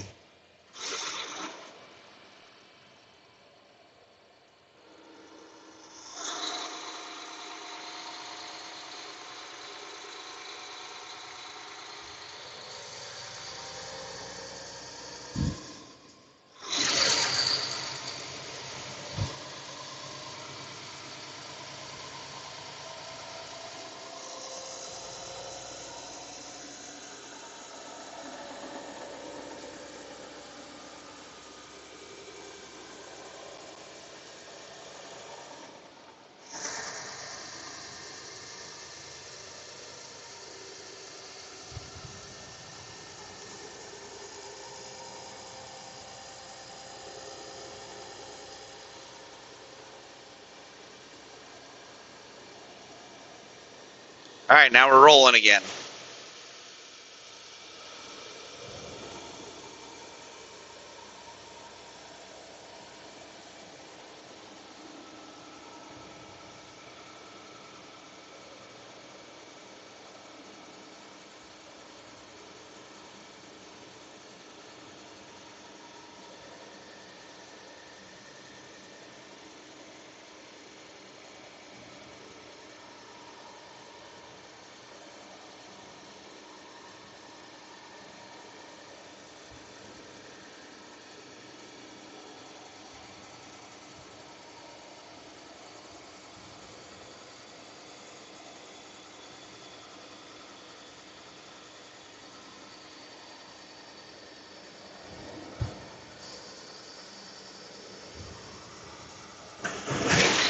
Way station next right, open when flashing. Fuck. They didn't give a whole lot of notice for the way station. Luckily, I'm empty. I would not have attempted to make that last minute exit if I were loaded. Fucking shit, man.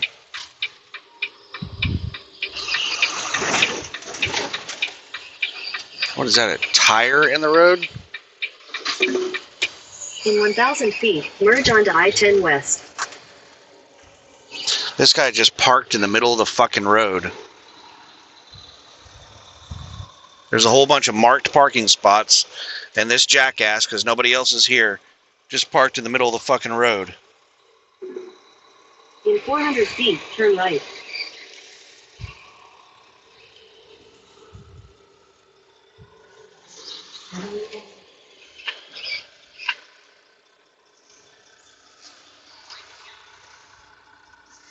All right, we'll take a 30-minute break.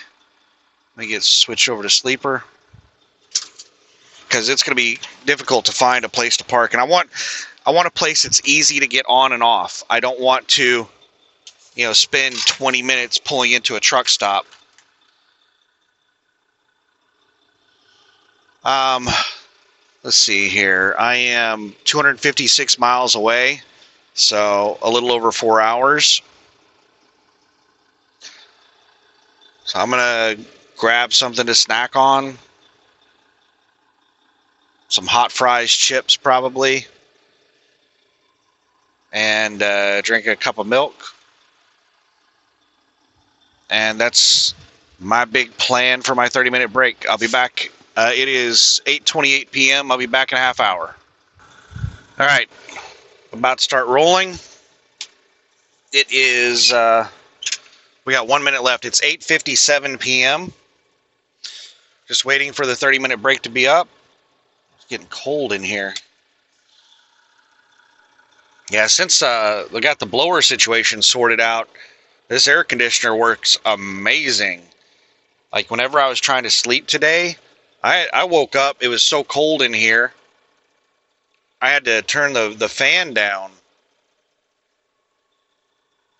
All right, that's a 30-minute break. Well, let's get rolling.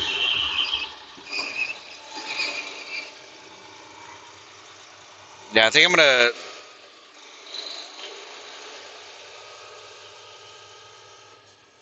The plan...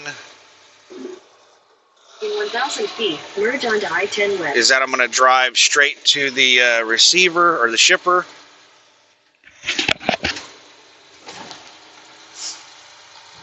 I was just sitting here thinking about it while I was eating.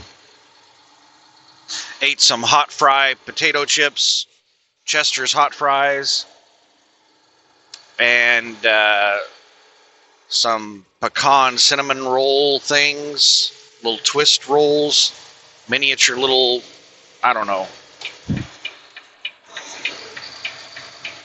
Shit. Continue on I-10 West for 82 miles. People are double stacked behind me, so they can't move over. I need to get up to speed really fast.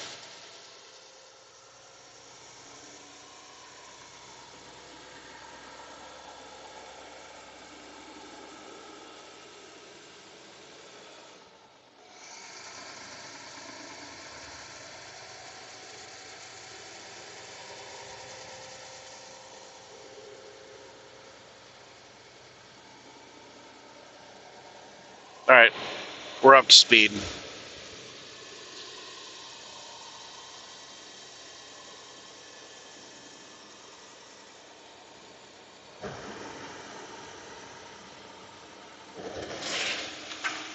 See, I go straight to the shipper, check in. Load's probably not going to be ready till tomorrow afternoon.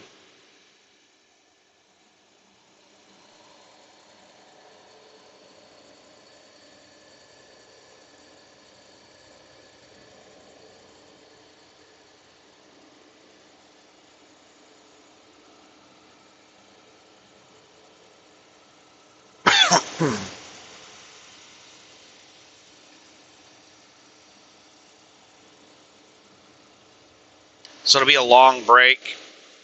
Excuse me. Excuse me. What's my ETA there? It's 254 miles.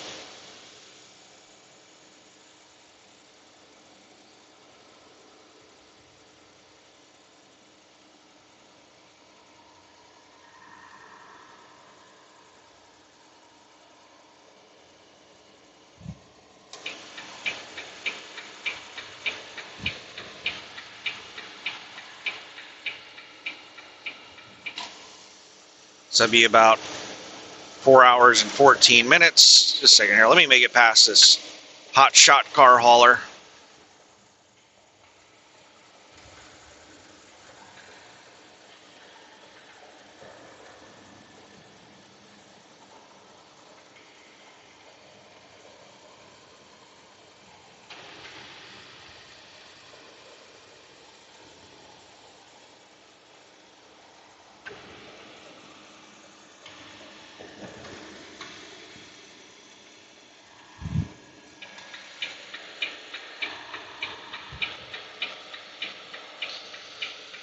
All right, let's try this again. 253 miles, 4 hours and 13 minutes, and it's 9:02 p.m., so that'll be 1:15, right around 1:15 a.m.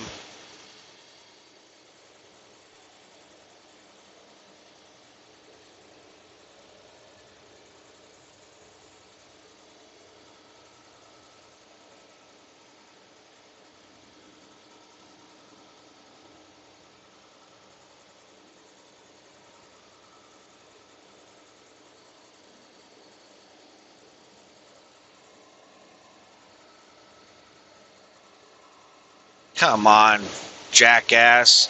There's some slow four-wheeler passing me in the left lane that's blocking traffic. There's a big line of people behind them.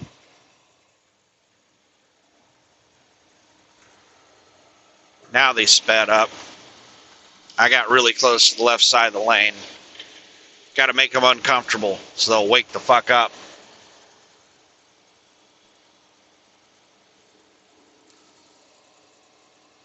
Two more cars. I'm catching up with a slower truck here. Actually, three. There's the last two are driving so close together, I didn't see that there were two of them.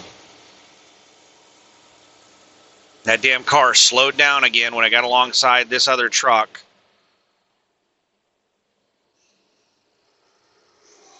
That stupid jackass is just causing a clusterfuck around me right now.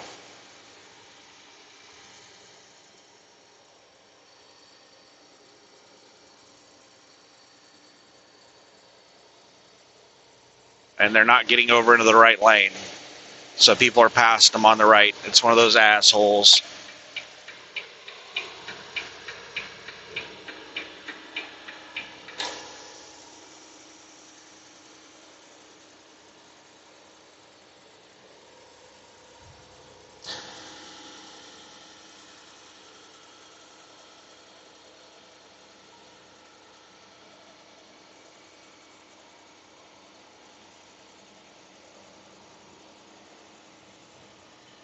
Fuck, man.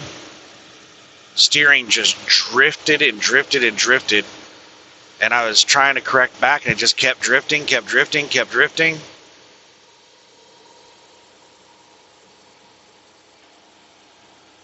And then I had to correct back really hard.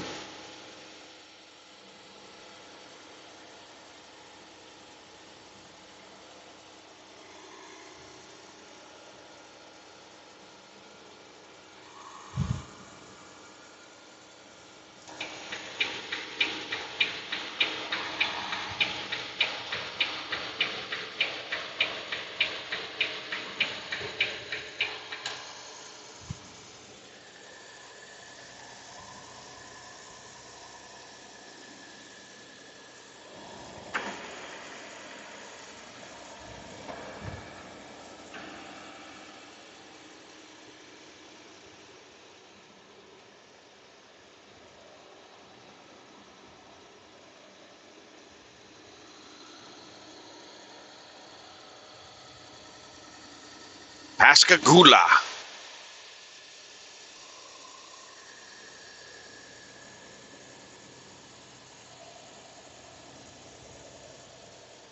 Escatapa. I'm sure that these are like some foreign language names, but it sounds like you asked a little kid, like a 4-year-old, to name shit. Epipui. You know, they come up with shit like that.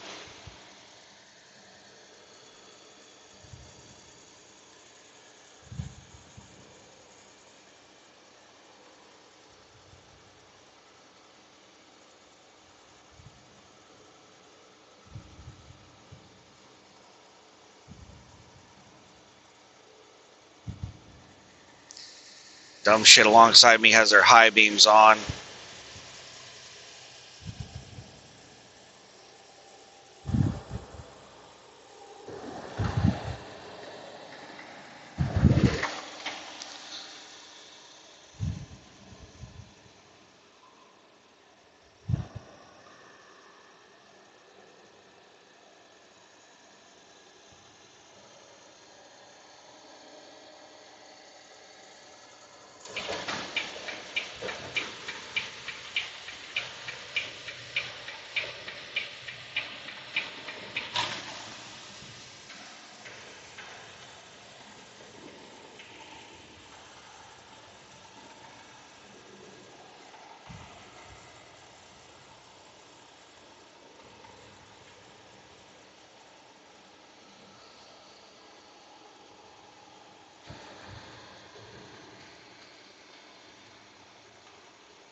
Yeah, it doesn't seem like gig work is where it's at.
It's the second rest area I've seen since the way station.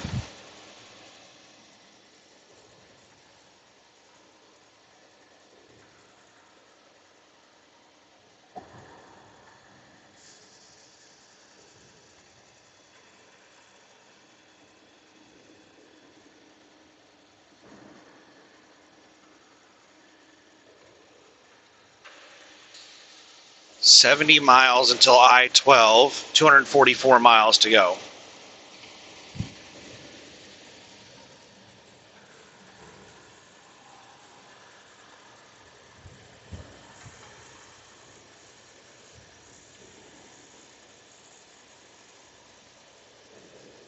It doesn't seem like it should be that far.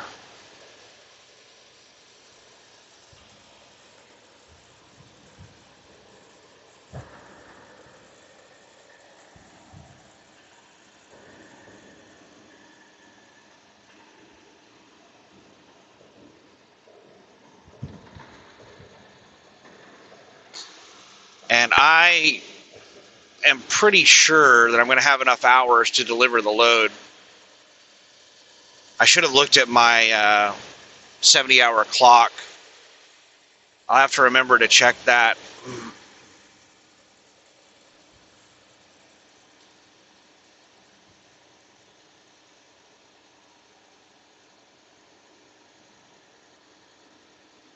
but I should be recovering like 10 hours over the next couple of days. Every day for the next couple of days, I should be recovering or recapturing like 10 hours a day. And that should give me enough time to deliver the load.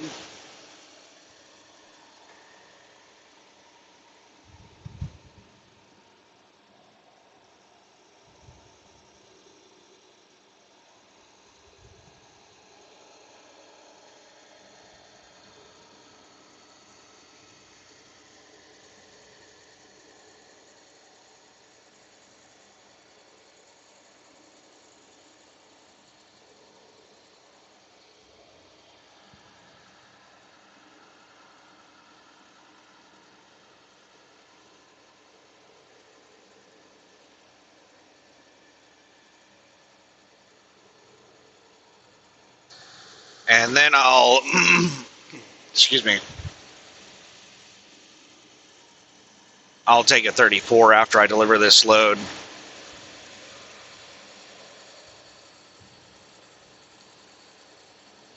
I don't know if I'll have enough time to drive back to the New Orleans area before I take a 34, or if I'll just have to take a 34 over in South Carolina.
Tomorrow is the last of the group stage games for the United States, and the United States has won both of their, I think they only play 3 games. It's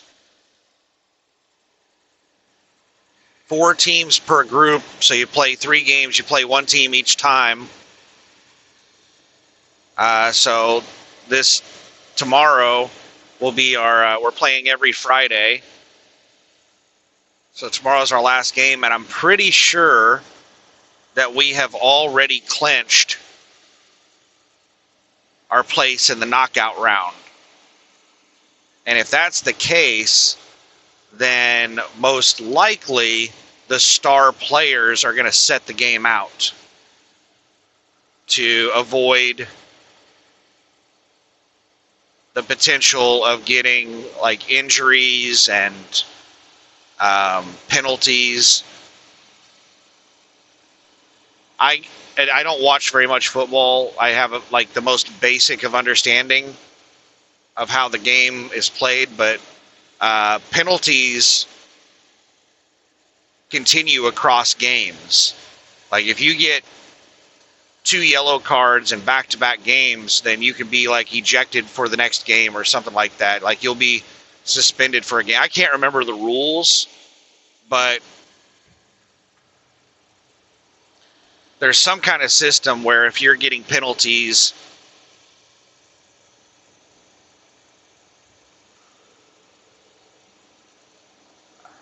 then those penalties do not only affect that one single game. They follow you across other games.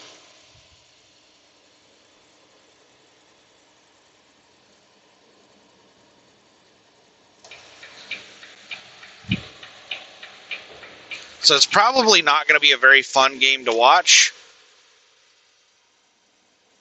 It'll be like an end of season NFL game where they're setting all of their star players for the playoff, like a team that's clinched the playoff. They've clinched, like they don't have any reason to play.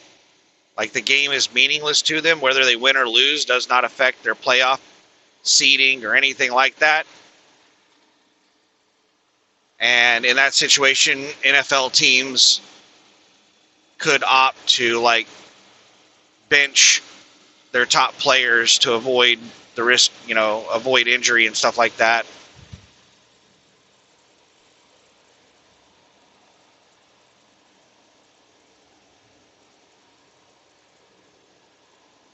Well, this truck that I caught up to has now sped up and is going faster than me. Now it's slowing down. It did have its four ways on, like it just got off the shoulder or something like that. So I'm not accusing them of like speeding up whenever I caught up with them, but I don't think they're on their cruise yet. I think they're still pedaling it, trying to figure out how fast they want to go. And they're going almost the exact same speed as me. Maybe a hair slower, but I don't know if they've set the cruise yet or if they're still pedaling it. They are going just a hair slower than me right now. And I've got a slow vehicle in front of me in the center lane, so I'm just going to speed up past both of these. And then they can figure their shit out. And if they want to go faster than me, then they can pass me. If they want to go slower than me, they can set behind me. But I don't want to sit here playing circle jerk with these guys.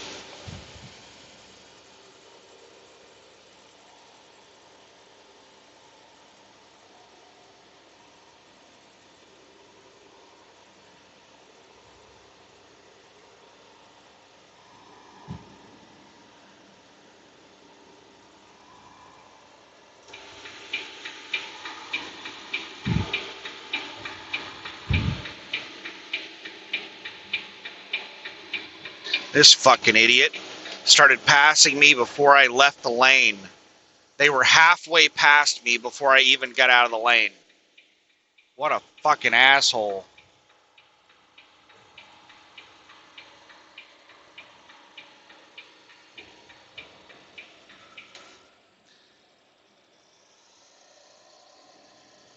Alright, now these jackasses can figure out how fast they want to go. This 3 lanes doesn't last for very long.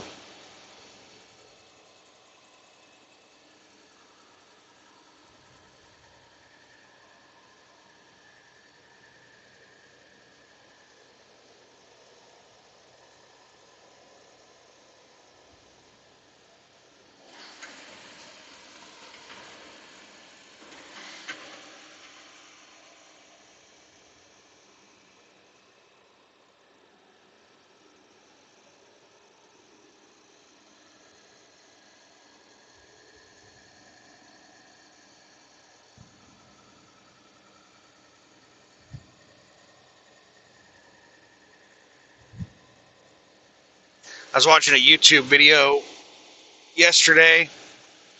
Had some jackass California cop pulled somebody over because his car was making popping noises, like exhaust backfire type noises. You know, they have to get after that stuff in California. We can't have that kind of stuff in California. They're defunding the police. They don't have enough police to respond to calls, but, they can pull people over for noise violations. California and their priorities. So pull this guy over because his car is making a popping sound.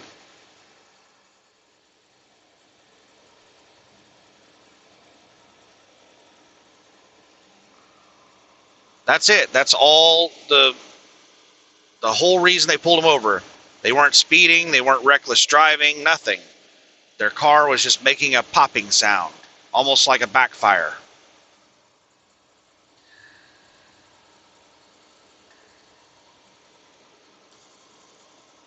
And the cop asked him why his car was making a popping sound. He said, "Do you have it in track mode?" He said, "Yeah, it's in track mode. That's why it's doing it." He was like, "All right, well," I can't remember the whole conversation, but basically they impounded the guy's car. I'm not sure if they impounded it, but they told him he couldn't drive it. They told him his registration's now suspended because you're not allowed to drive with track mode on city streets. All right, now here goes the truck. And I think this lane is ending. I can't tell for sure right now, but I think this lane is ending. And that truck I just passed a minute ago just got out to pass me. It's flying by me, though. It's going to pass me fast.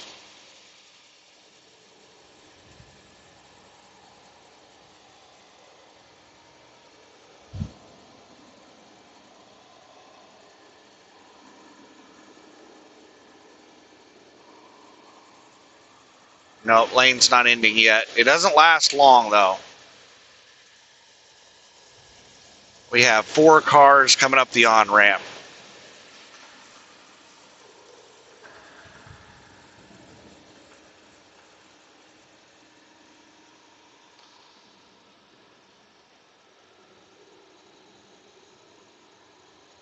You guys have really long merge lanes. You need to figure your shit out.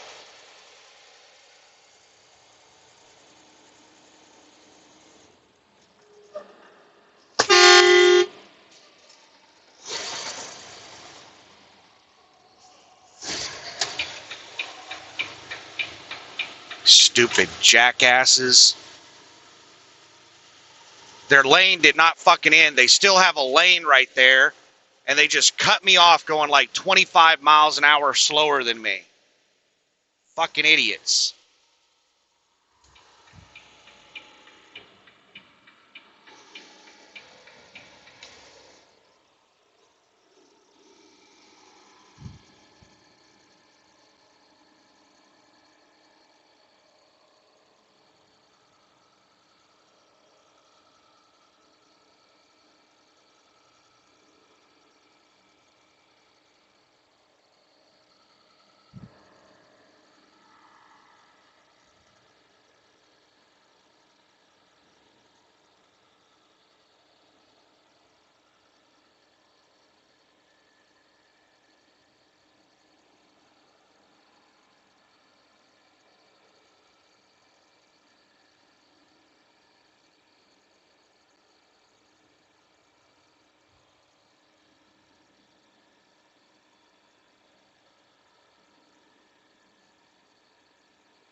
I forgot what in the hell I was talking about. Those dumbasses just fucking cut me off like that. That pisses me off so much. Like, that's dangerous. That's like an attempt on my life right there, for somebody to do something stupid like that. It really makes me want to beat them to death. It really pisses me off. I can understand road rage. I can understand somebody like doing something that almost kills you, and then you decide to run them off the road and beat them to death.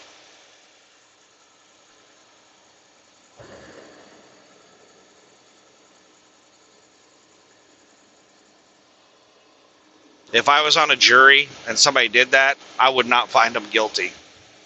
That's the reason we have the, trial with, to be judged by a jury of our peers, is so that even if we have stupid laws, a jury of our peers can choose not to find us guilty.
Is this that Pegasus driver again?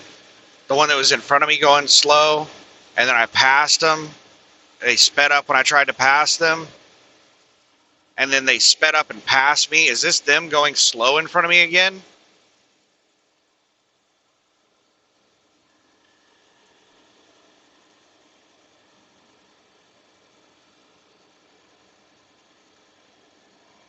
I can't tell what they're hauling. It was a Pegasus truck hauling one of those, oh, I don't know what they're called. One of those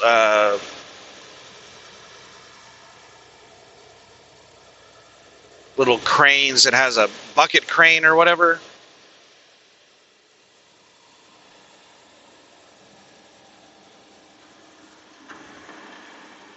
Now they've sped up. They're basically speed matching me.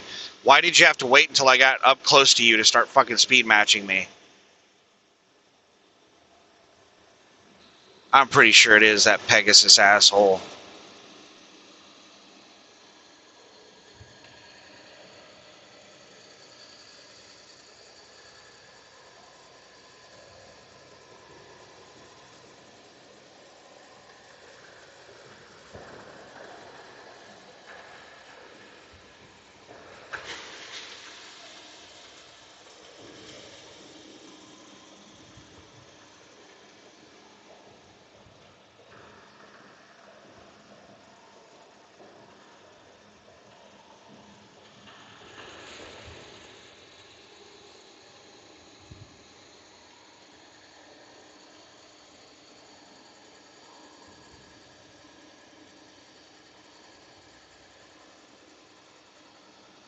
Yeah, it has to be. There's no other flatbed up close in front of me.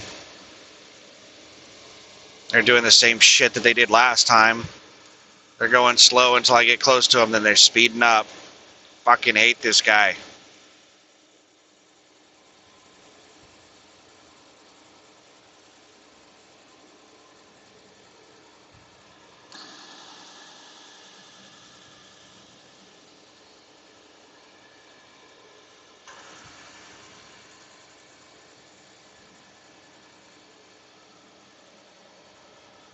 So checked a little bit of news.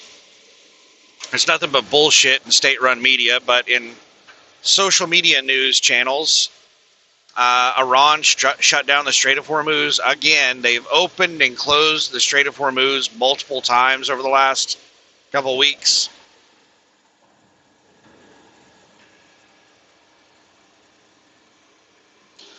And they shot some cargo ship. I don't know what they hit it with, a drone or something that was trying to go through the strait.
Gulfport, next 3 interchanges.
So there's a lot of people who are starting to doom and gloom about the upcoming oil shortages. I don't think it's going to be as doom and gloom as what people think. It's just going to be minor shortages. I don't think it's going to be a huge problem. I think it's going to cause fuel prices to go up, oil prices to go up. I don't think the shortages themselves are going to cause a huge problem. I think the pricing mechanisms, the financial market volatility that it could cause, and the fuel price increases that it could cause, I think that is going to be a lot worse than the shortages themselves. If we see a lot of volatility in the financial markets, that could cause a lot of issues. This damn Pegasus has slowed way down again. Does this person not have a cruise control?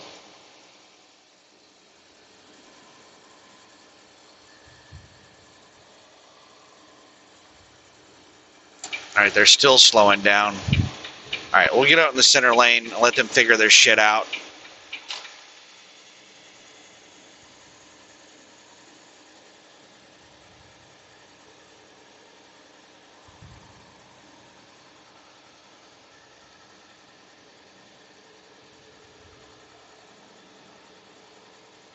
They probably don't have cruise control. They don't have digital speedometer, so they're just kind of eyeballing it, and they're just in the general vicinity of 70. So they're sometimes going faster and sometimes going slower. I couldn't imagine driving this truck without a damn cruise control. That would be annoying. Like, my foot would get tired. And now they're speeding up now that I'm alongside of them.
We're going uphill a little bit, and they're dropping speed.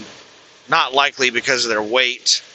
It's probably because they're pedaling it, and they're not pressing down harder on the pedal with the uphill. Four-wheelers do that all the time as well. Whenever they start going uphill, because hardly any four-wheelers use cruise control, whenever they start going uphill, they need to press the throttle down more to maintain speed, and they don't do it. So four-wheelers will start dropping speed going uphill, and they'll gain speed going downhill.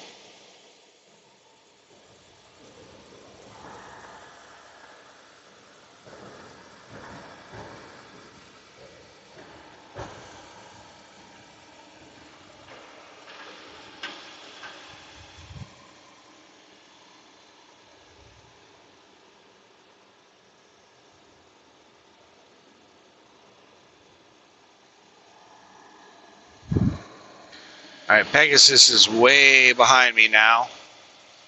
Some cars slammed on their brakes to take an exit in front of them, and they slowed down.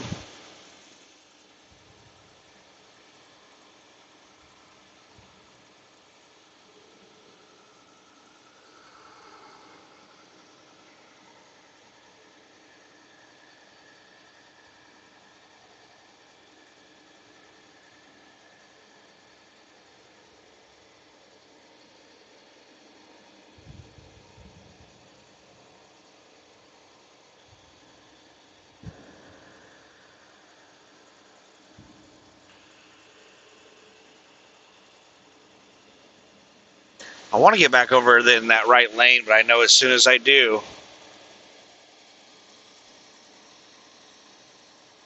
number one, Pegasus is going to start speeding up trying to pass me. Because they're going to have something in front of them that they're going to be chasing, and if they're pedaling it, their lizard brain is just going to want them to catch up with whatever's in front of them.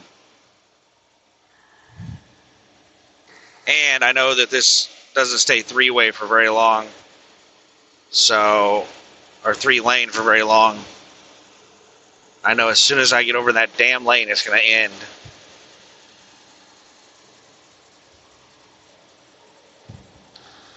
Hopefully Pegasus exits soon, because I'm getting tired of fighting with them.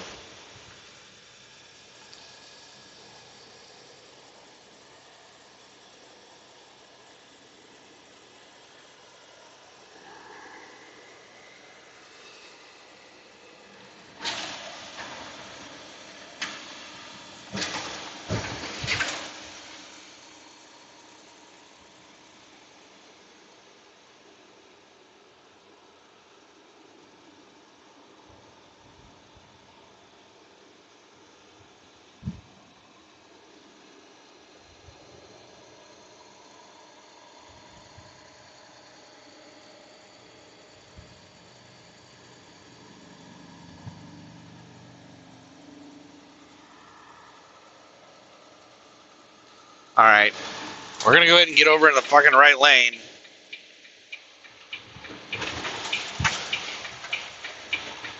Because it looks like it's not ending anytime soon, but we'll see. Pegasus is catching up with me. Fuck, as soon as I get over, there's somebody on the shoulder.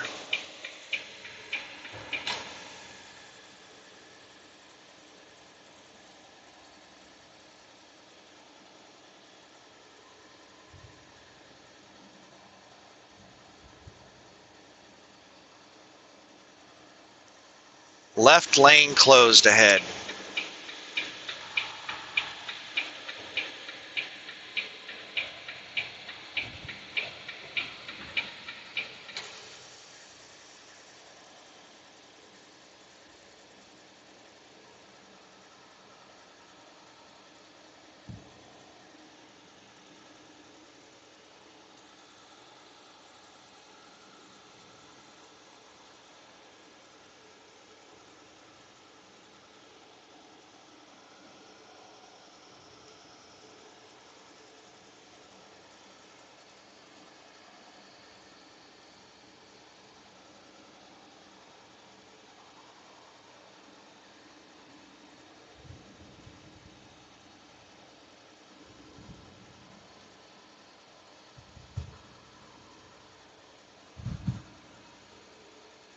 That's some four-wheeler just sitting alongside me with their high beams on. I'm having to drive with one hand so that I can hold one hand over the damn mirror, block their fucking headlights.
Is this person on the on-ramp or are they on a side road? I can't fucking tell. All right, they're on the on-ramp.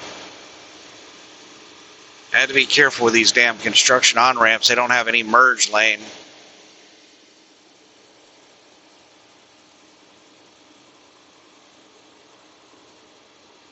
And this jackass passing me, as soon as they saw that person merging on, they slowed down and started speed matching me right alongside me. Four-wheelers do that shit. It's really, really dangerous if you have a four-wheeler alongside you. If you come up on and, merge traffic or somebody on the shoulder, somebody standing in the road, an accident, whatever, four-wheelers will just speed match you and rubberneck. Then they'll jam you into the lane.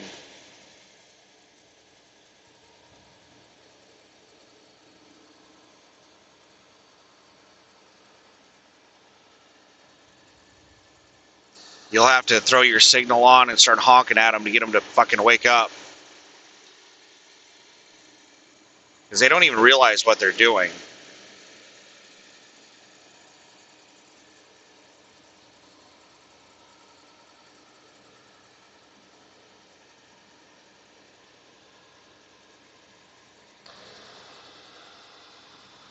All right, yeah, I'm going to have to get better numbers on the whole gig work. Every piece of information that I'm getting so far tells me that it does not pay well. It is a really, really bad decision to do gig work.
All right, is this car going to wait until I get in the left lane, or are they exiting?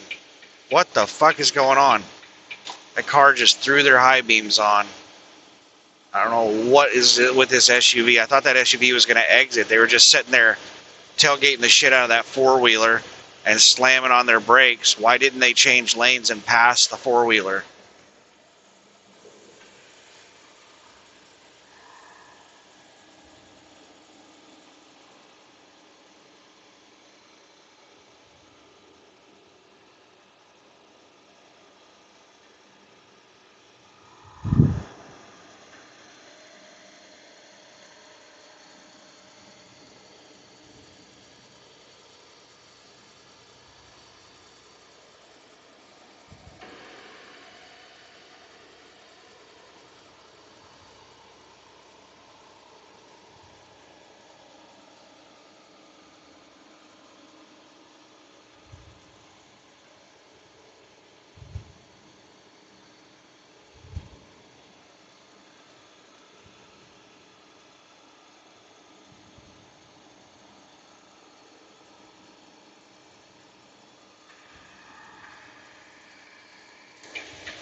I wonder how much part runners get paid The other problem with all of this gig work is consistency.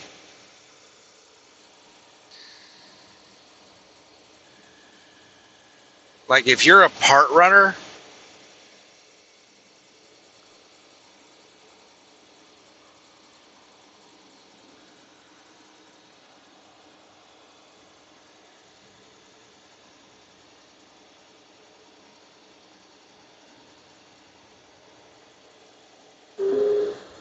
There's construction ahead. the standard is somewhere around $1.50 a mile for is what shops charge for running parts.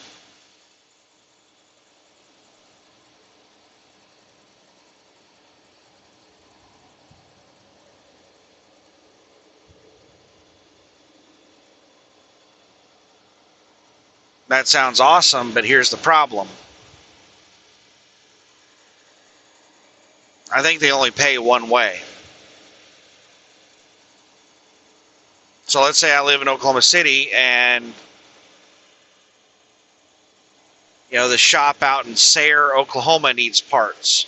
I don't know how far Sayre, Oklahoma is. Let's say it's 80 miles.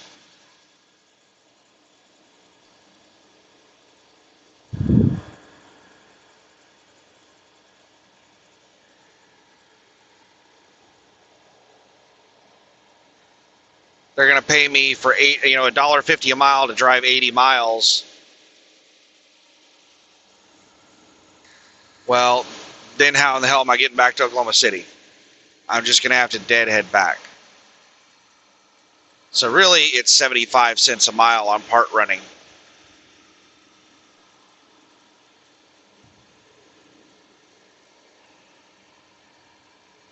And we've already crunched the numbers on that, and that's just not good.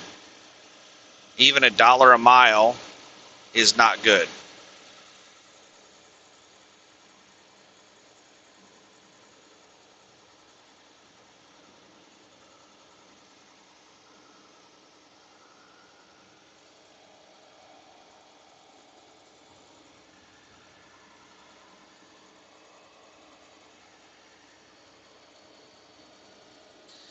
You know what? I might have miscalculated. All right, we're losing that third lane.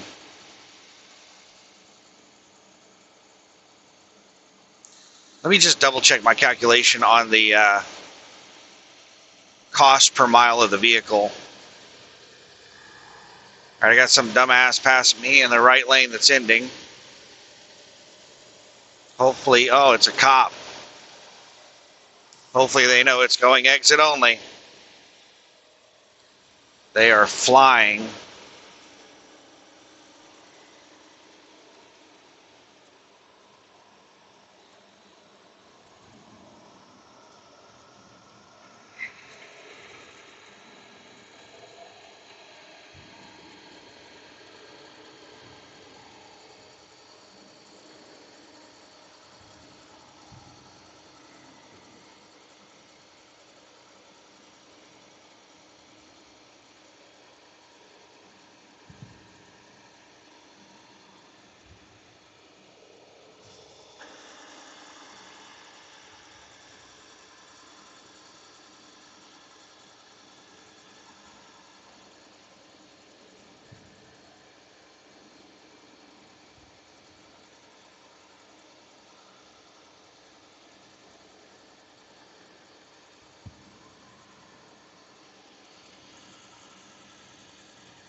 100,000 times 0.2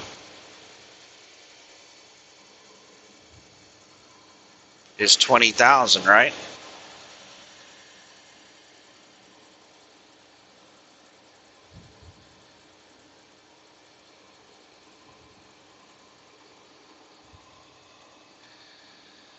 I'm gonna let this car pass me before I pass this truck.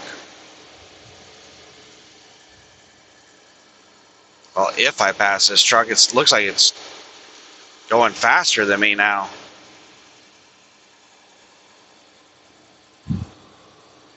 I caught up to this truck through mystical means, and now all of a sudden I've run out of magic.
All right, I want to speed up and get around them.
All right, I'm about 500 feet in front of them. Go ahead and let it drop back down to my cruise. I think they've sped up because I should have pulled away from them faster than I did at 73.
Way station.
Whole bunch of used car dealers pulled over on the shoulder.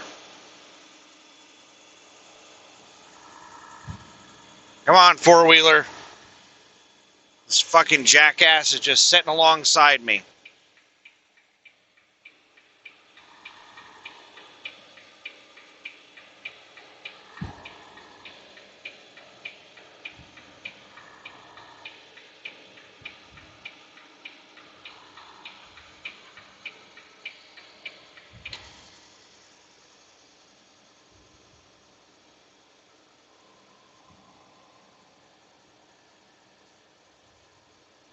Merges on, runs me out of my lane, and then just speed matches me on the right side. Just gotta love people.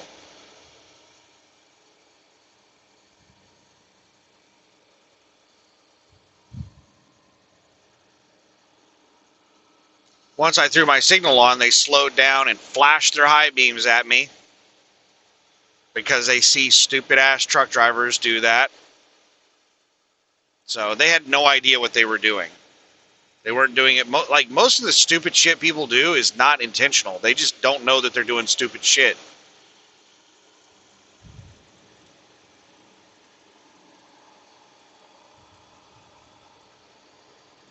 Normally, I would not move over for a car merging on like that, where there's plenty of room in front of me and behind me. But they had all those people parked on the shoulder, all those used car dealers. So I went ahead and moved over for them because they didn't know how to merge.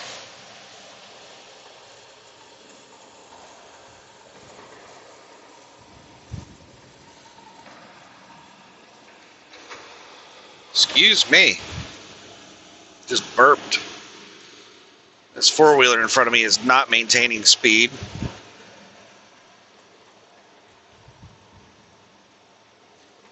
Welcome to Louisiana. All right, let's get out. This four-wheeler is just going really slow for reasons unknown.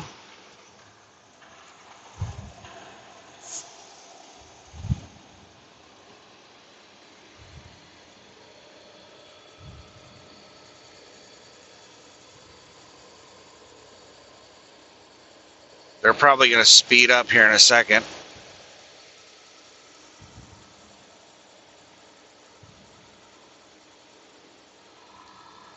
They're just speed matching me over on the right side.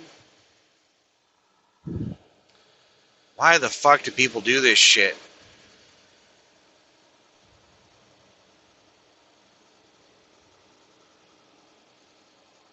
Pick a speed and go that speed.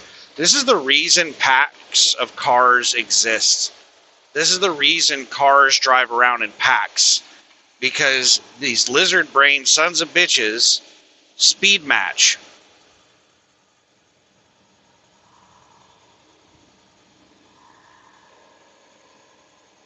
We have this primate instinct to be in a tribe, to be in a group.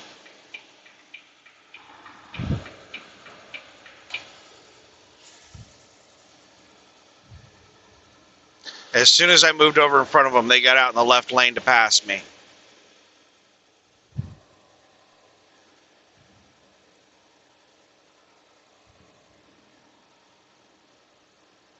Now here comes the dumbass passing me.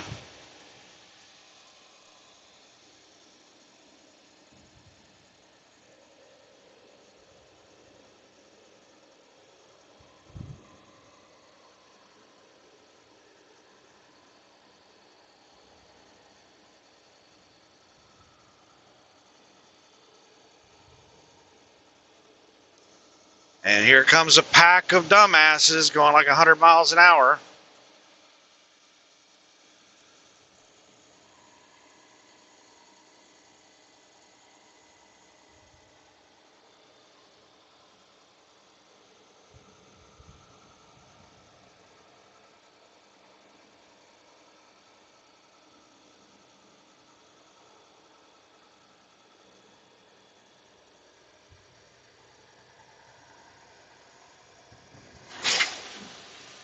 In 2 miles, use the right 2 lanes to take the I-12 west exit toward 2 miles to I-12.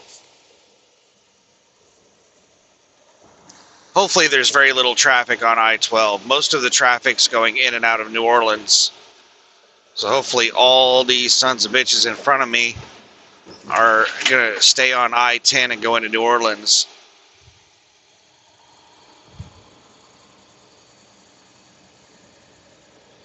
I see people starting to get over into the left lane. Probably because Google's telling them, get to the left to stay on I-10 to go to New Orleans. Right is I-12, left is I-10.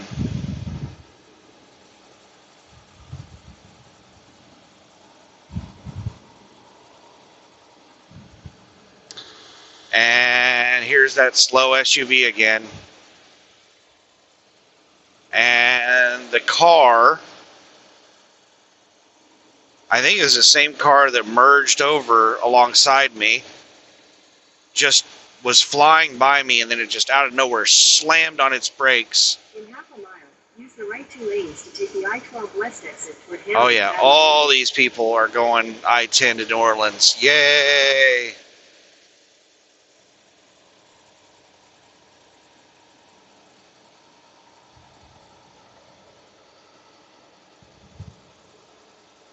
Use the right 2 lanes to take the I-12 west exit. Then you'll use any lane to take the I-12 west ramp to Hammond, Baton Rouge.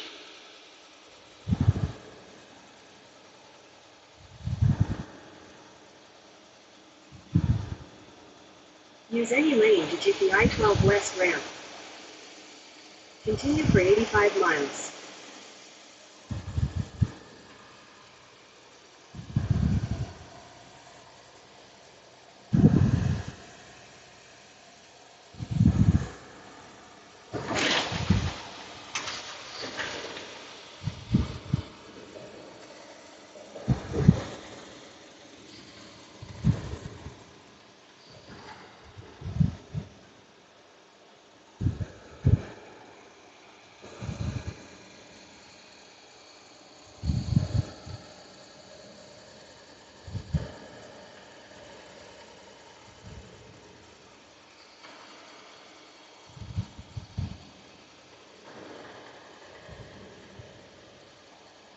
Alright, I might have to go all the way out in the far left lane, because we got slow vehicles in the 2 right lanes.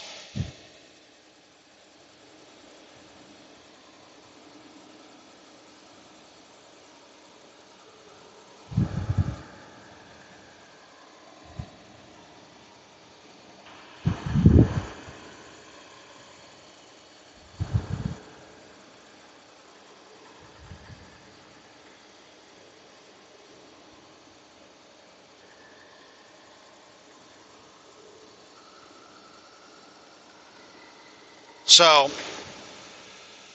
if the lights are out on your trailer, but your 4-ways still work, does that make it legal to drive around if you just put your 4-ways on? You can drive around with a trailer with no lights as long as you have flashing 4-ways? Is that how that works? You won't get a ticket for that?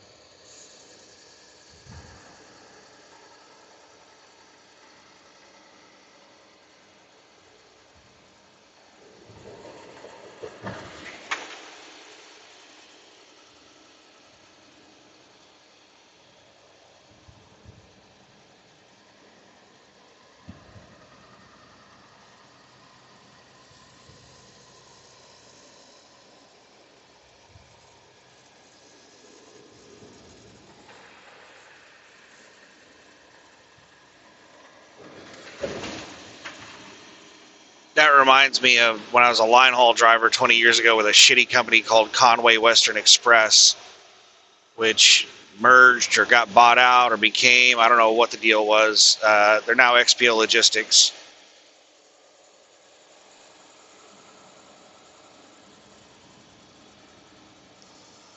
I was on a line haul run and I went across a railroad track, and the lights on my rear trailer went completely out when I went across the railroad tracks.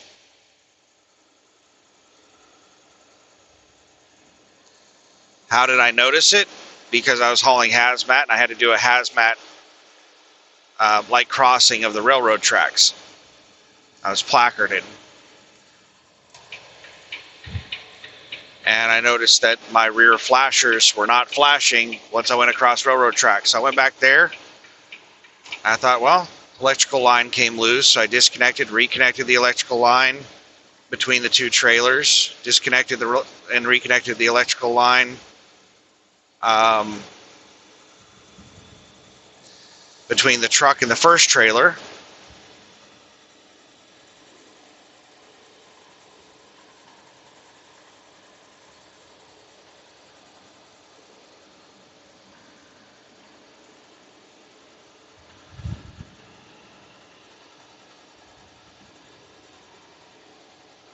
I did a whole bunch of stuff, and I could not get the lights to come back on the rear trailer.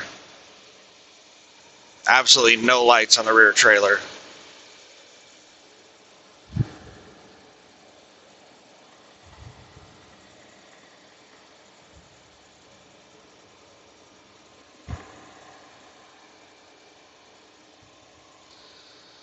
So I called dispatch and told them,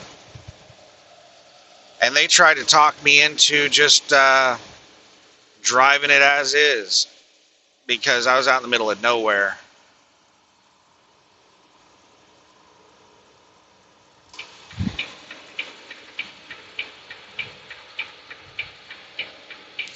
And I think it was in the winter. It was late at night. It's like midnight, 1 a.m. out in the middle of nowhere in the winter.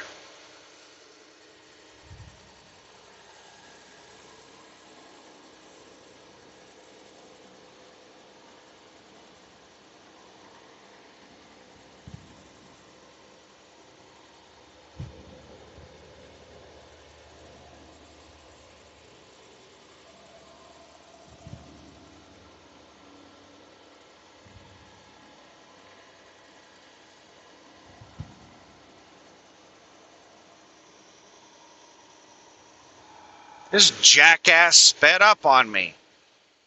What an asshole, man. I sped up to, like, I was already going by this person pretty quick. And then I sped up to 72 to fly by them. And they're, like, speed matching me at 72.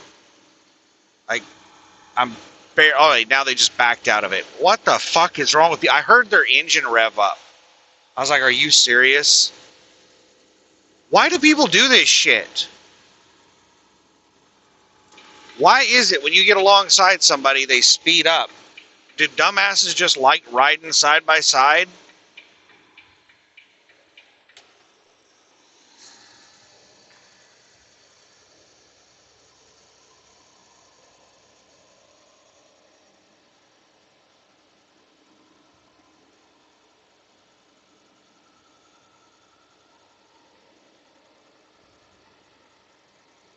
four-wheeler thought that was a cop and slammed on their brakes.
Look how much this pickup in front of me sped up whenever those four-wheelers flew by it.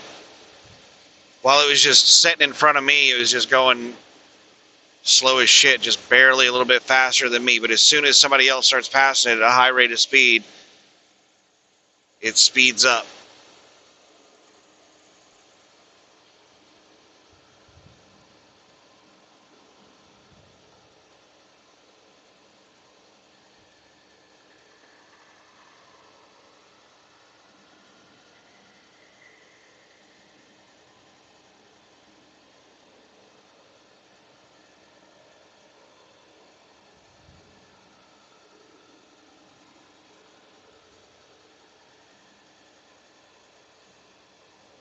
If I thought that I could get 200,000 miles out of that vehicle, then that would reduce my operating cost down from 30 cents a mile to 15 cents a mile just for the vehicle.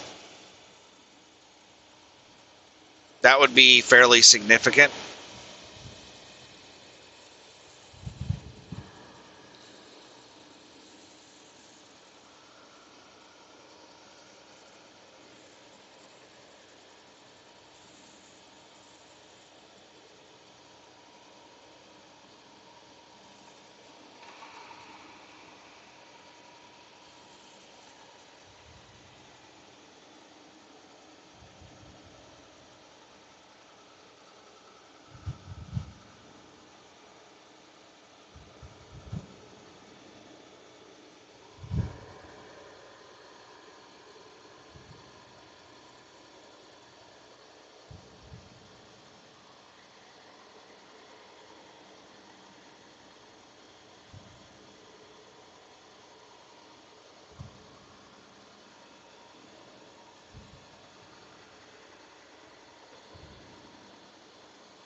We're finally getting late enough into the evening that traffic is dying down a lot.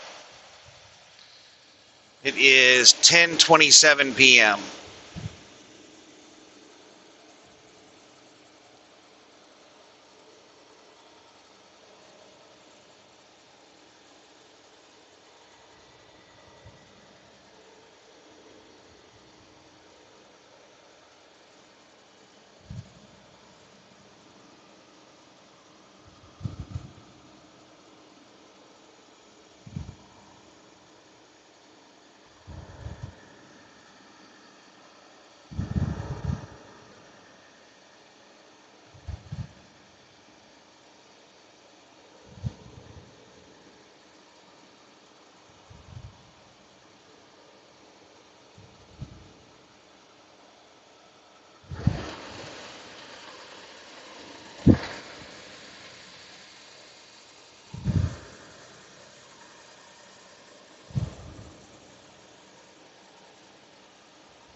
I would like to find something else. Like, why am I even thinking about gig work? Why am I thinking about,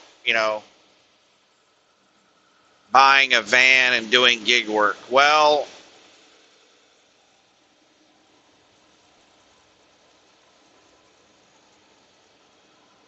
getting a little burnout with trucking. I hate all of the rules and regulations and paperwork and permits and licenses. Just there's just so much shit involved. There's so much drama involved with truck driving. And I'm just kind of tired of it all. I would like to find something that is not so overregulated.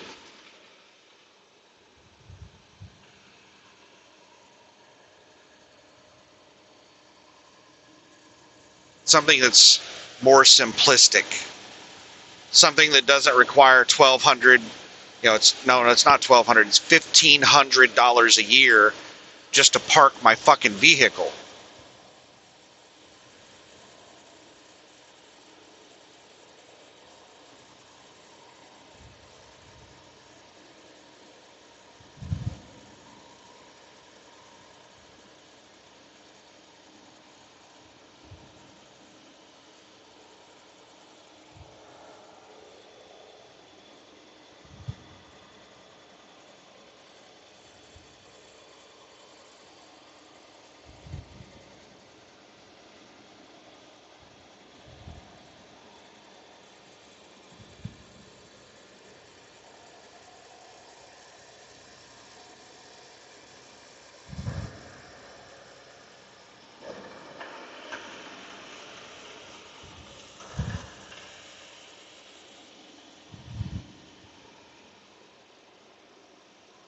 And gig work sounds like it would be nice. I'd be an owner operator, can work my own hours. If I, want to go out and work 12 hours a day, 7 days a week, I can. If I want to sit at home for 2 weeks, I can. And I can take the vehicle like to my house.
Alright, what other option is there?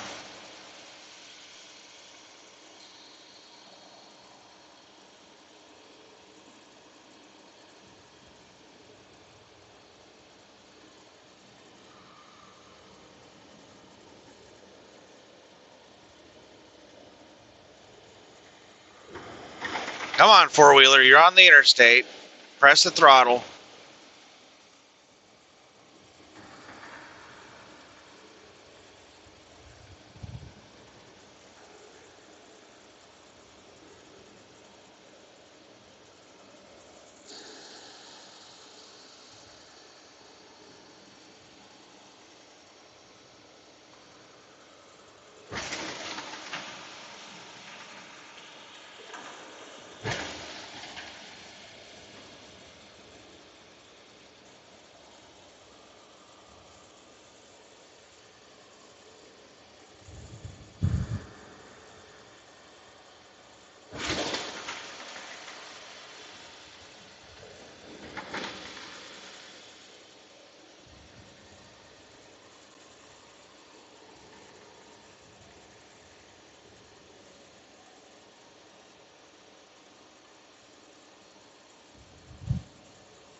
Damn it.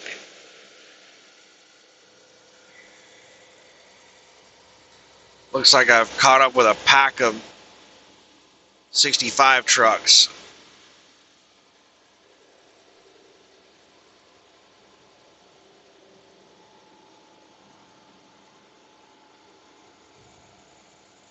I'm slow passing the truck I'm passing right now, but I am flying up on this truck in front of them.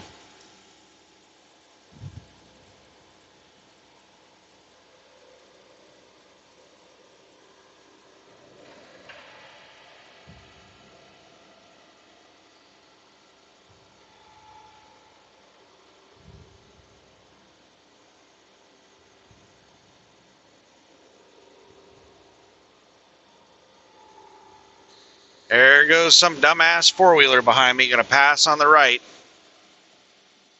That's not gonna work out, four-wheeler.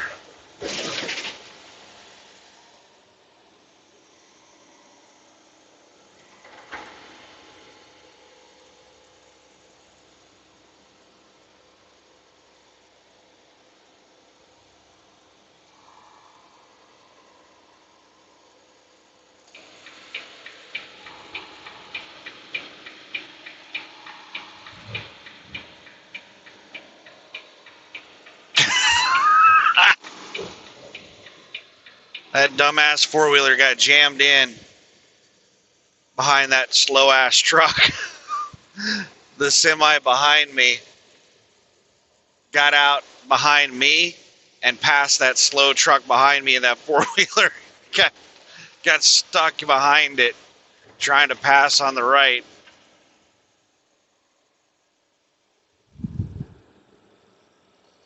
Serves him right.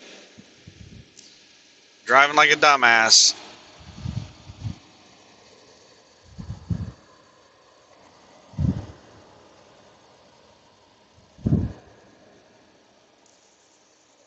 And now the truck that I just passed a minute ago appears to be passing me.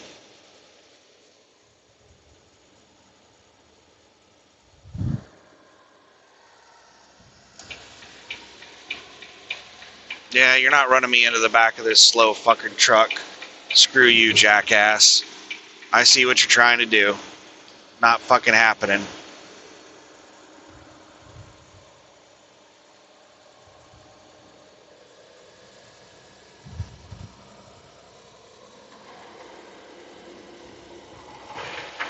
I'm not 100% sure, but I think this is the truck that I just passed. The first truck I passed a second ago that I was slow passing, that was going just like a hair slower than me.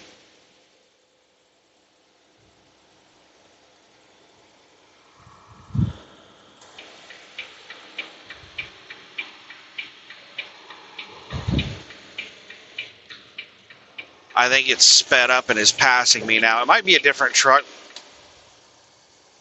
Honestly, I don't remember what in the hell the truck looked like, so I don't know for sure if it's the same one or a different one.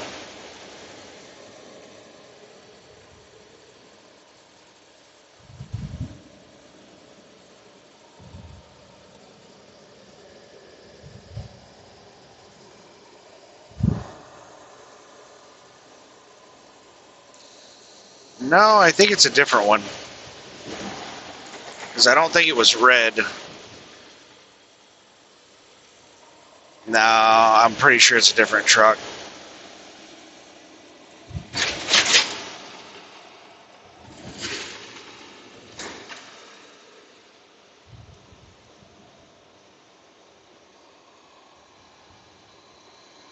And there's the pickup that passed me, or tried to pass me on the right. Is it going to do the same maneuver right now? Oh, it didn't do it. It was going to pass his truck on the right, and it's like, oh, it didn't work out for me last time. He's sitting there watching a fucking movie.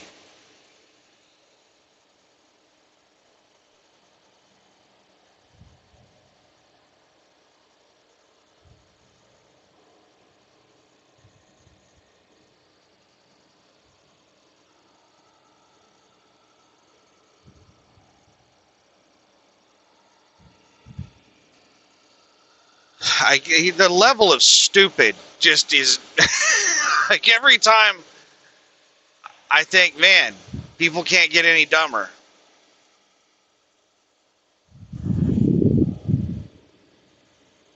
I see something like that, and it just sets the bar even lower.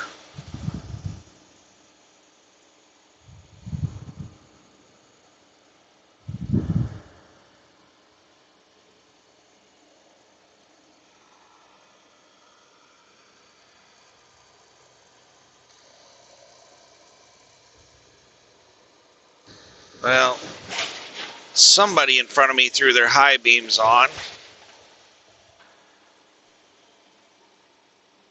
I think it's the guy watching a movie. I think he's mad that trucks are blocking the road. Can't you see this some bitch got places to be? Goodness gracious. The car alongside my right that just merged on has their high beams on.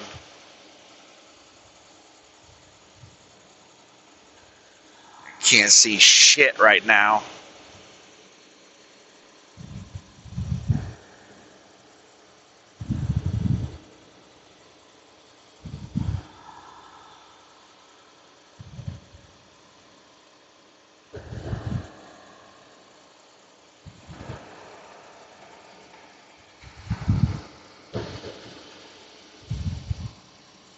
Alright, they just dimmed their fucking lights.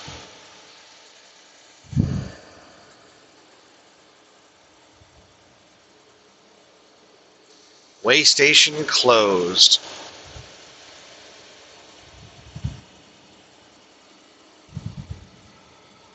Damn it. I almost honked my horn at this asshole. They just came over to my damn lane.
123 miles.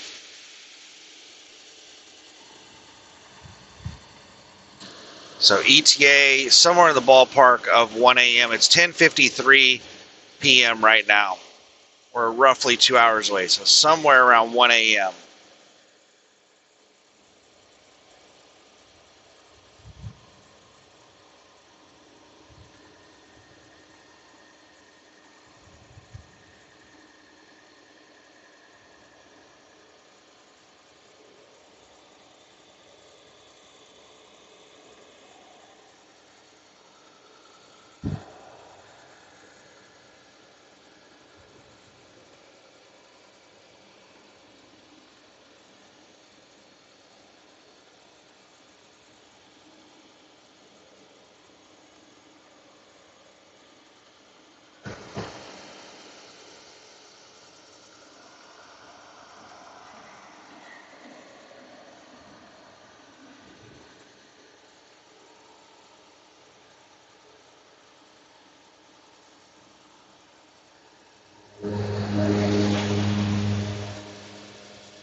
When I was young,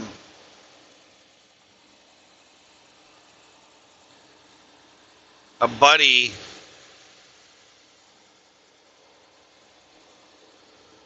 my roommate, we thought about opening up our own technical support business.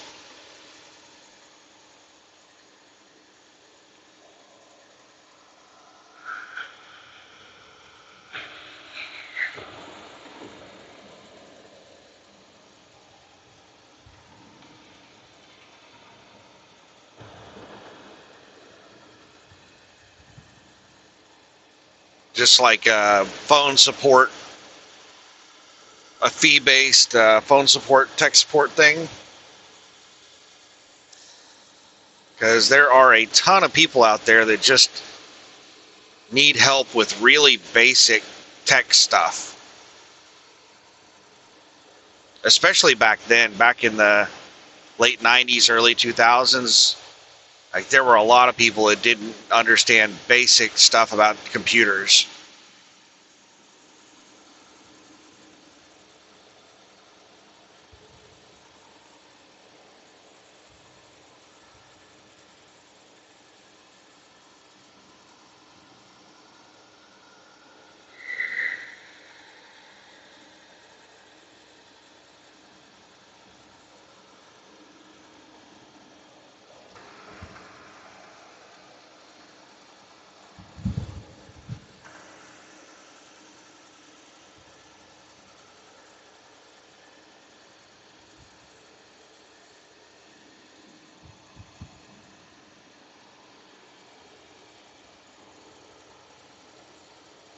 But we never even attempted to start the business.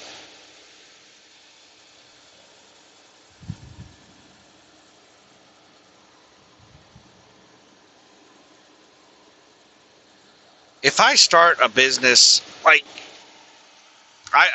when I decided to start my trucking company, I thought about a lot of possible businesses to open up, and I just didn't want to do anything that was consumer based. I don't want to work with consumers.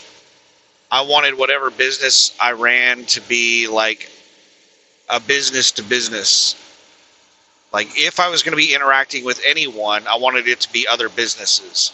I didn't want to be interacting with consumers. And as an owner operator truck driver, you're interacting with other businesses. You're not interacting with consumers.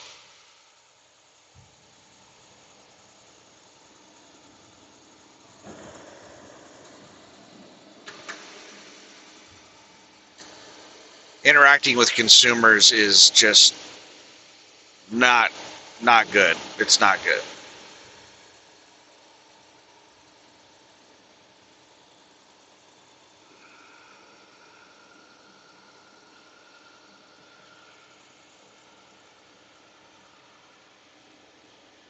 I thought about getting into houses. That's the last company I worked for. That was what a lot of people were doing at the company for side businesses and for like a retirement type business. They were just buying houses and renting them out. Then eventually they'd buy another house and rent it out, then another house and rent it out. Just keep doing that over and over again. Basically investing into housing and using the rental income to pay the mortgages. And then whenever they got to the retirement age, they could sell all those houses and hopefully have a nice little retirement. But when you're doing that, you're having to deal with consumers. You're dealing with tenants. And I don't want to deal with that crap. People causing thousands, tens of thousands of dollars worth of damage to your property. One of my coworkers was telling me like some horror stories with tenants. Like they all had really bad like experiences with tenants. One of them told me about a hoarder that rented out one of his houses, and it was just destroyed the house.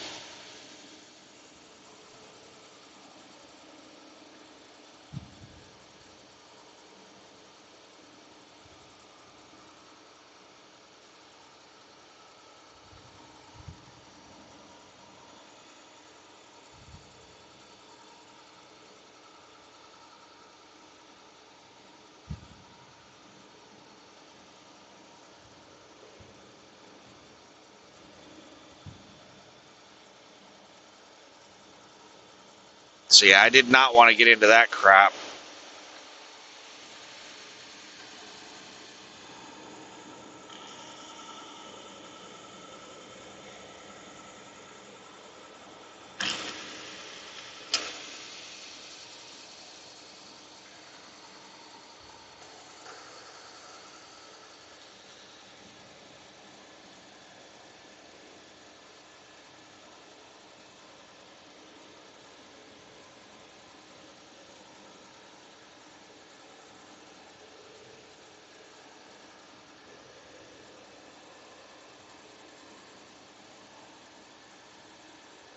Yeah, of all of the potential businesses I thought about, trucking was going to be the easiest and the most profitable that I could think of.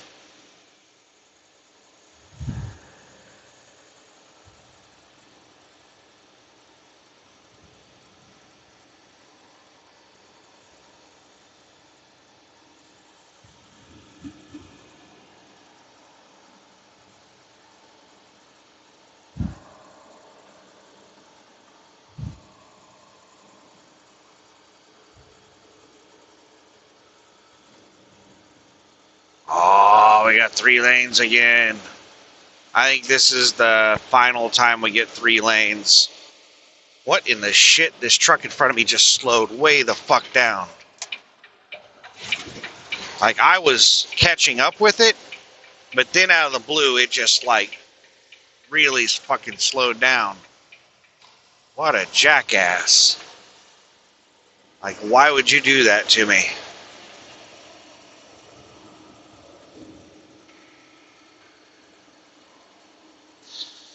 I was waiting for that car to pass me to pass the damn truck.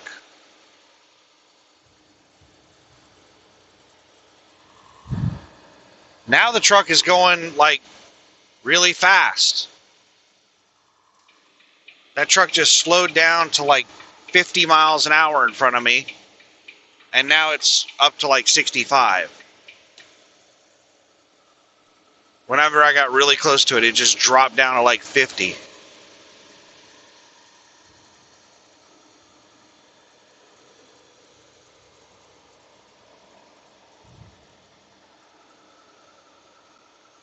And it didn't have any brake lights. It's like it just threw the engine brakes on.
fuck? This four-wheeler flashed their high beams at me. Dumbass. That's what happens when truck drivers are doing stupid shit. And the four-wheelers see the truck drivers doing stupid shit. It's just this tribal knowledge of stupid shit. You get all these dumbasses going around flashing high beams at each other. They don't know why.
What is going on? Have we hit that time of night where we just have a bunch of inebriated drivers on the road, just slamming on their brakes out of nowhere? Out here driving like 40 miles an hour on the interstate. That person is definitely inebriated.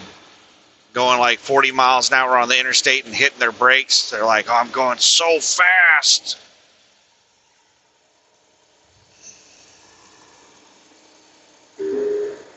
There's an object on road ahead. There's an object on road ahead.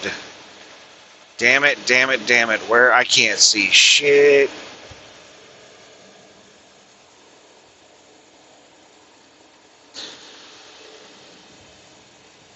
Like at night, you can't see anything. Oh, there's a car over on the left shoulder. Maybe that was it.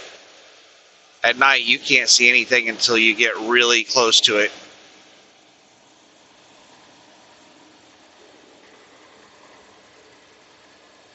But even during the daytime, you typically can't see stuff until you get really close to it.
94 miles to go. Oh, that was a big fucking pothole.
Great, great, great.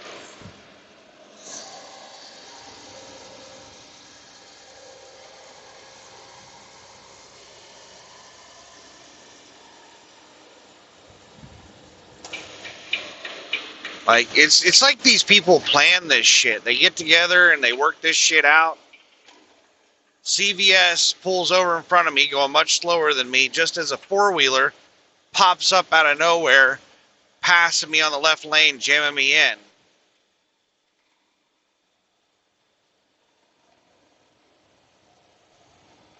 I feel like I'm surrounded by insurance scammers all the time.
Some rough ass road.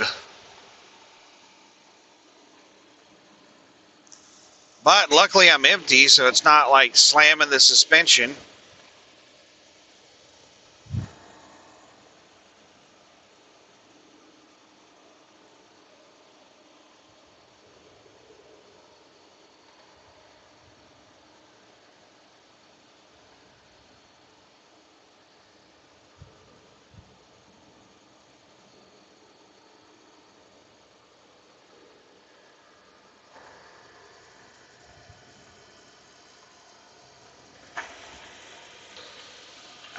I think we're coming up on the section of road where it normally is like stop and go during the daytime. The 10-12 split.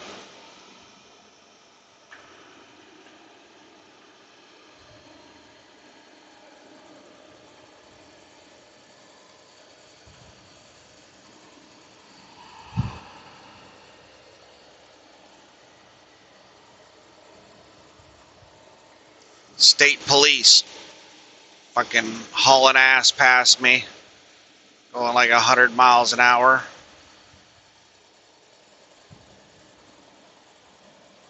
In half a mile, Keep left to stay on I-12 West.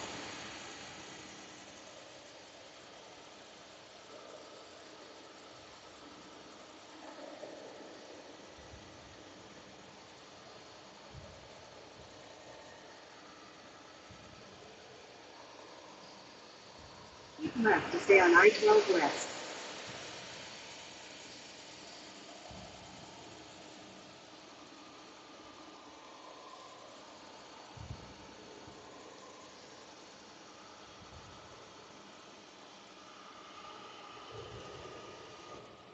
Yeah, this is the spot right here. This is where it typically becomes gridlock, is at this merge point right here. During the daytime, it'll be like stop and go traffic starting right around here. Continue on I-10 West for 4 miles.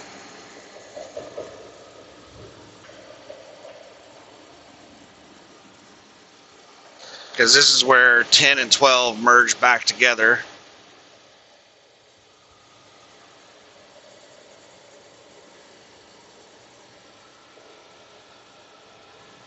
And then the right 2 lanes go exit only, and then we go over a bridge.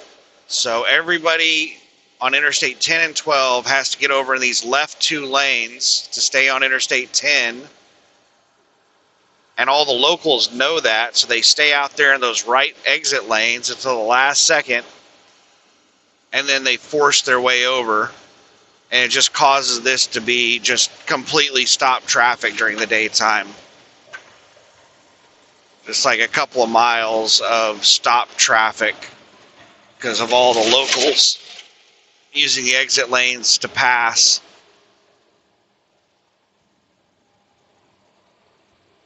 Speed limit just dropped down to 45.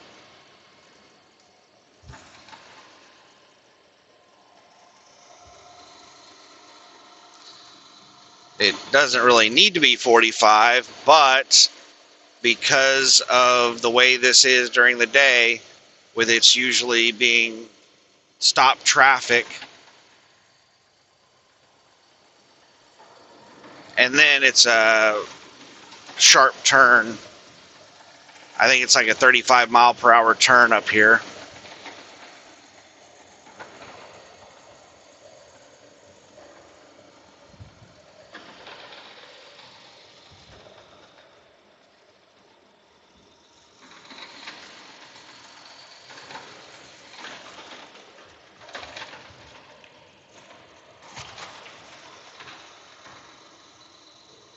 What in the shit?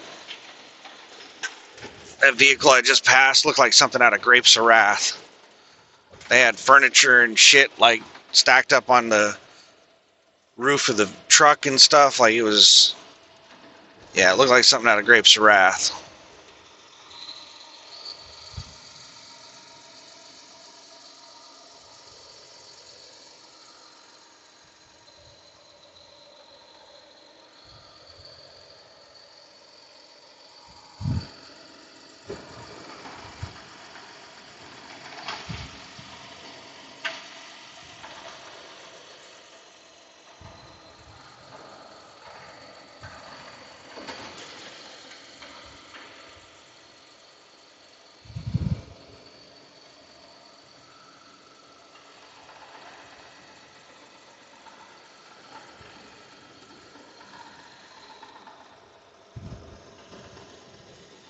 Half a mile until the sharp turn to the left. Use the left 2 lanes to take your next slight left to stay on I-10 West.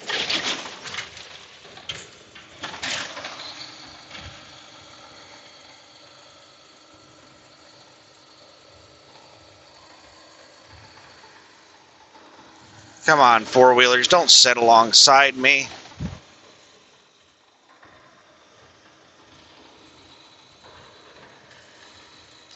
Yep, 35 mile per hour turn. Take a slight left to stay on I-10 West.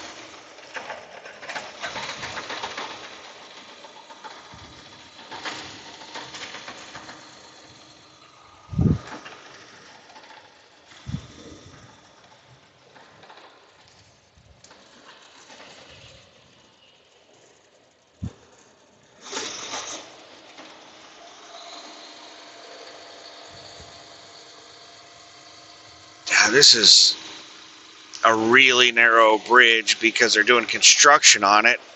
So they've narrowed it even more than it normally is.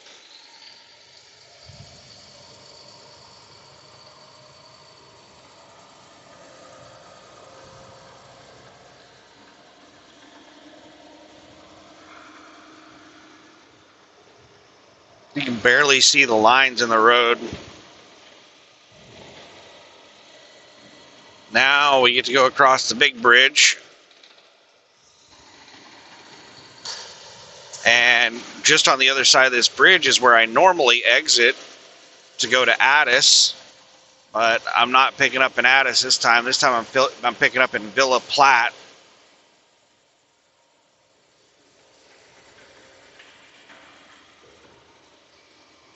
I'm not going to pass this truck until we get to the other side of the bridge.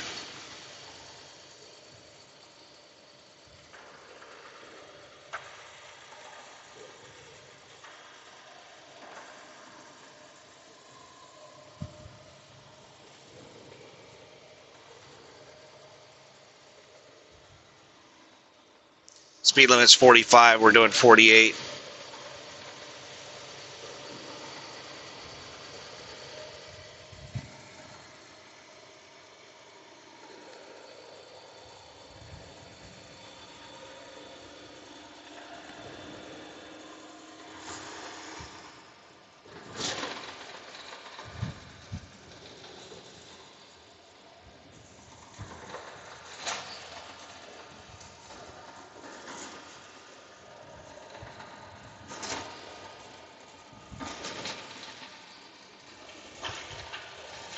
In 2 miles, take exit 151 for Louisiana 415 toward US 190, Lago.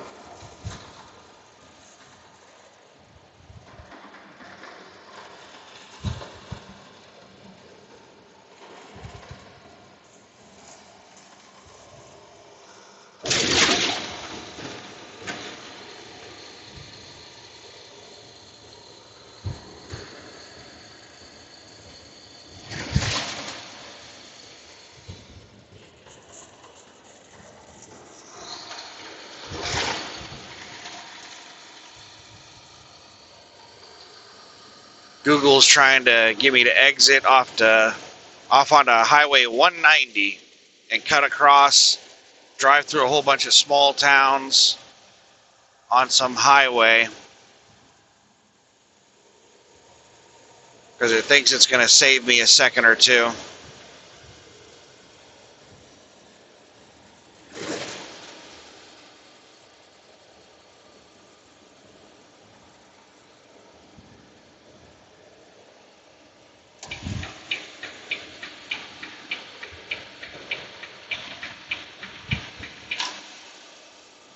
In half a mile, take exit 151 for Louisiana 415 toward US 190, Lago.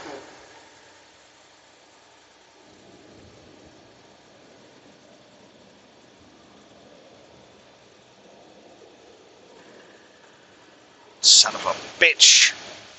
There's a Take exit 151. fucking edge right here, right on this yellow line on the left.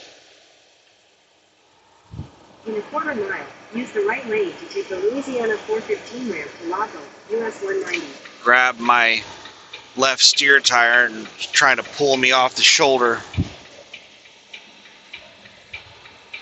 I don't know why they do really dangerous shit like that on roads. Like they put these big ass speed bumps on the road that like somebody could lose control going over these big humps in the road. And then they have this edging that grabs your steer tire, could cause you to lose control. Like I could understand this stuff 40 years ago, but I think we have the technology now and the expertise to build roads that are safer than this.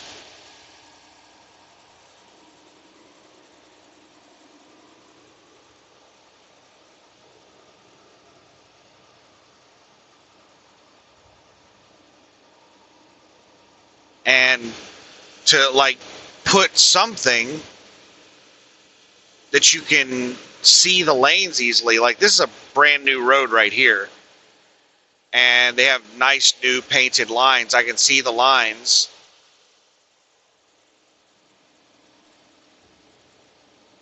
But oftentimes you can't see the damn lines of the road.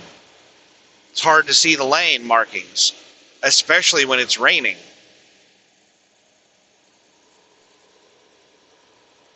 Is this a cop right here? Somebody sitting on the right shoulder with no lights on, or no flashing lights. Usually it's a cop. Yep, it's a cop.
"45 miles until I get onto Interstate 49 North."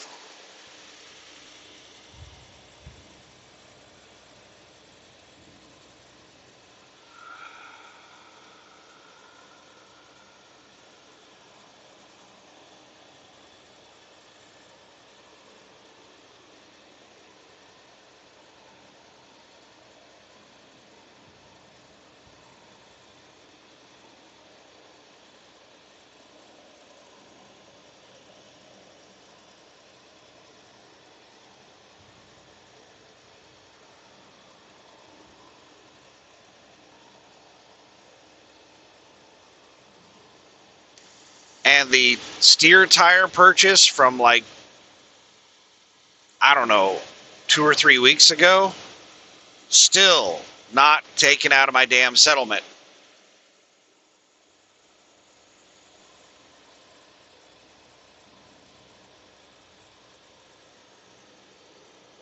I think TA forgot to process it because I had so many like work orders,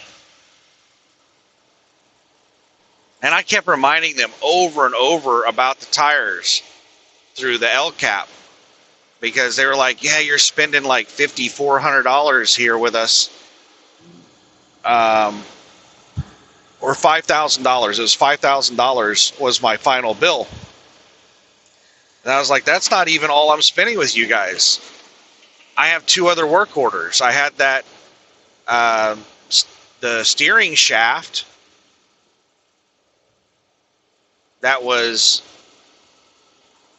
$750 for the part, and then $400 labor. So that's another $1,000 I'm spending with you guys. $1,000, $1,100, $1,200, something like that. And I've already paid that bill. And then we have the tires that are through LCAP, which are a separate work order. And that's going to be like $1,200 to $1,400. So the total is closer to like $7,400, $7,600, $7,800. They're like, wow.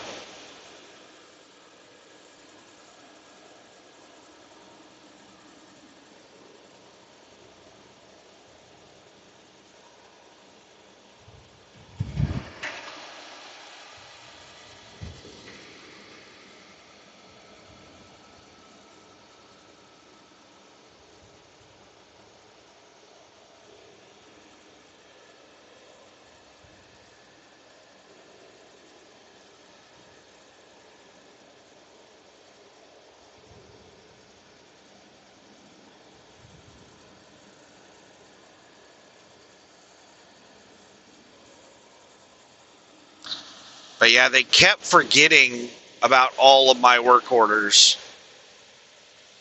and I had to keep reminding them of them. So they might have just like forgotten. Whenever I paid my $5,000 bill, they might have just filed the whole package, like the whole stack of papers away, and forgotten to process the tire purchase. I'm not going to complain about that because they ripped me off something fierce. So if I end up not paying for those steer tires, I still overpaid them. Even if I end up never paying for those steer tires, I will have like overpaid them because they marked everything up by 30%. Like every single part or service that I had done was jacked up by like 30%.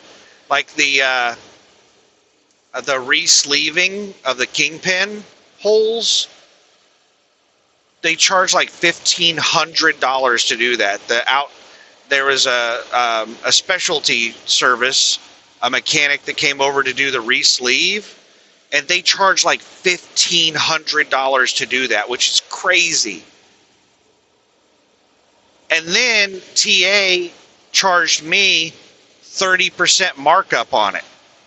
So like an extra $500 on top of that. And they charged me 30% markup on the kingpins. They charged me 30% markup on everything. And then they overcharged me on a bunch of the labor.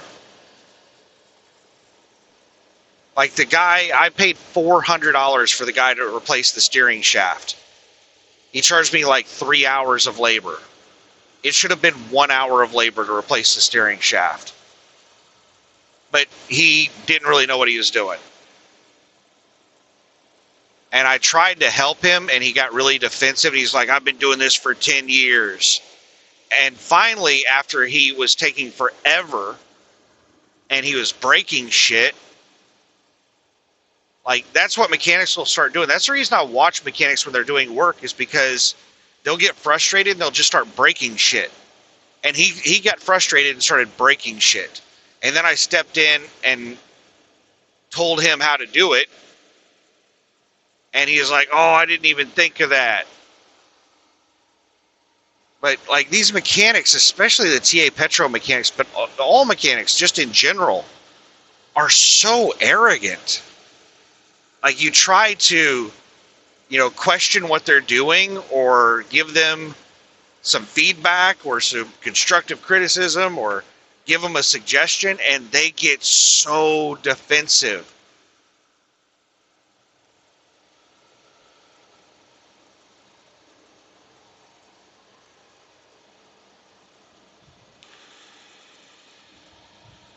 And they always start talking about how long they've been doing. I've been doing this for 10 years. I know what I'm doing.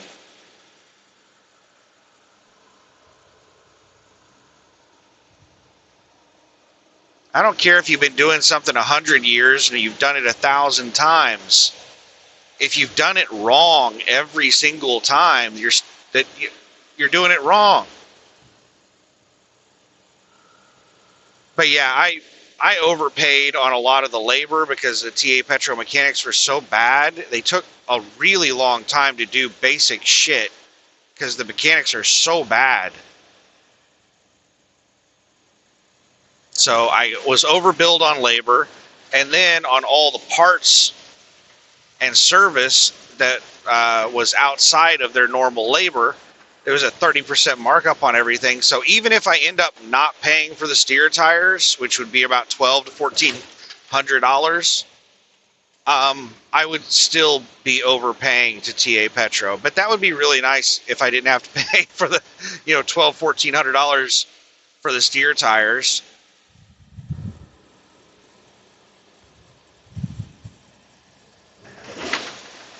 I'm not going to go fight to get them to pay it. These shops screw me over so much, I'm going to stop helping them screw me over. Like whenever I got whenever I first started on the day one of this dedicated account, I blew out a drive tire and my AC compressor failed first day. And they forgot to charge me for the mud flap and the mud flap bar. They got ripped off when the tire blew out. So the bill was like $150 less than what it was supposed to be. And I told them that, this bill's a little bit cheaper than I expected. And I said, did you remember to put the mud flap on there? They're like, oh, no, I didn't. I forgot. And then they went and added it back on. I'm going to stop doing that shit. Like, these shops screw me over so much that I need to stop being nice to them. If I get into a situation where I can take advantage of them, then I need to do it, because they take advantage of me every chance they get. And I don't know why they do that. Every time I talk to TA Petro mechanics, they start talking about how much money they make for the company and how, like, they should be compensated better and they should have better stuff and, stuff like that. They don't feel appreciated with all of the money they're making TA Petro. So these TA Petro mechanics are out there trying to make TA Petro money. And then they get mad when they don't get adequately compensated for how much money they're making TA Petro. And what does it mean for them to make money for TA Petro? Screwing me over. That's how they make money for TA Petro, is screwing people like me over, taking advantage of us.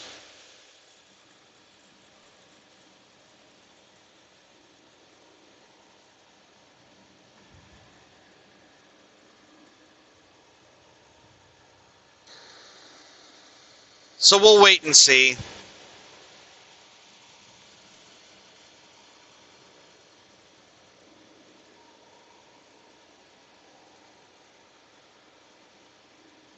Trucks use the right lane only for the next 18 miles. So we're about to go over that long-ass bridge with the 60-mile-per-hour speed limit and the right lane restriction for trucks. Son of a bitch.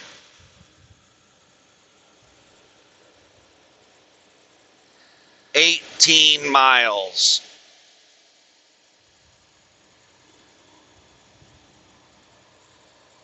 $11:45 p.m.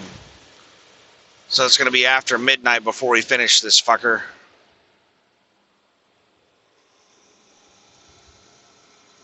$32 miles until Interstate 49.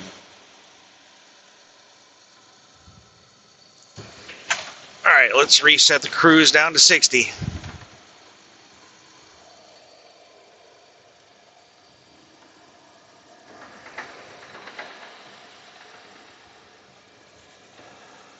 All right, cruise is at 60. So why do they have a low speed limit on this bridge, and why do they have a lane restriction for trucks? I don't know for sure. But based on what I do know, it is most likely to extend the life of the bridge. Lower speed limit is going to reduce the wear and tear on the bridge, and keeping the trucks in the right lane is going to reduce the amount of weight going across the bridge, because if you have trucks across both lanes, then imagine that every single truck that goes across this thing's 80,000 pounds. Well, if the trucks are only in one single lane, then the most you're going to have on any section of the bridge at once is 80,000 pounds. But if you don't have lane restrictions, then you could have trucks driving side by side and have 160,000 pounds on a section of the bridge at a time. Basically doubles the possible weight on the bridge. So, lane restriction and speed limit, usually it's to extend the life of a bridge. And then if they get really desperate, one of the things they'll do is lower the weight limit on the bridge. No trucks, or put really low weight limits, and all that stuff just It extends the life of the bridge, less wear and tear.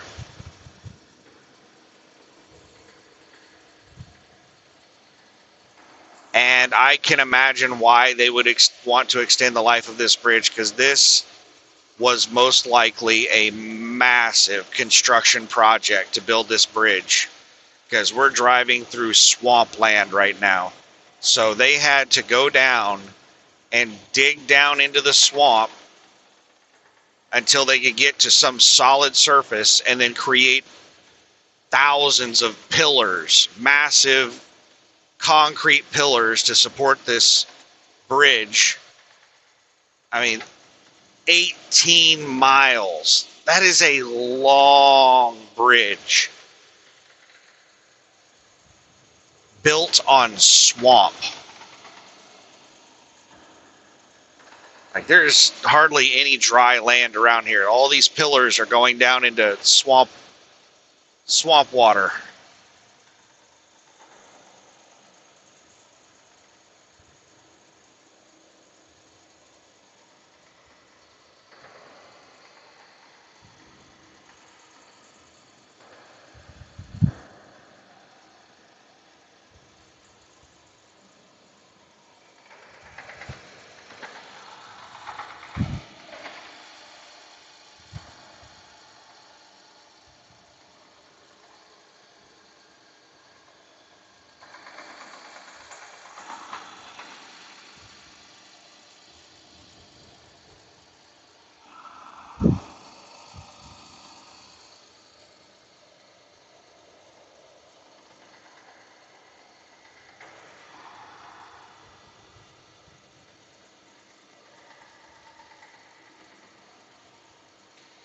Getting humid out there. My window's starting to condensate,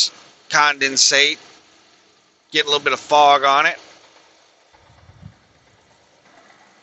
See what the temperature is inside here.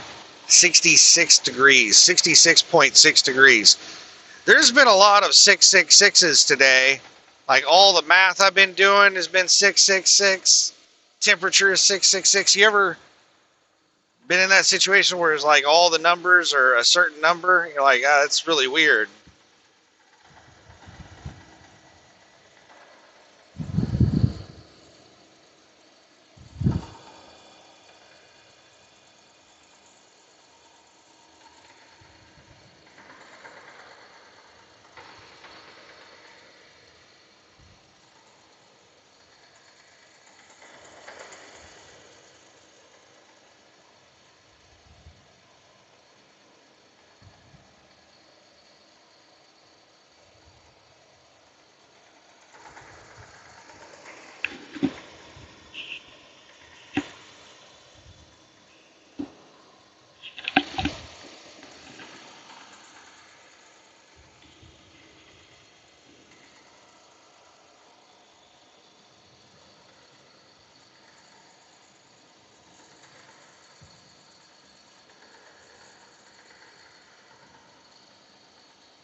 So plan is still the same.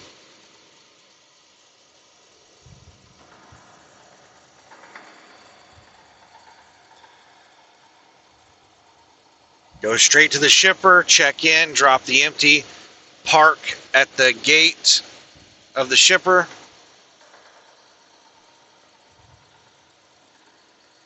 and wait for the trailer to be ready.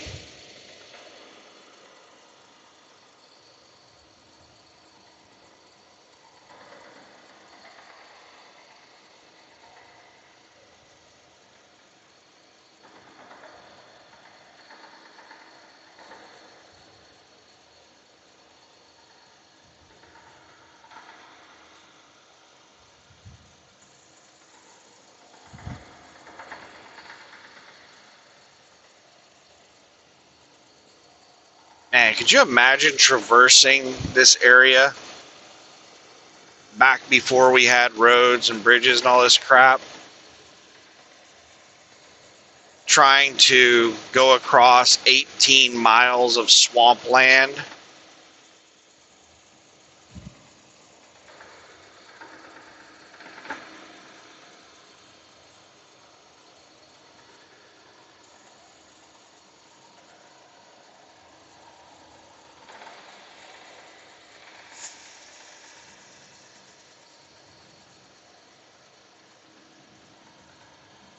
probably quite deep in several areas, so it's unlikely something that you could just ride a horse across.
Should still have about 10 miles to go. We're probably close to the halfway point.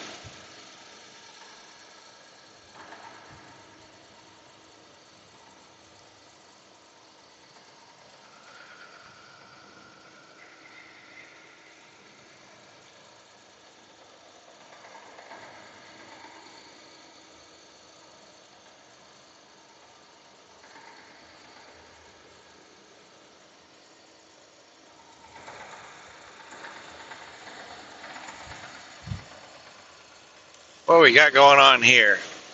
We got some super truckers.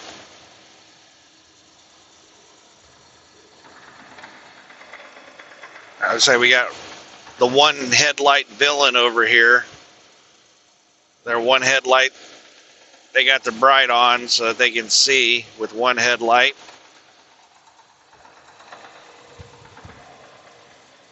Box truck.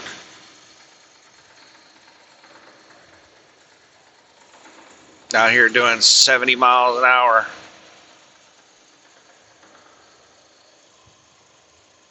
Got a four-wheeler that's caught up with me and then a big truck behind them.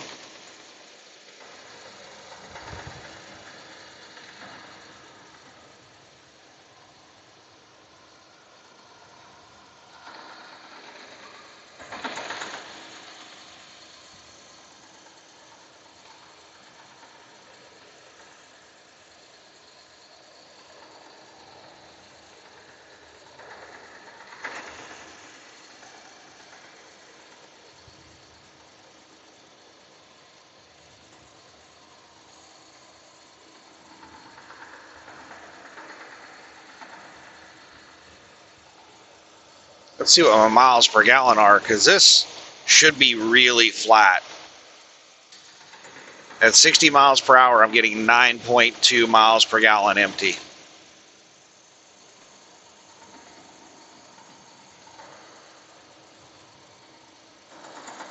It's bouncing all over the place. It's gone up as high as 9.7.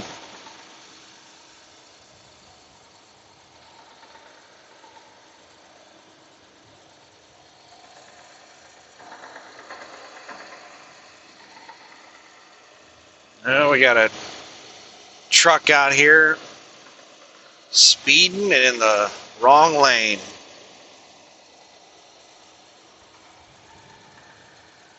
Fry Miller.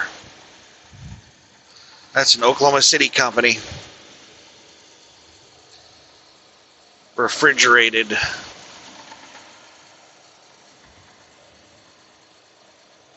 I think they're mainly refrigerated.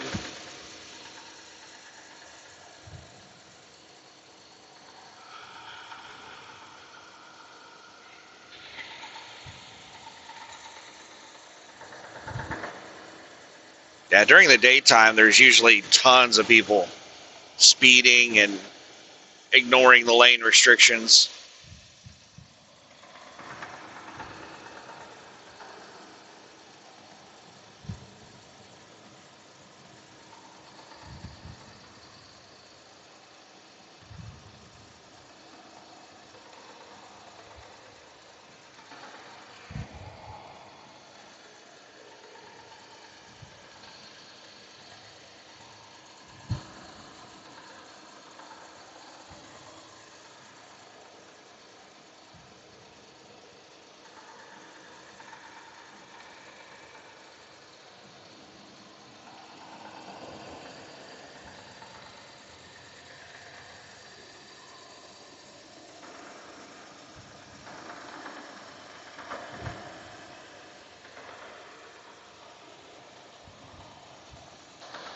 Great. This jackass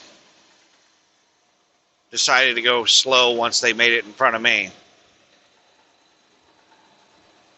So they flew by me doing like 70 miles an hour, and now they've gotten in front of me and decided they wanted to become a law-abiding citizen. Oh, now, there they go.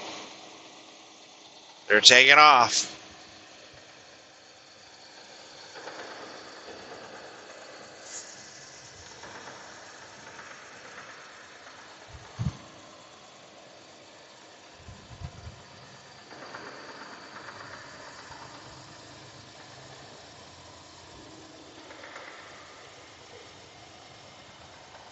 All right, what's going on with this truck? Why is this truck doing 50 miles an hour?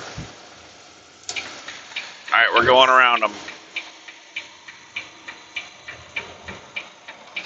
60 is slow enough. I'm not going to be doing 50 out here.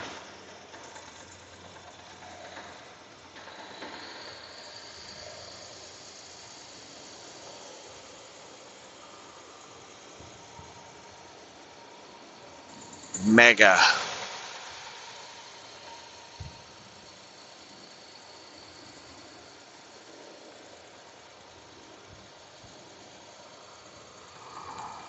Oh, now they speed up.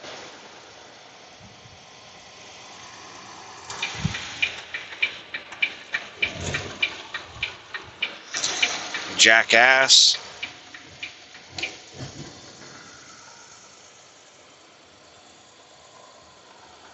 Why don't you just keep doing 50?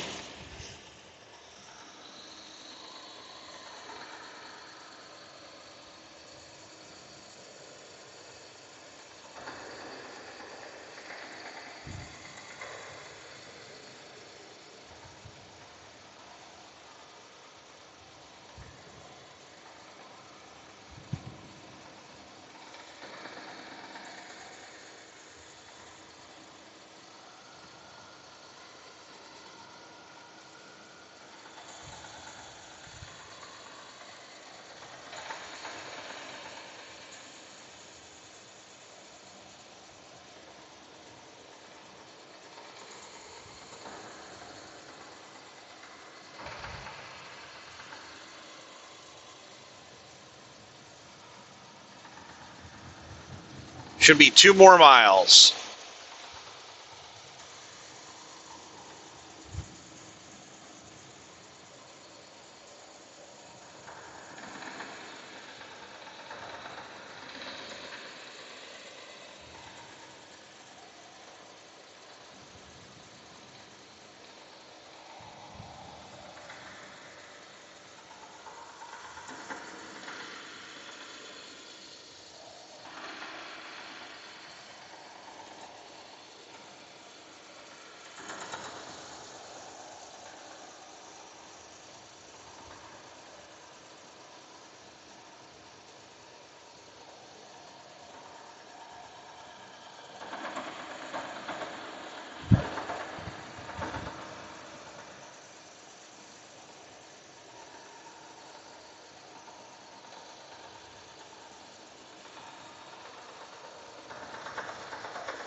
Truck restrictions end. There we go.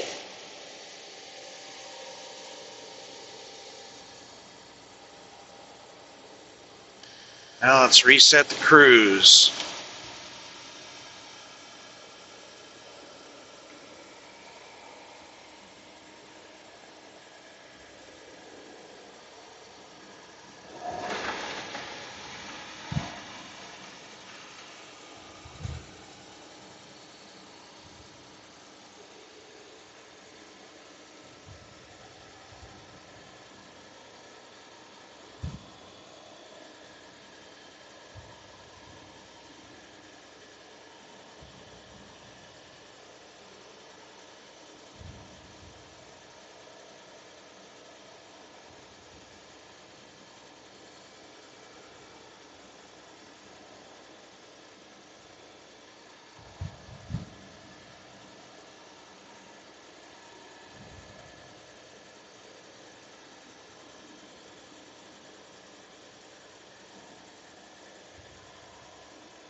8 miles until Interstate 49.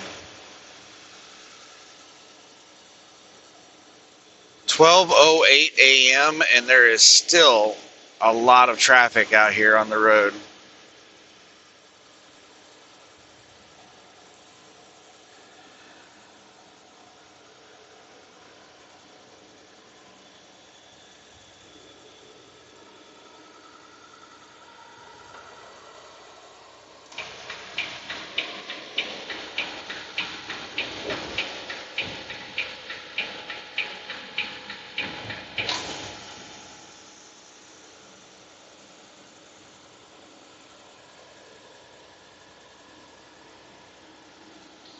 Way in motion in 1.5 miles, all trucks right lane.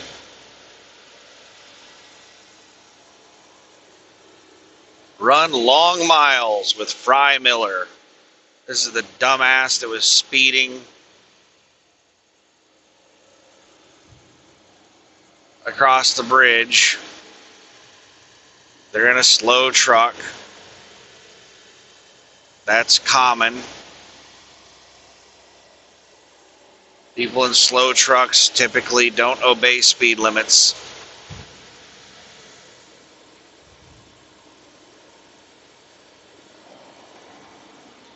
Don't you even think about it, Swift. They're way over there on the shoulder of the on-ramp. Don't you try to fucking run me out of my lane.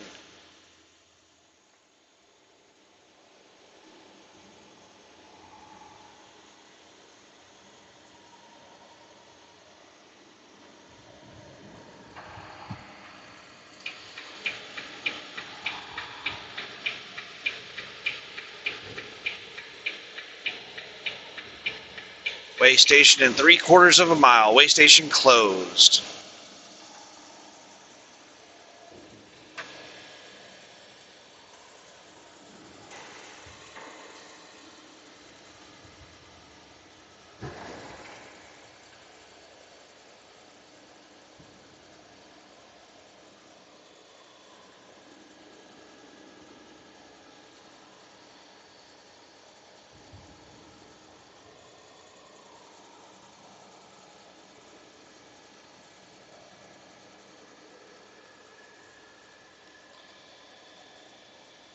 I think I might eat a bowl of chili.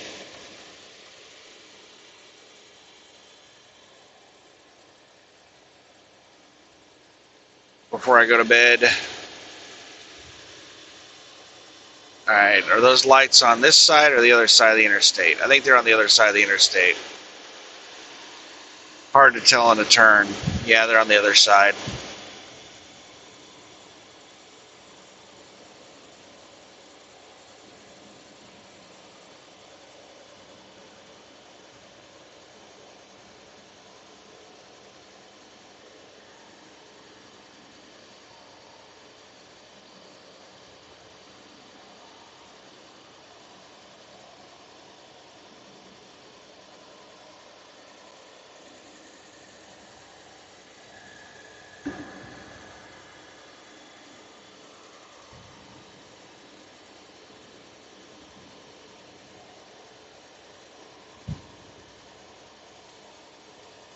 Moving work crew in the left lane for the next 27 miles. Watch for a mobile work crew in the left lane for the next 27 miles. Damn. And my fuel is getting really low.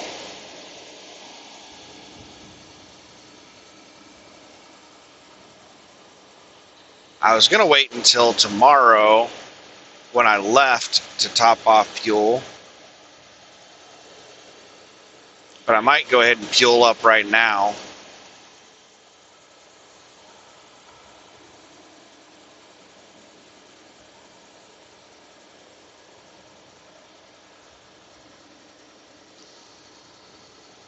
My fuel stops at this same exit.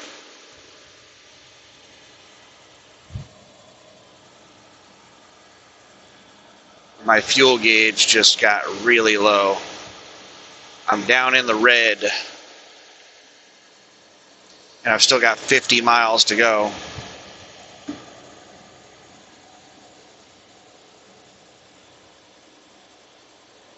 In 2 miles, take exit 103B for I-49 North, US 167 North, toward Opelousas.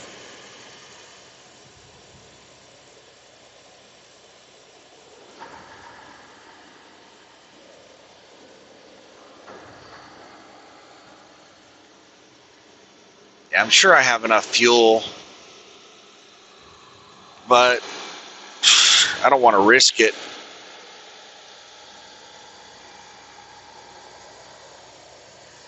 And it doesn't really matter if I fuel up now versus later, because I'm going to top off fuel again in Montgomery.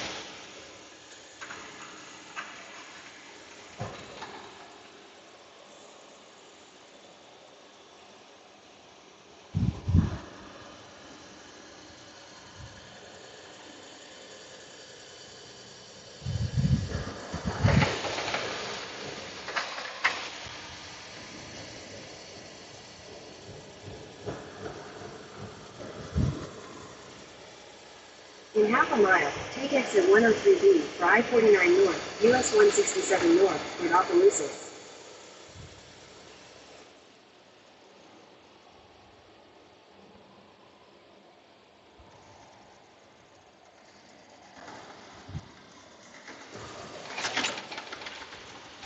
Take exit 103B.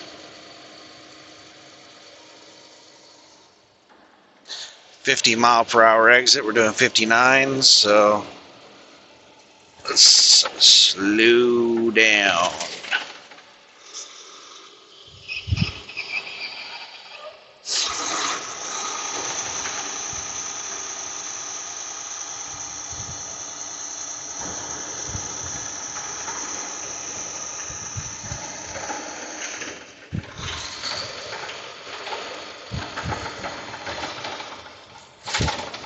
Oh, bumpity bump bump. Holy shit. There's another one. What the fuck kind of ghetto ass place am I driving in? There are pedestrians right there on the shoulder that I couldn't see until the last second. Walking a bike down the road.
Yeah, I think I'm going to go ahead and top off fuel before I go to the shipper.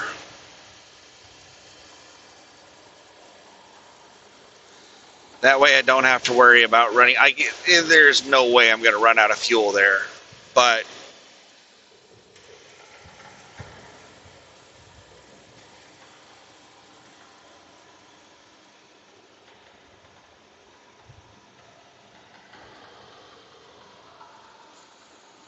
I just don't want to risk it. I don't know how long I'm going to be sitting there.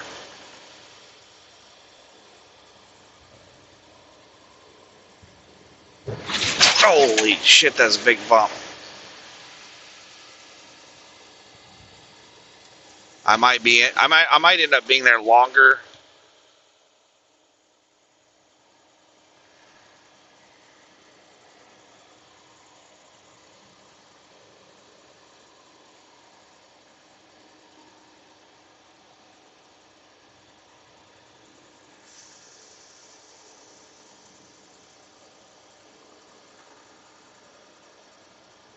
You know what I might do?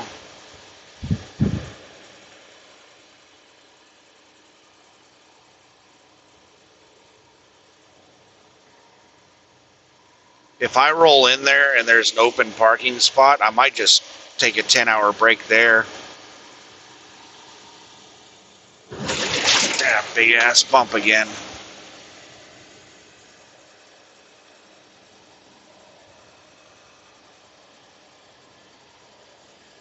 Because the cellular coverage at the, you know what, it might be decent because the carbon plant is kind of close to a town.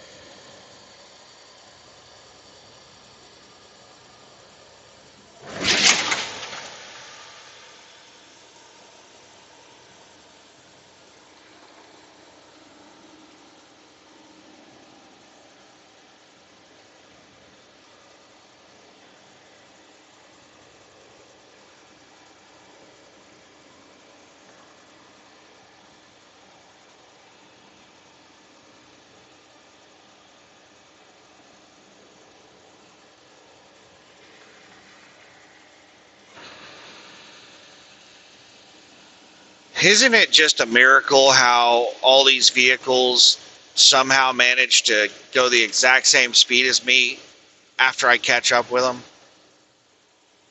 Like, I just, through magic and mystical arts, I make it up right close to them. I catch up to them somehow. I don't know how.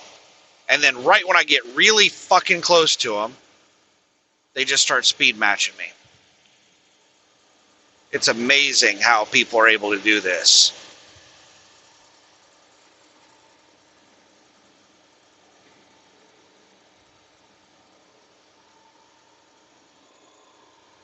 I just love driving like 50 feet behind sons of bitches. Speed up and get around this fucking jackass. In case you can't tell, that's sarcasm. Because these assholes, they're not using cruise, and whenever you get close to them, they speed up.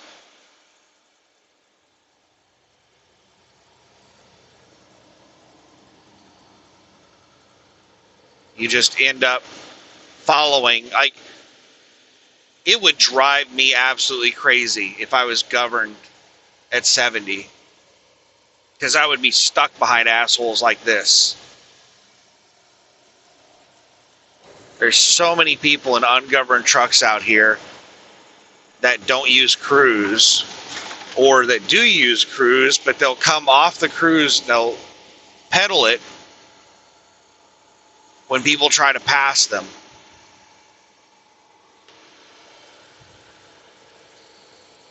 And if you're in a governed truck, oh my goodness, it gets really frustrating out here.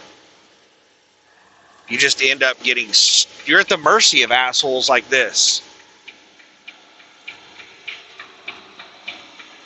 They can just keep you in an unsafe position where you're just riding their ass. You try to back off, they slow down.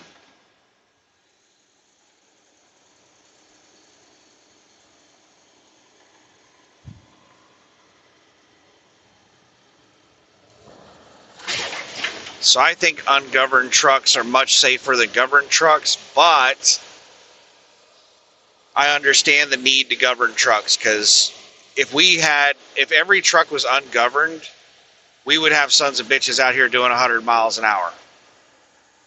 A lot of them. Getting into some crazy accidents. Because we have a lot of People who drive these trucks like they are a four-wheeler. Weave through traffic, tailgate, just doing really stupid stuff in these trucks. Could you imagine one of those people in an ungoverned truck? Weaving through traffic, tailgating, going 85 miles an hour.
Damn, this rough ass road. If I was max weight, man, this would be killing me.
30 miles to go, 24 miles to the exit.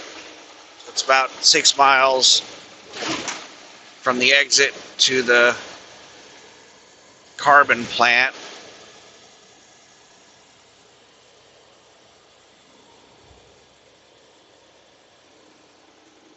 Decisions to fuel up or not to fuel up.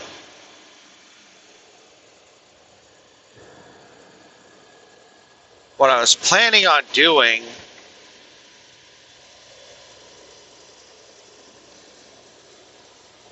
was topping off fuel and taking a shower after I get loaded, when I would go to leave tomorrow. I was gonna top off fuel, take a shower, and then leave. I was thinking about maybe even waiting until like 6 or 7 o'clock at night to leave, so I could get onto a nighttime schedule.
It's estimating that I have 22 gallons of fuel.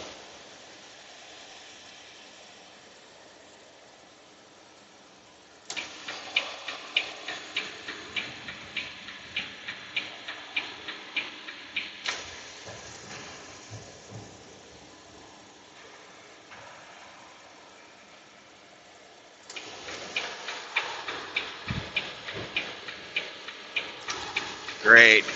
They left their high beams on.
What in the shit is that over there?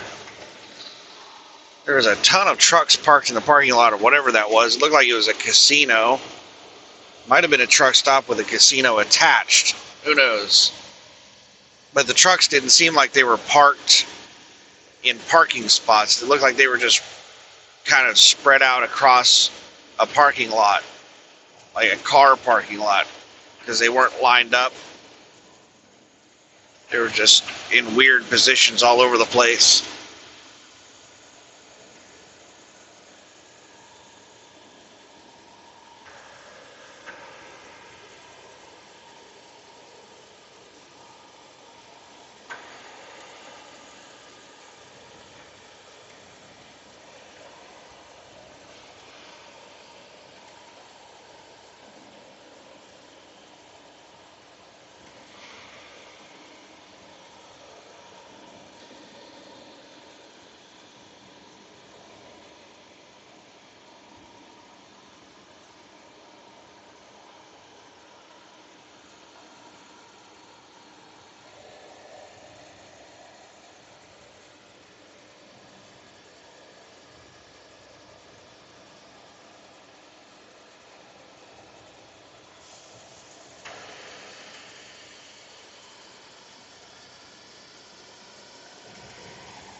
So yeah, I think I'll top off fuel because I just don't want to risk running out of fuel.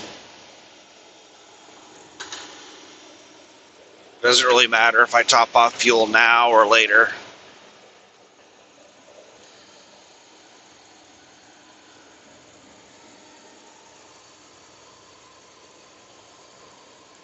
$14 miles.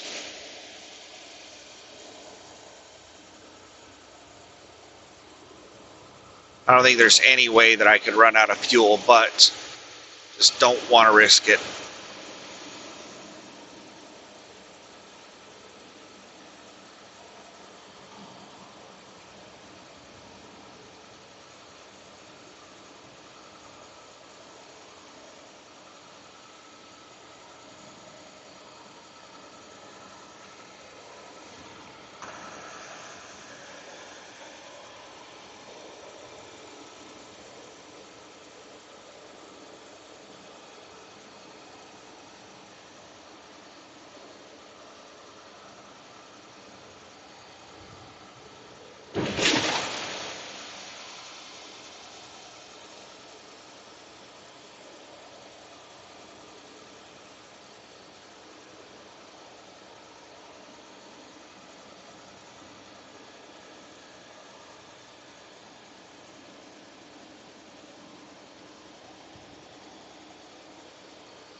What in the shit is going on here?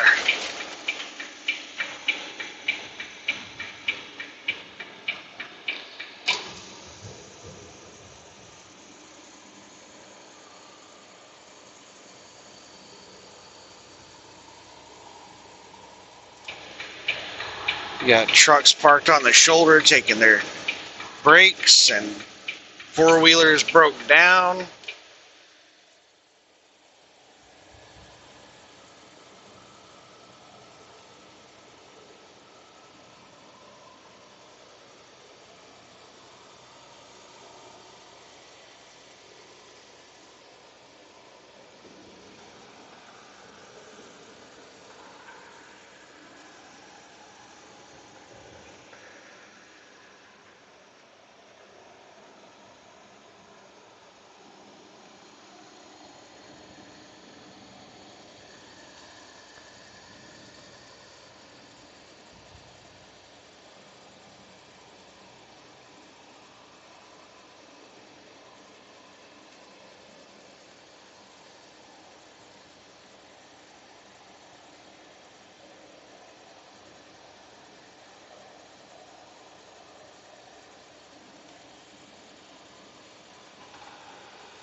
Rest area in 1 mile.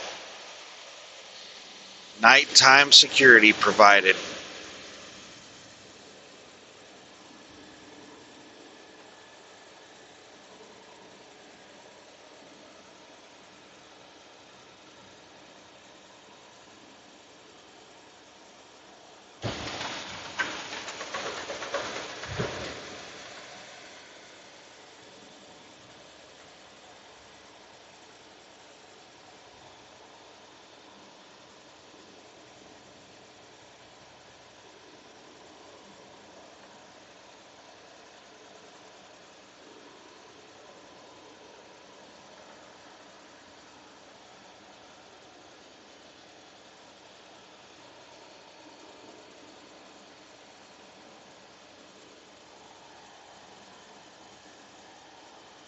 I am going to be really surprised if the load is ready right now.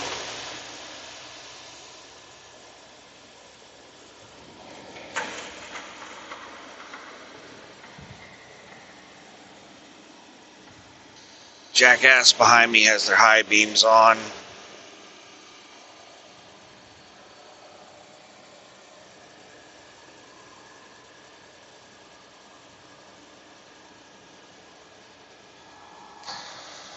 We have oncoming traffic, so they turn their high beams off for the oncoming traffic. Not for me, but for the oncoming traffic.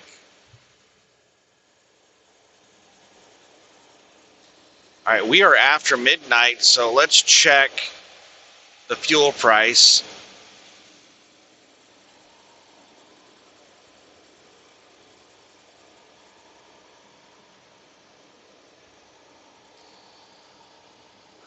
Looks like it hasn't changed, still $3.49.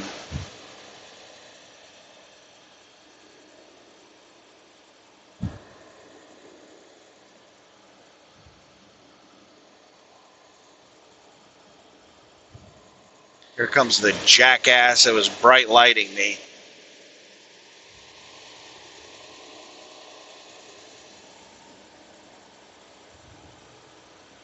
Montana plates. What in the hell is Montana doing down here?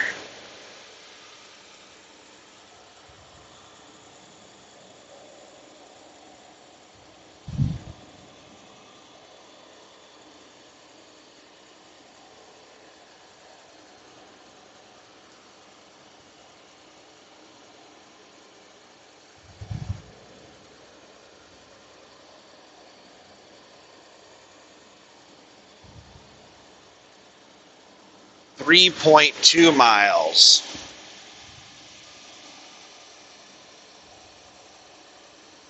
Yeah, I'm going to be really surprised if the load is ready.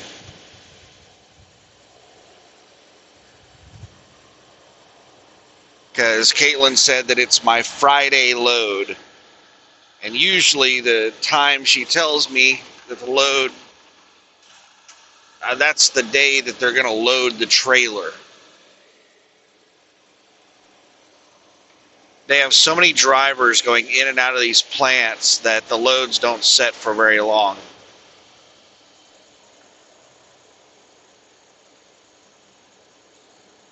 So, and the way they give the loads out at this particular place, they don't care about your pickup number.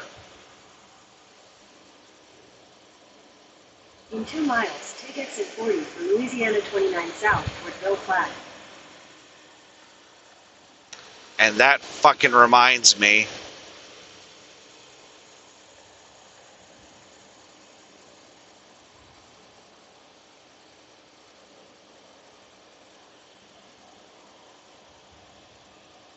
I don't think I have the pickup number. Oh no, Caitlin did send me the bill of lading number.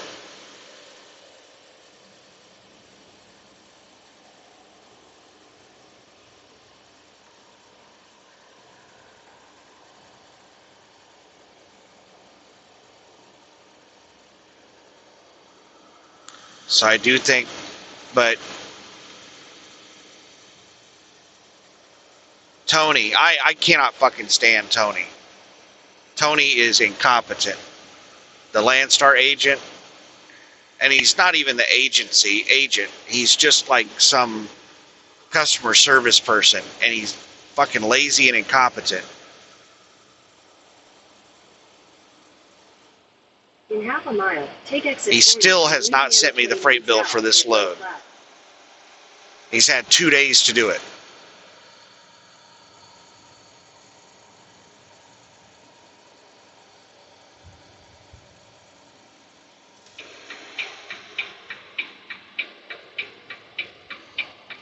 Take exit 40, then you'll take the Louisiana 29 south ramp to Belle Platte.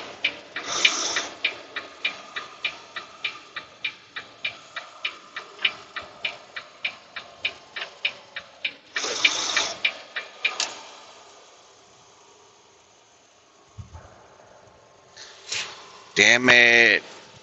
Looks like there's a bunch of trucks at the fuel island, and there's a bunch of dumbasses parked in the middle of the fucking road. This fuel island is really tough to get Take the into, Louisiana 29 and then south whenever you have people Then at the creatively next stop sign, parked, it can turn make it left. impossible to get into the damn fuel island. And it looks like there's some dumbass parked alongside the scale. It's going to At make the it stop sign, turn left onto Louisiana extremely 29 difficult west. to get into the fuel island.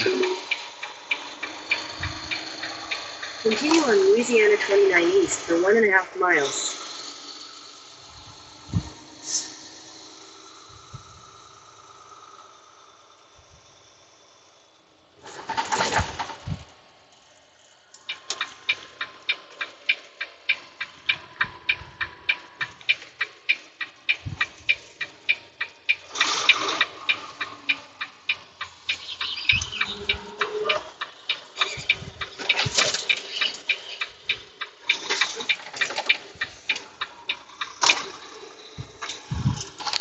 Oh, there's 2 parking spots.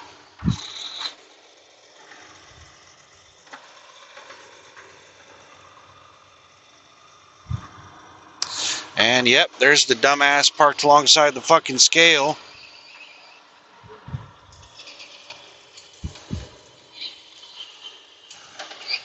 This stupid fucking idiot. I'm going to have to drive across the scale to get to the damn fuel island.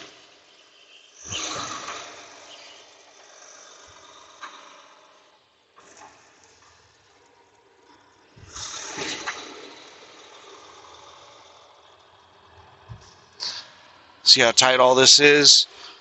You can't get into some of the fuel island spots because of this idiot that's just parked right there in the middle of the damn road.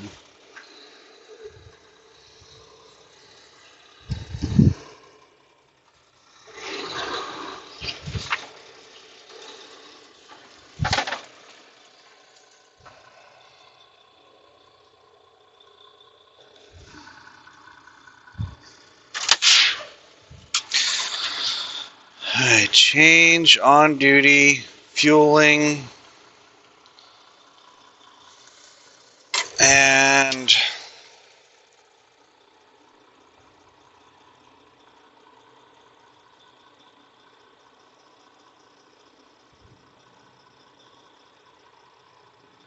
ah, 2 hours ago, Tony sent me the freight bill for this load.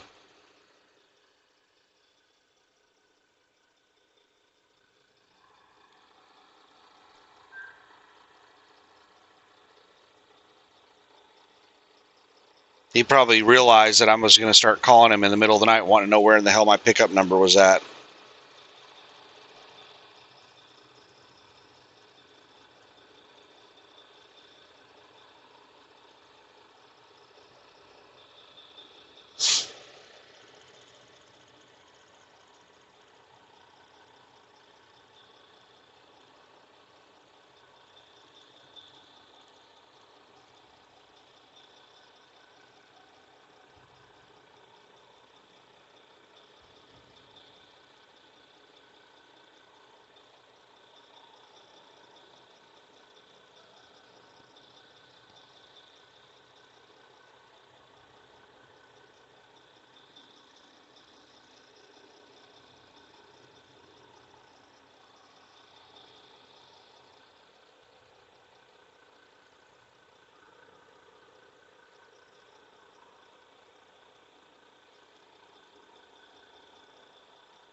This is annoying. The Pilot app used to save all of your information so you didn't have to enter it every damn time. And now they've updated the app, and now you have to enter all of your information every damn time. It makes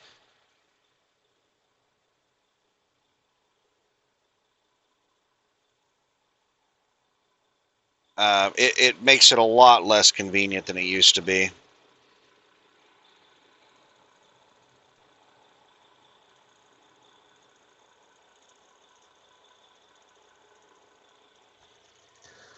All right, I'll be back in a minute. It's 12:56. All right, we're all fueled up, ready to roll. 2 hours and 43 minutes of remaining drive. Let's go ahead and drive down to the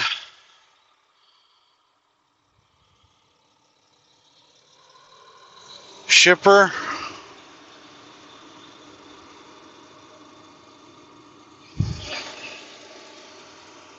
I can't believe that idiot parked there.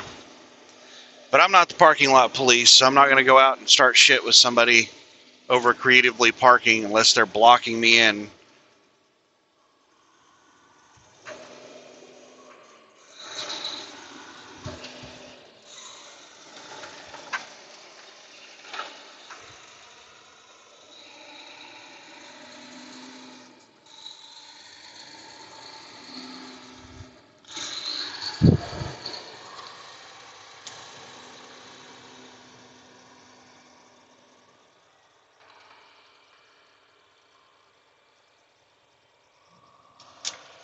Just a second here, let me plug my phone back in.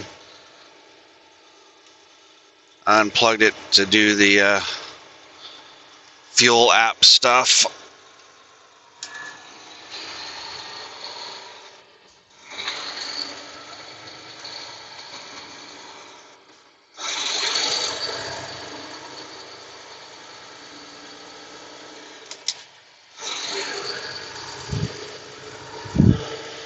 Alright, it's probably just going to be me on this road. And let me see.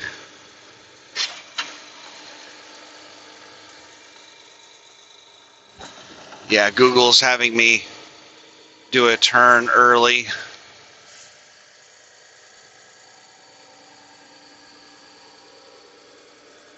So I'm not going to turn where Google tells me to turn.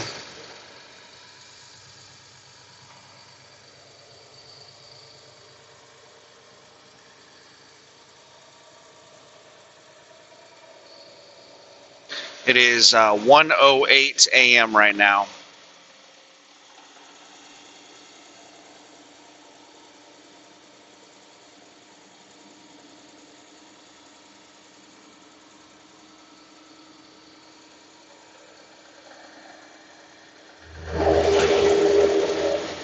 Damn it. I'm wanting to drive down the middle of the road because there's almost no shoulder on this thing.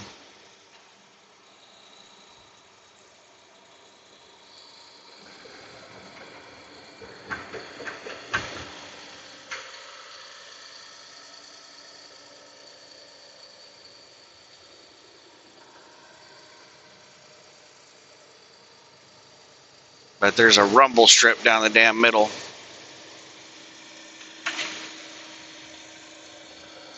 This is some sketchy road.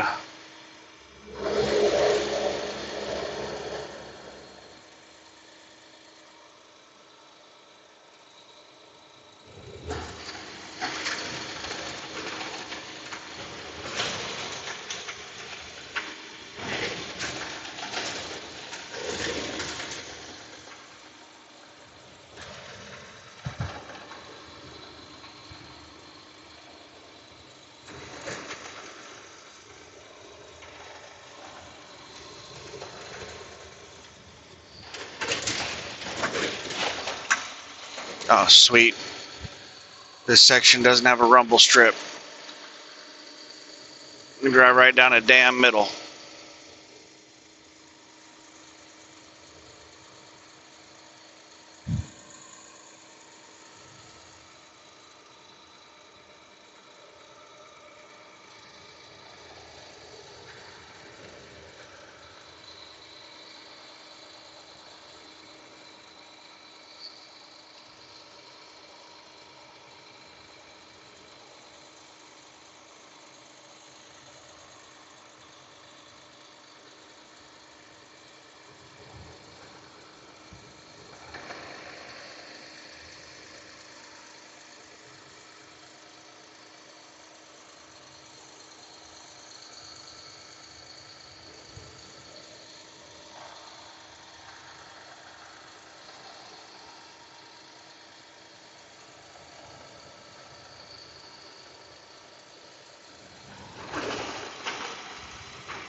past Cardinal Drive and turn right onto Rue de Coton.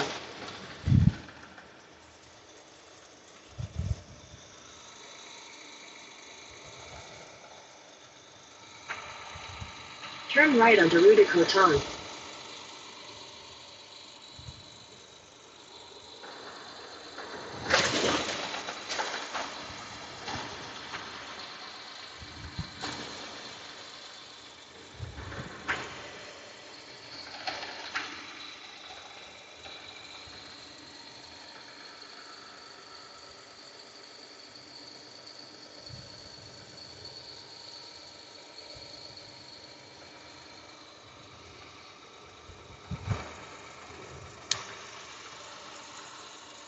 Three miles to go. We're halfway there.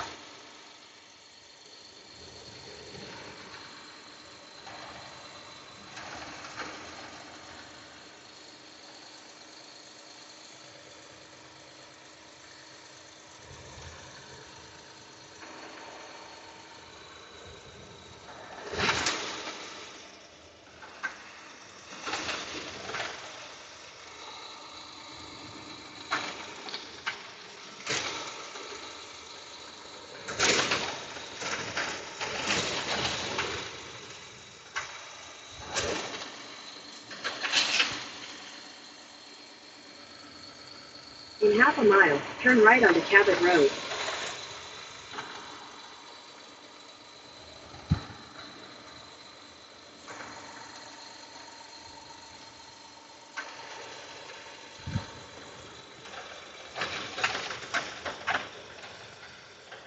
All right.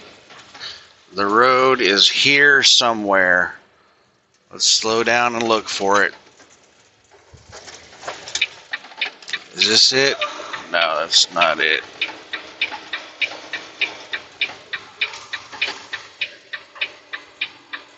Turn right onto Cabot Road.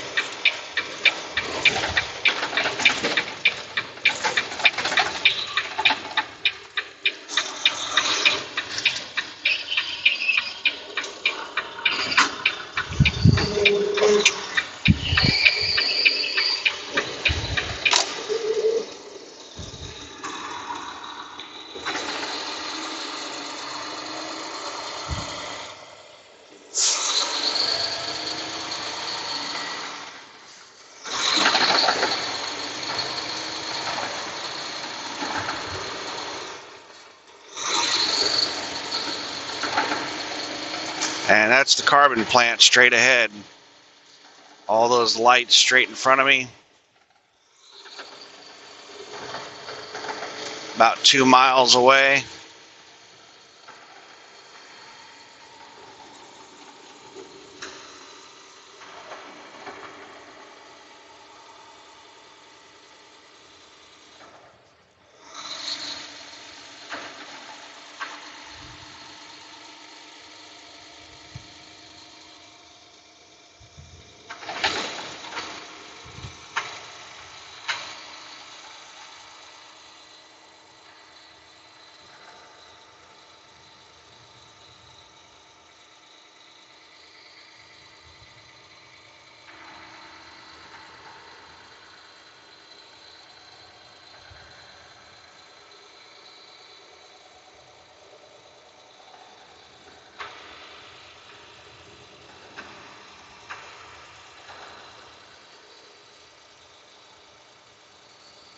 Speed limit's 55. We're doing 39.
At the next stop sign, turn right. Google wants me to turn right. It's not actually a right, it's straight At the stop across. sign, turn right onto Louisiana 1171, then immediately turn left onto Cabot Home, Indian Hills Road.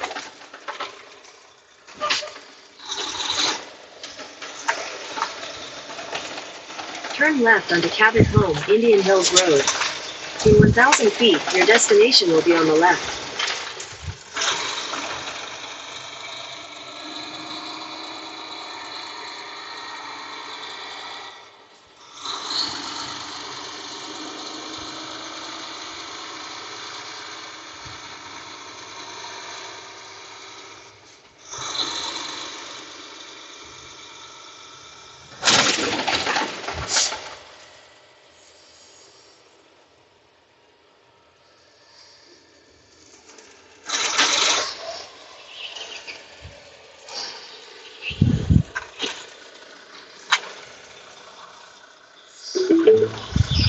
Your destination is on the left.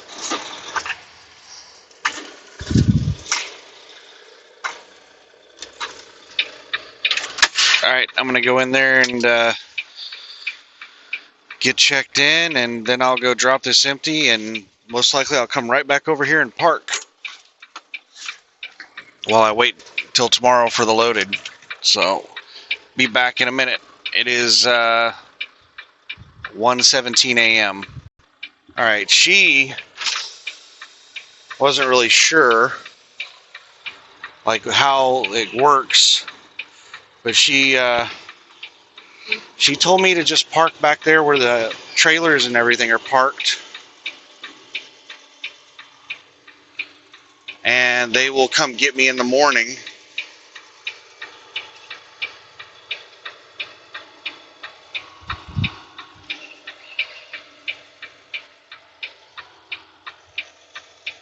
Dude.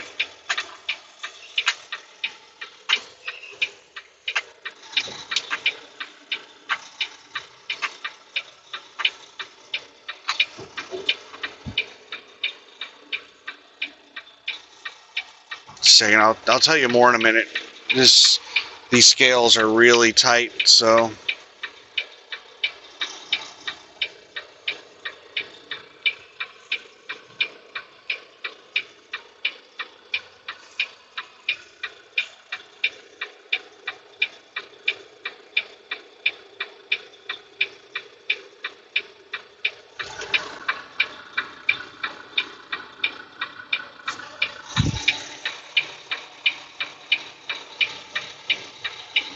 looks like it was at 32,000 even.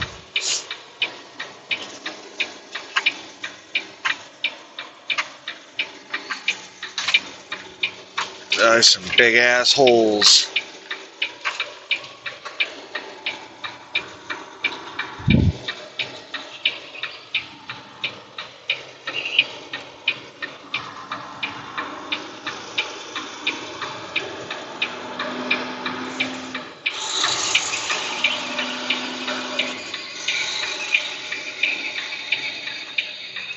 Run, little bird, run. Little bird just ran right out in front of me. I was just standing there.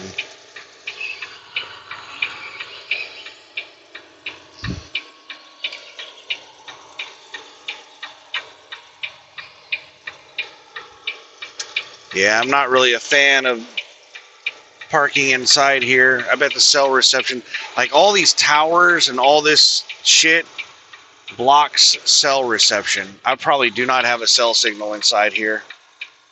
I thought I'd have a decent cell signal out front. Like, yeah, I've got like a 50% bar out here. Let's see how bad it is once I get in here.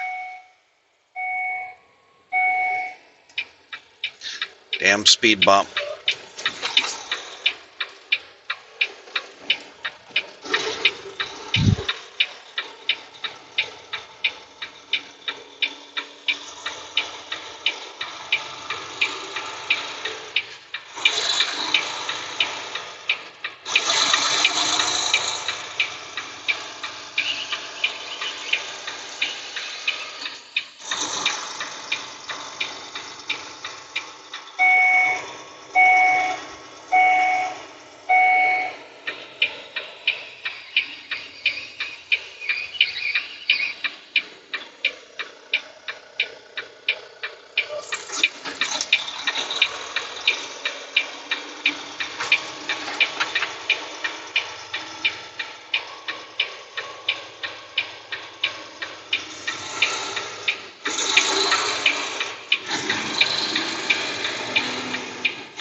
Oh, they got porta potties out here. That's nice.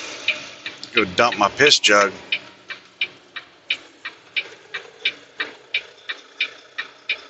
Well, at least the ABF trailer, they didn't leave it parked right in front of the damn trailers anymore. Last few times I've been here, the ABF trailer's been parked right in front of the damn trailers.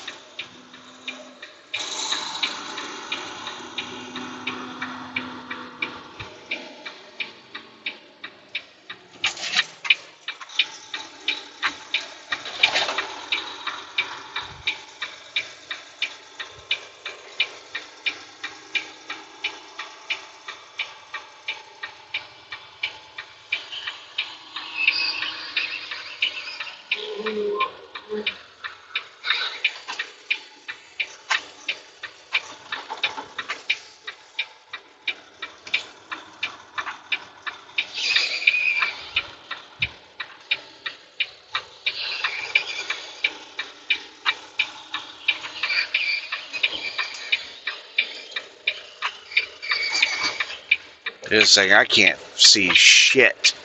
They've got this damn light shining straight in my eyes.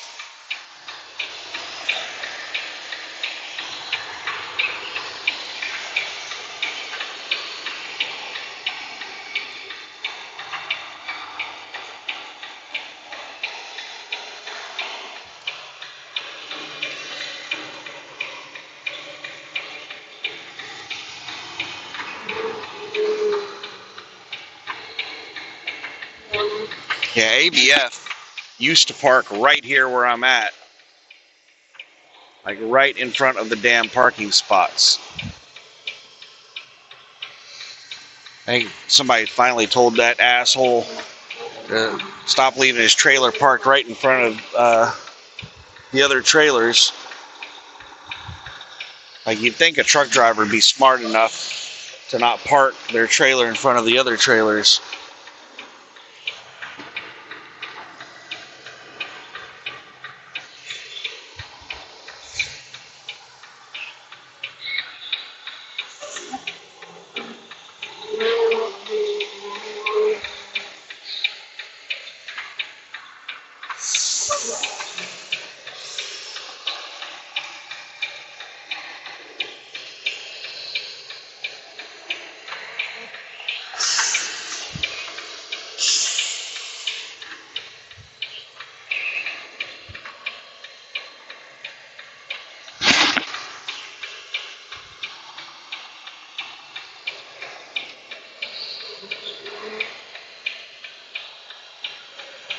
I don't want to hit their fence.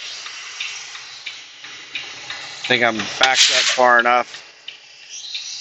I'm going to go check something real quick. Let me switch off the drive line on to on-duty post-trip inspection. And I'll take you off of here and let you go walk with me. Hopefully I don't mess up. If the video ends abruptly, then it's because I screwed up, and I'm just going to upload it as is. Let's... Son of a bitch. As soon as I get out of the fucking truck, the damn air governor just sits there and blows a smoke cloud on me. Just a second. Let me put my headset on.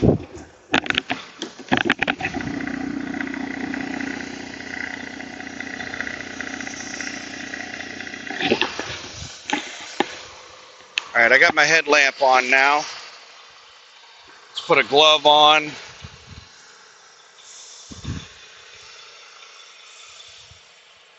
I'm going to set this down while I put my glove on. Now let's go over. And I think I saw only one other TSD trailer here. So there's TSD right there. No, there's two. Volume, TSD. Volume. I want to check to see if these things are loaded. That one does not have a placard on it, so that should be an empty. So this is how we check. Right there's a hopper. That is loaded. Hopper right there. That is loaded. And a hopper right there. That is loaded. That trailer is full, but it doesn't have any placards on it. That could just mean they haven't processed the paperwork on the load yet. Maybe the morning crew is going to process the paperwork.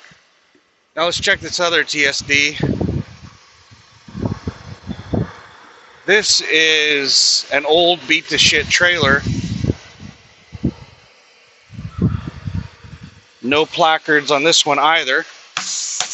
That one is loaded. Loaded. Loaded. Now let me show you what an empty sounds like. This is my trailer. Big difference.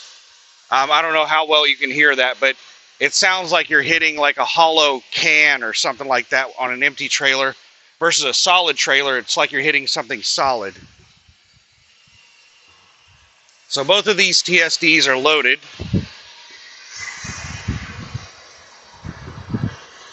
So I would like to disconnect from the trailer.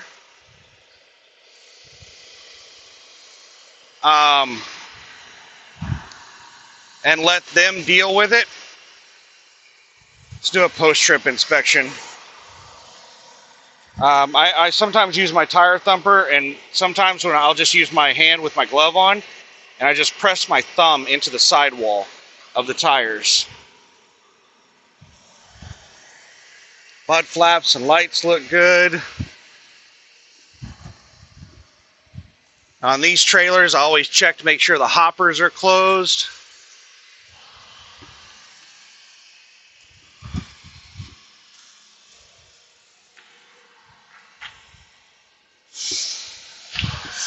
And we are a long way from the fence. I can back up quite a bit further. I might actually back up quite a bit further because since I have the tractor in front, it's going to make it more difficult for people to back in here. And the mud flap is hanging out over the DOT bumper. Let's push that in.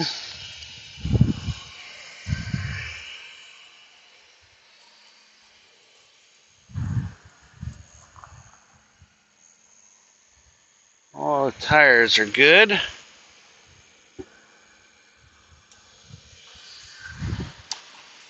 All the lights are looking good.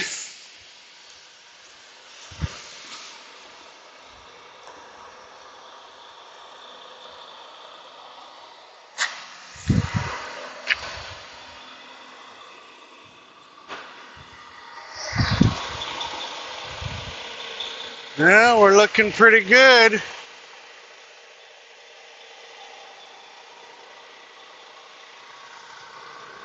Lights, tires, mud flaps. Don't use a tire thumper on your steer tires. Don't look like a dumbass. If your steer is low on air or flat, you can easily see that. You don't need to like press your thumb into the sidewall of the steer or hit it with a tire thumper or anything like that.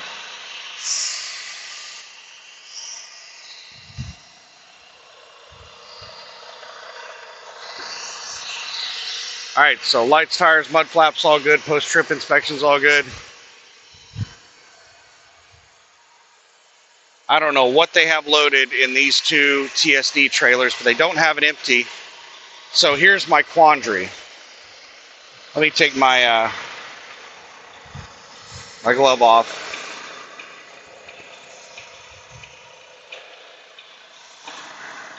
And let me also go ahead and log my post-trip inspection and switch to sleeper berth.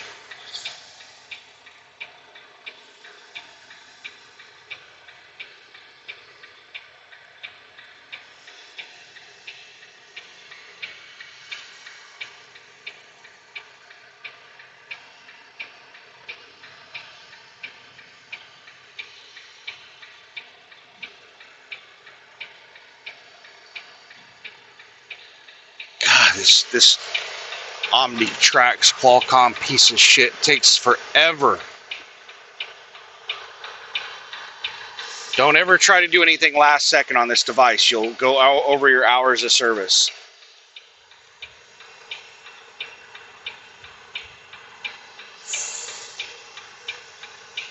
All right, now we're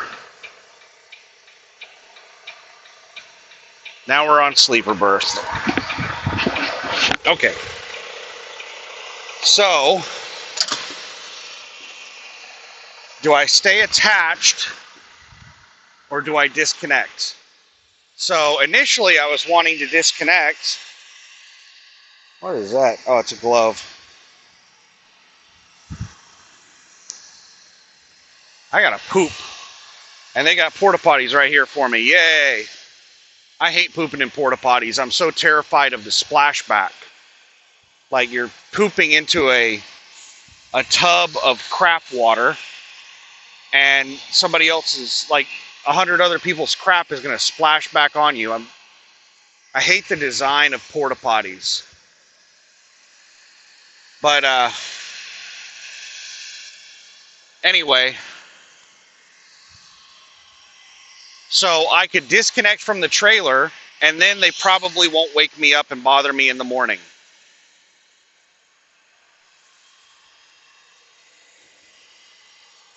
But they might load somebody else's load in my trailer. So if I stay connected, then I'm going to have to wake up at like 6 a.m. whenever they come out here wanting to load the trailer. And these sons of bitches might want to live load me. I don't want to live load.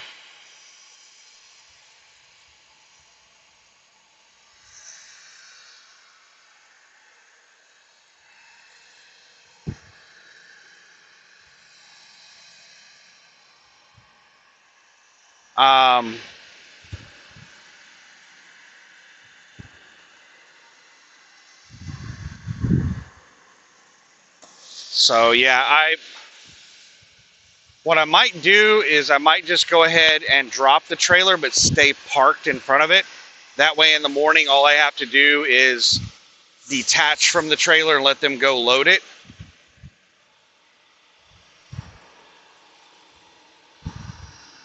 And then I can hook back up to it and finish my 10-hour break and then take off out of here whenever in the hell I feel like it.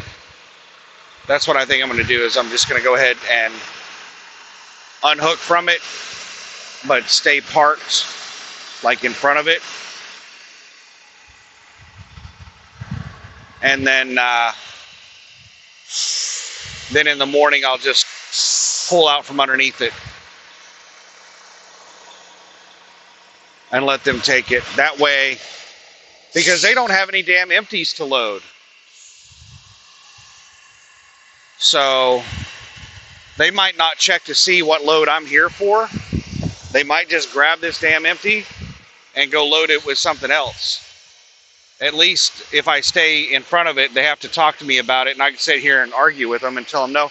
But it's a good thing that I got here early and I did not just park at the truck stop. Had I parked at the truck stop and just waited to come over here at like 2 o'clock in the afternoon to pick up the trailer, they wouldn't have had an empty to load. So I probably would have had to wait till Monday to get the load, because they wouldn't have had an empty to load. But who knows? There might be a dozen TSD drivers that show up here overnight. They might have a dozen trailers to load. I have no idea. But I'm going to go ahead and end the video, wrap this thing up. This is the carbon plant.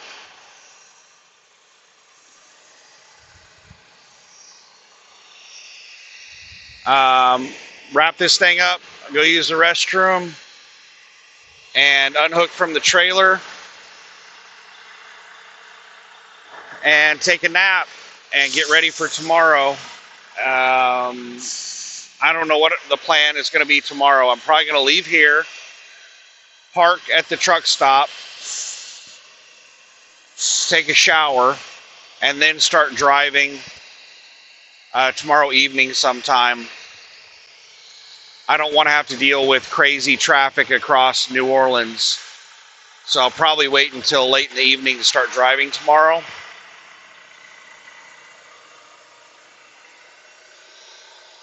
Who knows? We'll see what happens. And let me check my hours of service really quick.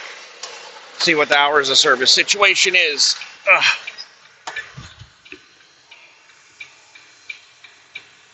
I have 12 hours left on my 70, and I gained 7 hours after midnight tonight, so that'll give me, I'll have 19 hours for tomorrow, and then the next day I gain 11 hours.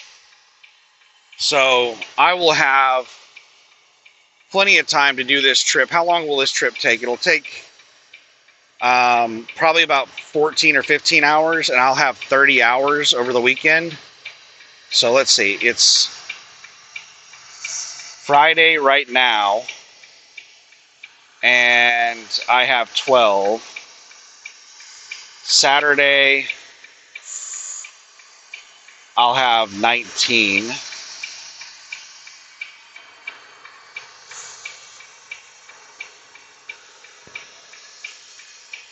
So I have 12 hours for tomorrow.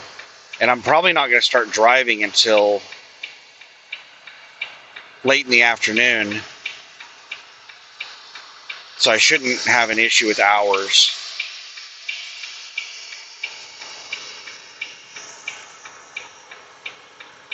So over Friday and Saturday, I have 19 hours. That should be plenty to get me there, because it should only take about, it's like 760 miles. Uh-oh, the gate's opening.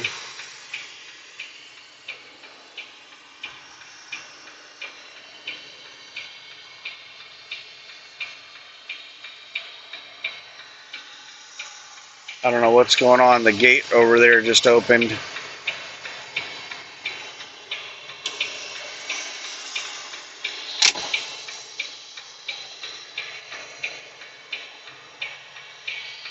Uh, 760 miles, so it's like one full drive shift plus 3 hours. So it's about 15 hours. We'll say 16 hours for pre-trips, post-trips, and shit like that. Now the gate's closing.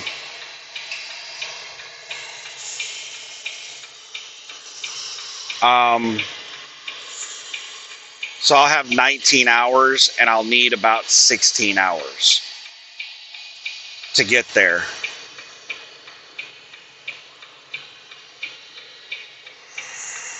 And then on Sunday, I will get back 11 hours.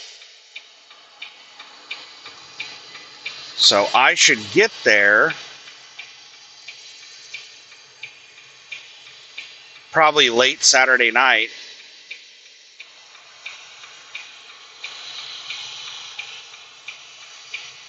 And I might have to wait until midnight if I don't get there late enough.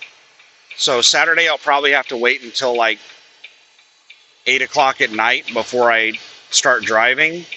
Otherwise, I'll have to sit and wait until midnight to get hours.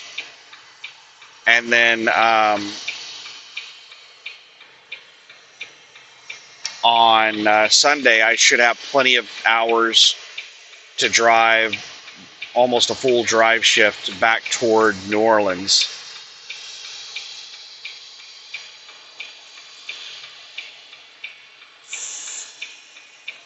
So Saturday night, Sunday morning, I should be able to drive quite a ways back toward New Orleans.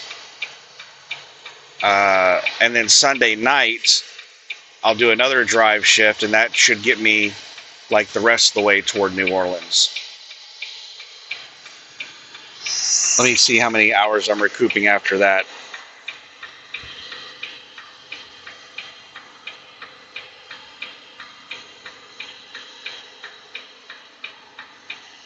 $10 hours and 55 minutes.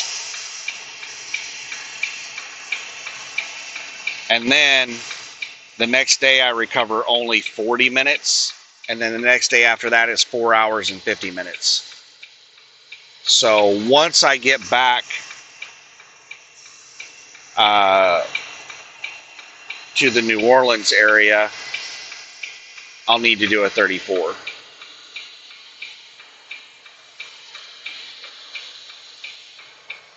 So yeah, that'll be.